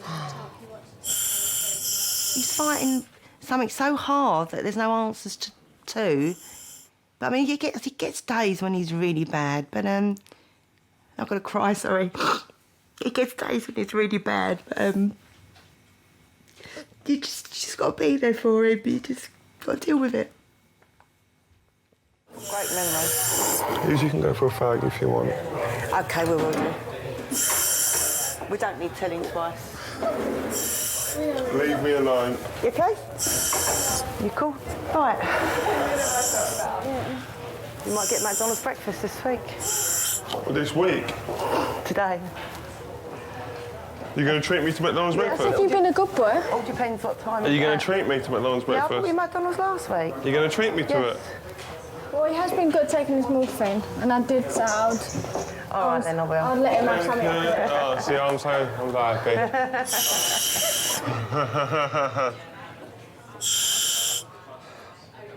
No, I said he could. I was going to get him something for when he takes it.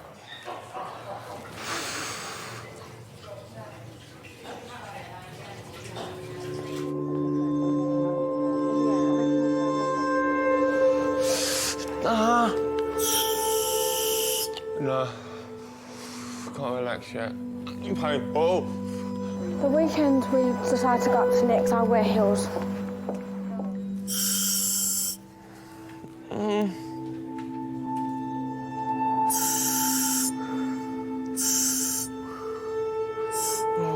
Fucking hell. Ah. No.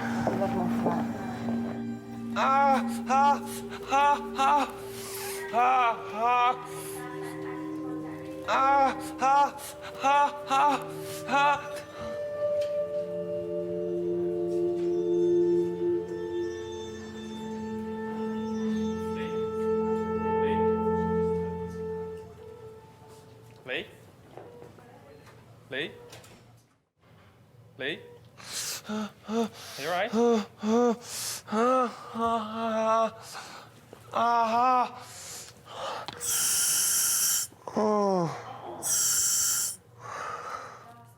Can you ever forget you've got Betchits? No. I wake up in the morning, the first thing that hits me is pain. So the first thing I remember in the morning is, you've got Betchits, sort of thing. And the last thing I remember at night is the pain, sort of thing, before I go to sleep. So I've got to take sleeping pills just to get to sleep nowadays because the pain's just too uncomfortable for me to sleep. Huh? That gas? A little bit, yeah. It's just taking that edge off of it, you know what I mean? That little bit edge off it. And I think it's keeping my mind on something as well, which is helping with the sort of controlling the pain. Do you take regular painkillers at home? Purpose. That's one thing I've been missing since I've had this, having a sense of purpose, you know. When I had this, at least I knew there was things I was doing. There's a reason for me to get up the next day, the reason for me to wake up. First year, like, I'd done a few stupid things and it doesn't hit me anymore. That's bad. I just get a few teary moments, as you can tell.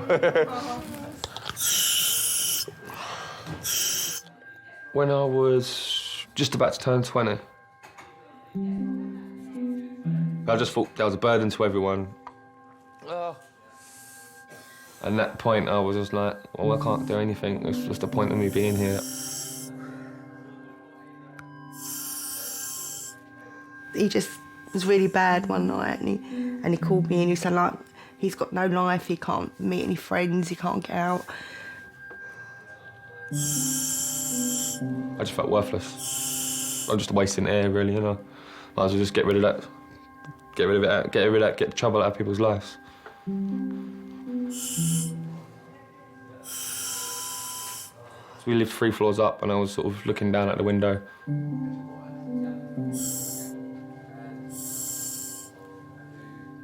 Sitting on the window ledge.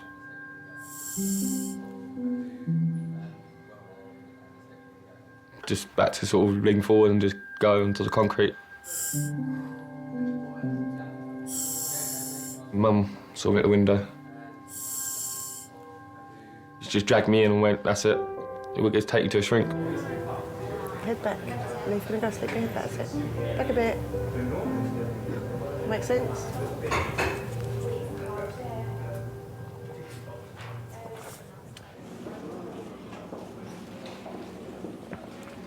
Hey man, I'm just wondering if Ahmed is still in resus or whether you know anything about him. Has he? Oh, they discharged him. That's cool. All right, thank you. That's great news. Ahmed's already gone home. They let him out just after... American football coach Jacob has brought in Andrea. That's unfair. I want to go home too. He was knocked unconscious in the same game as his teammate, who dislocated his shoulder. Head up, man. Eyes open. Let's not fall asleep.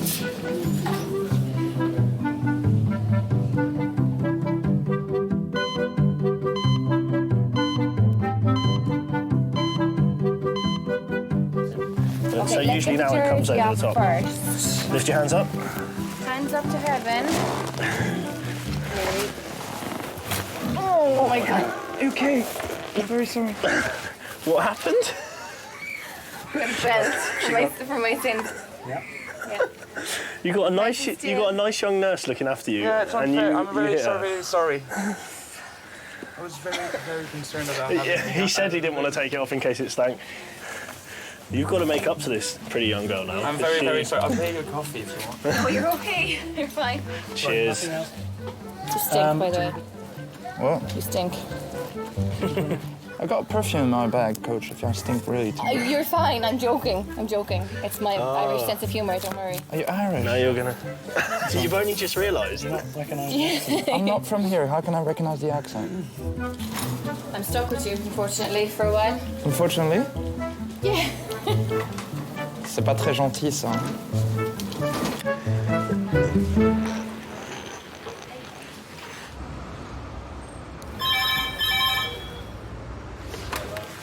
King's Recess. The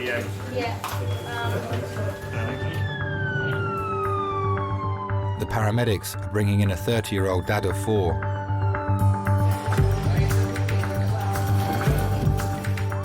He was found unconscious at the bottom of a stairwell.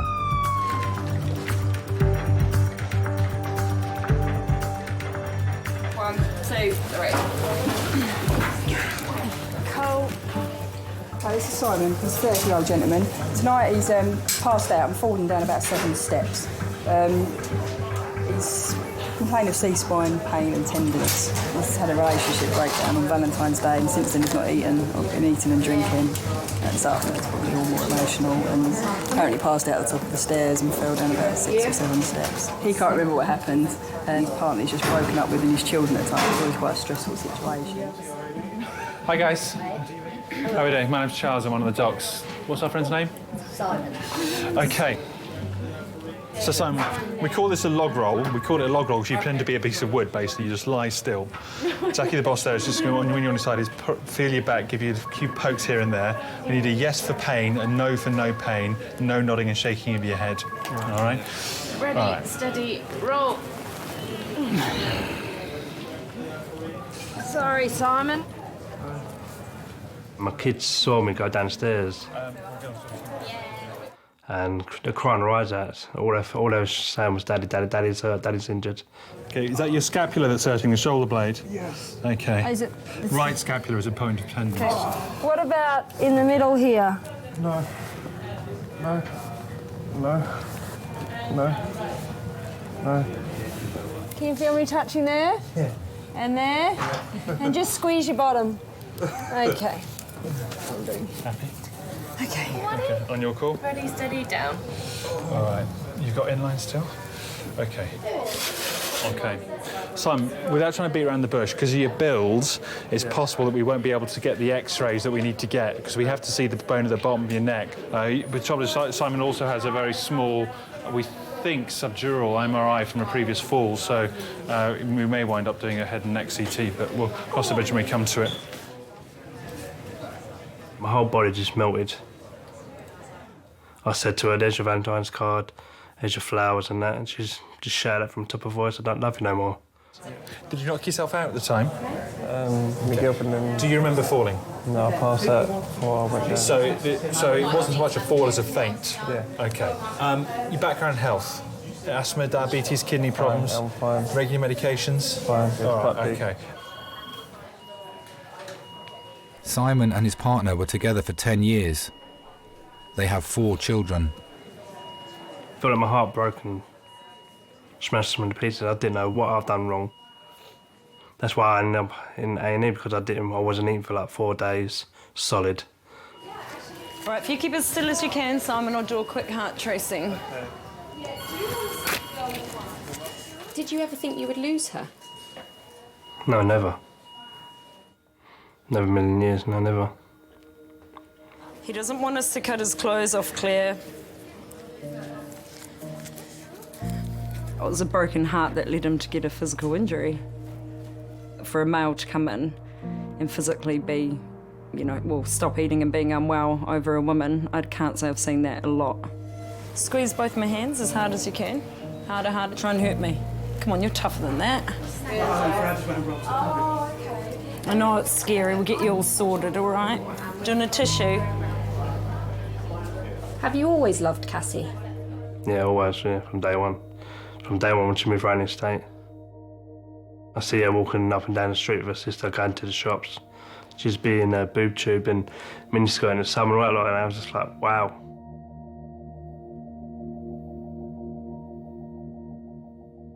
Do you want your sock No, you got not, yeah, can you want my sock? My foot's getting cold. Why'd you take your sock off? Because she had a really bad itch and I couldn't get to it. I keep itching because of the morphine, isn't it? I've asked her, she's just going to get the doctor to find out for you. Oh, brilliant, thank you. Yeah, oh! We'll hold it.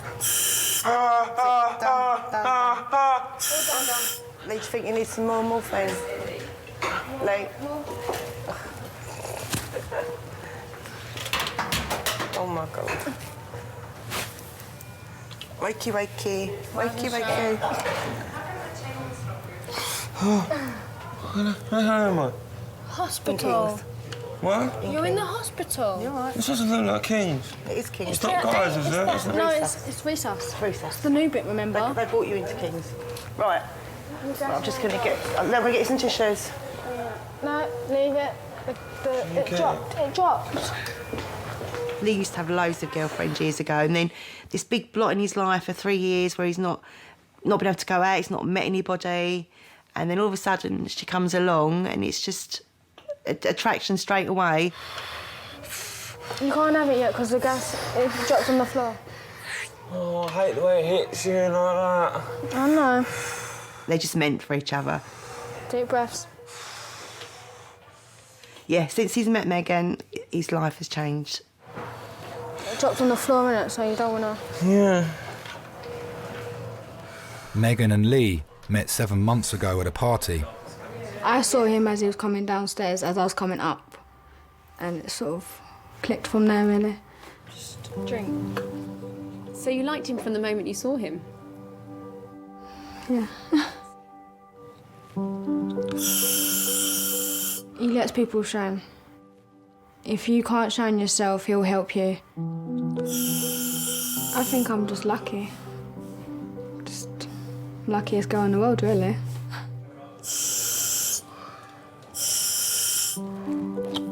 Where's the drink, babe? Where's the drink, babe?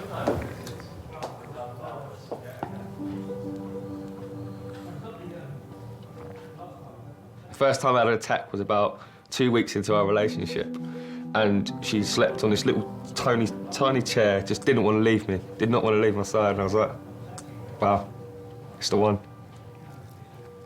Without her, I don't think I'd be here right now. If it weren't for her.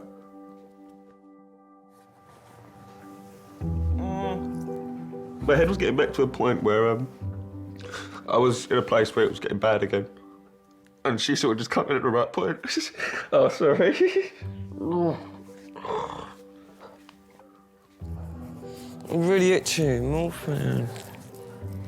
What my head was like before she came along, sort of thing. It's just, wow, that's how lucky I am to have her. That's how lucky I am to have her. Just so I keep thinking, lucky. Oh. Okay, just that.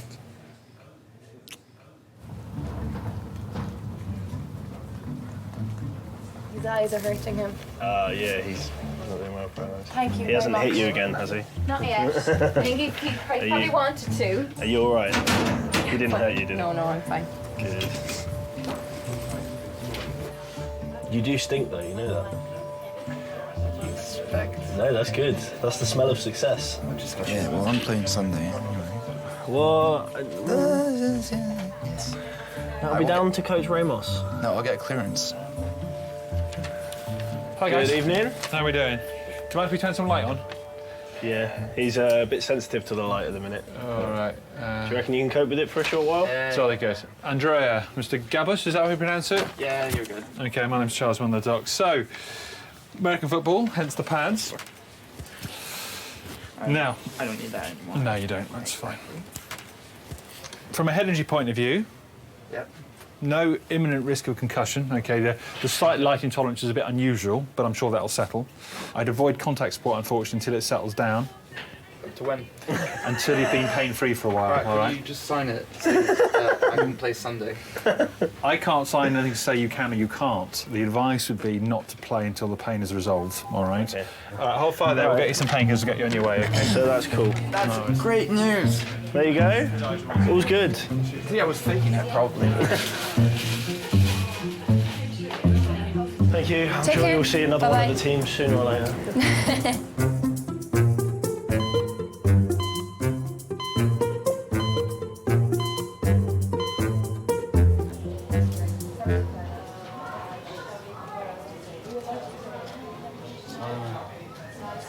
Yeah, Steve, mate.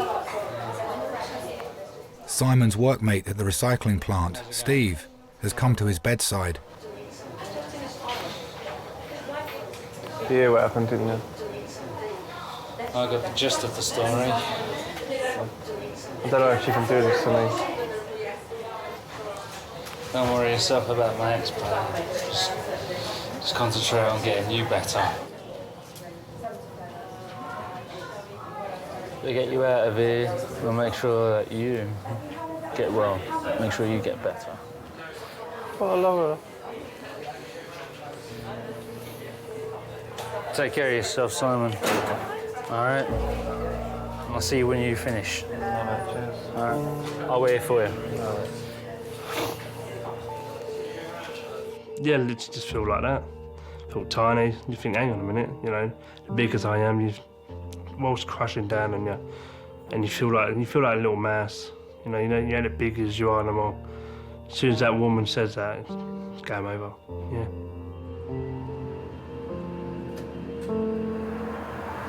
They've just taken him for a scan about 3 minutes ago. He's under a morphine drip at the moment as well. Yeah, it's going to take a lot for him to build everything back up. He's not the same Simon I knew when we started to work, I'll tell you that for certain.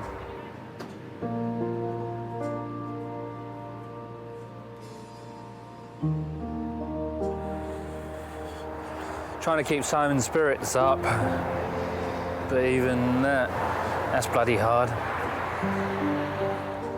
Just have to see how everything goes. Ready? 1, 2, 3.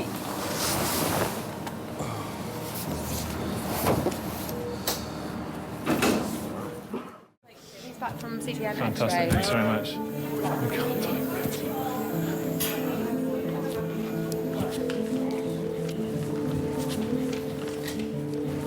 All right, Simon, your scan's fine. Let's get this for you, huh? So you better take me off now.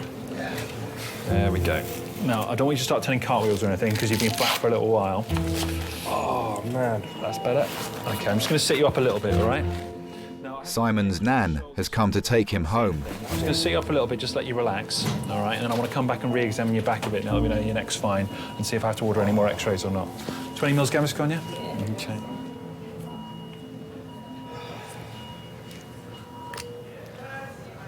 So all the scans are showing nothing wrong. What's going on? Well, probably just fainted because you lack of food in his stomach. I've still been on my diet though. I just eat a little bit, not too much. 3 Brussels sprouts a day. That day. 3 Brussels sprouts, no thank you. I had 2 Brussels sprouts today and about 4 carrots. I was thinking a lot more what I've done.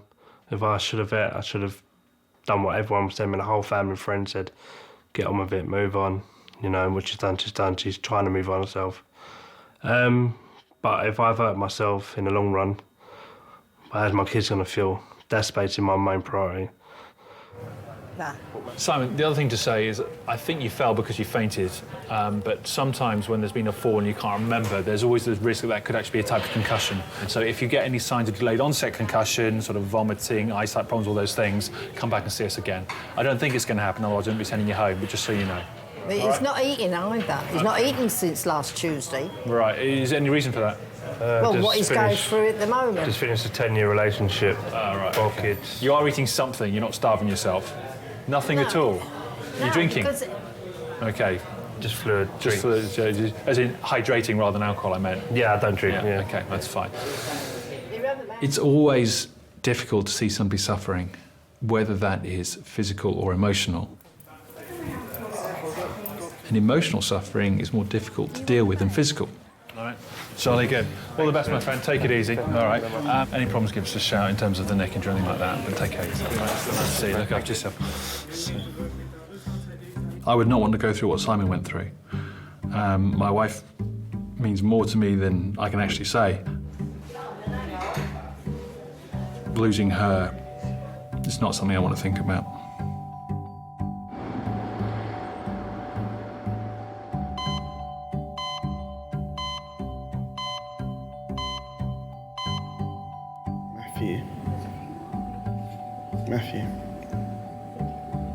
Matthew, yeah?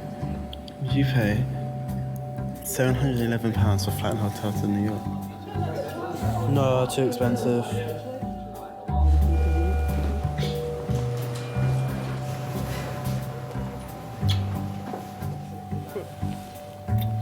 I found one. In Turkey, under £600, flight and hotel, all inclusive. Not for you. Look at the hotel. Is it no. How about no pool?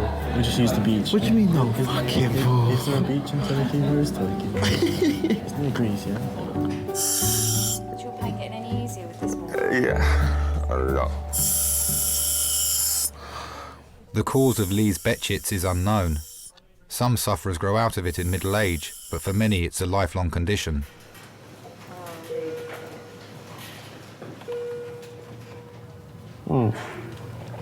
Have to look. When you do that, I give you that one on that enough, right? Yeah, but I couldn't see how far, if it touched your lips or not. And just go like that on a general basis. When I do that, it's touched. When I do that again, it means I've had enough, all right? Means that, yeah? Let's try.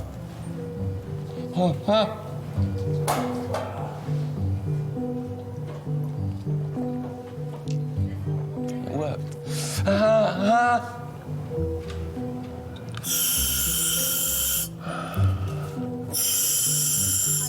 So how many times have you had to come to hospital with me now? My newly engaged fiancé. You don't have to keep saying it, you know.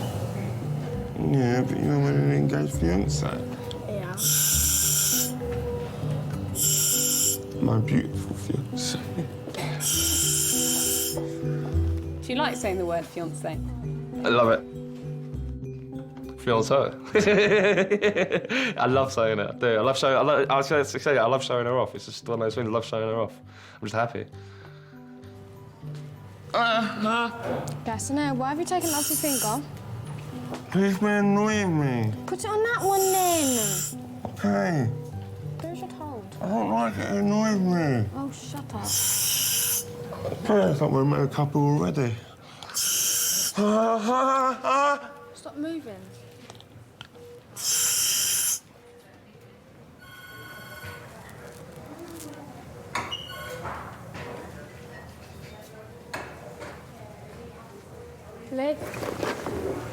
Lee, stay awake. Stay awake.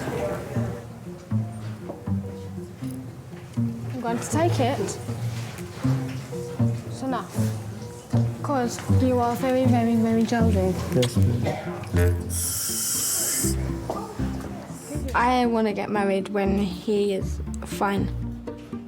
When he's fit and able to walk, stand, and then walk back, and still carry on with the reception. You got my slippers on. I've just been rubbing the floor, innit? My shoes are hurting my feet. Even if it takes till we're 60, I'll wait till we're 60. Doesn't bother me.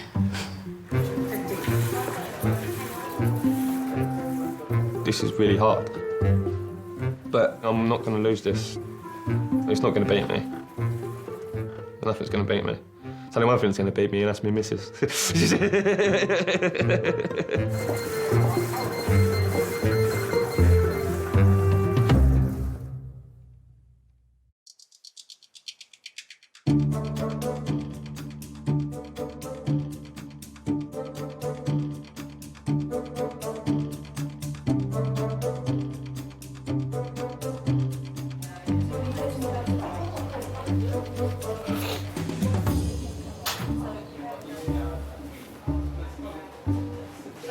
Hello, honey. Hello.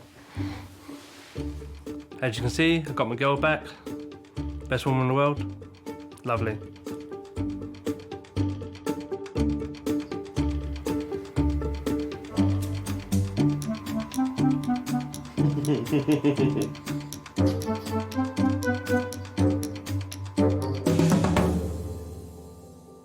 I just kind of, as I do, stumbled and fell, but how much you had to drink just for Health reasons. People don't come for a laugh to the emergency room. It's not like a comedy club. Well, I don't know. Sometimes it is. It hurt to lock my phone. There is a massive spectrum in the way you can die. It can be very peaceful and comfortable, and that's very difficult to recreate in an A&E department.